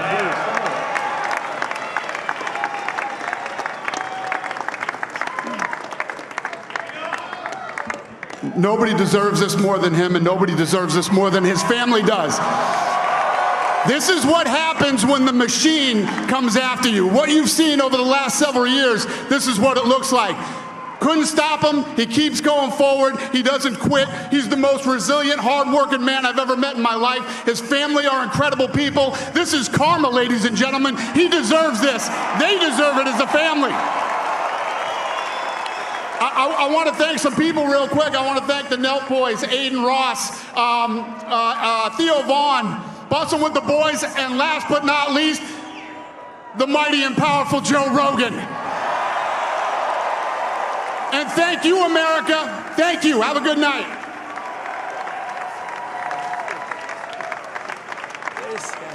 that is a piece of work. No, he's really an amazing guy. But most of all, I want to thank the millions of hardworking Americans across the nation who have always been the heart and soul of this really great movement. We've been through so much together, and today you showed up in record numbers to deliver a victory like probably like no other. This was something special, and we're gonna pay you back. We're gonna do the best job. We're gonna turn it around. It's got to be turned around. It's got to be turned around fast, and we're gonna turn it around. We're gonna do it in every way, with so many ways, but we're gonna do it in every way. This will forever be remembered as the day the American people regained control of their country.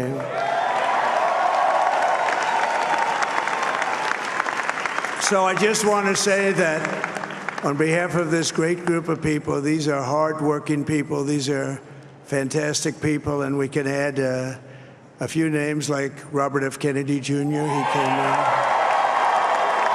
And he's going to help make America healthy again.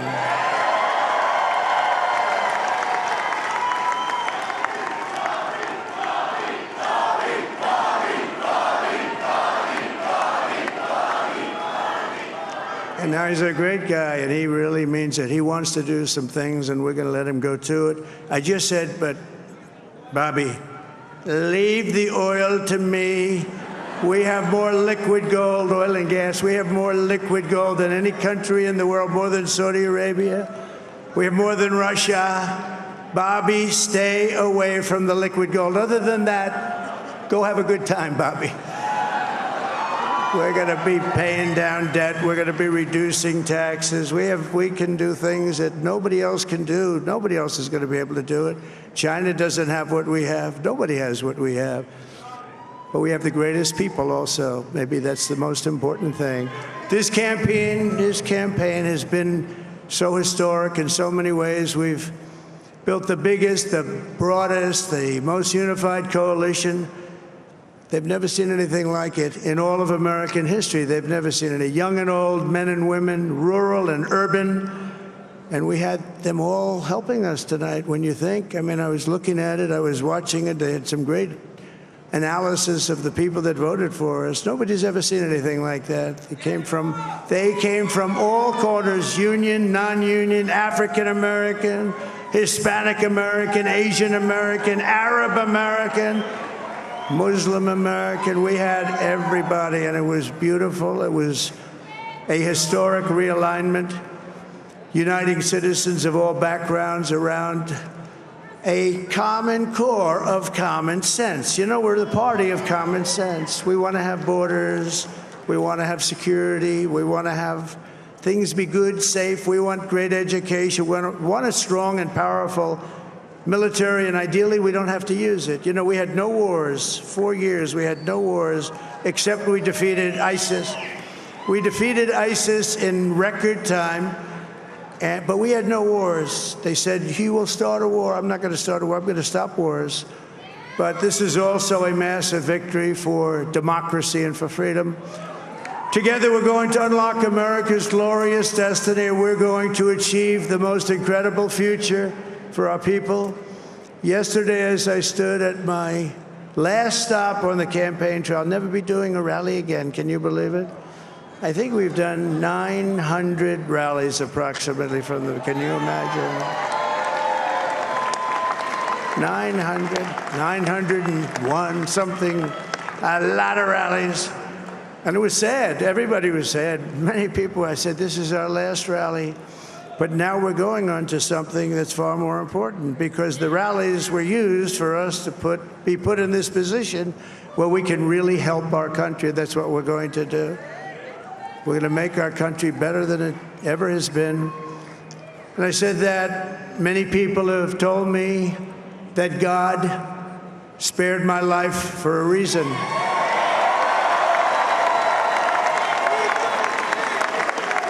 And that reason was to save our country and to restore America to greatness. And now we are going to fulfill that mission together. We're going to fulfill that mission. The task before us will not be easy, but I will bring every ounce of energy, spirit, and fight that I have in my soul to the job that you've entrusted to me. This is a great job. There's no job like this. This is the most important job in the world. Just as I did in my first term, we had a great first term, a great, great first term. I will govern by a simple motto: promises made, promises kept. We're going to keep our promises. Nothing will stop me from keeping my word to you, the people. We will make America safe, strong, prosperous, powerful, and free again. And I'm asking every citizen all across our land to join me in this noble and righteous endeavor. That's what it is. It's time to put the divisions of the past 4 years behind us. It's time to unite. And we're going to try. We're going to try. We have to try. And it's going to happen. Success will bring us together. I've seen that. I've seen that. I saw that in the first term when we became more and more successful. People started coming together. Success is going to bring us together, and we are going to start by all putting America first. We have to put our country first for at least a period of time. We have to fix it, because together we can truly make America great again for all Americans. So I want to just tell you what a great honor this is. I want to thank you. I will not let you down. America's future will be bigger, better, bolder, richer, safer, and stronger than it has ever been before. God bless you, and God bless America. Thank you very much. Thank you. Thank you very much.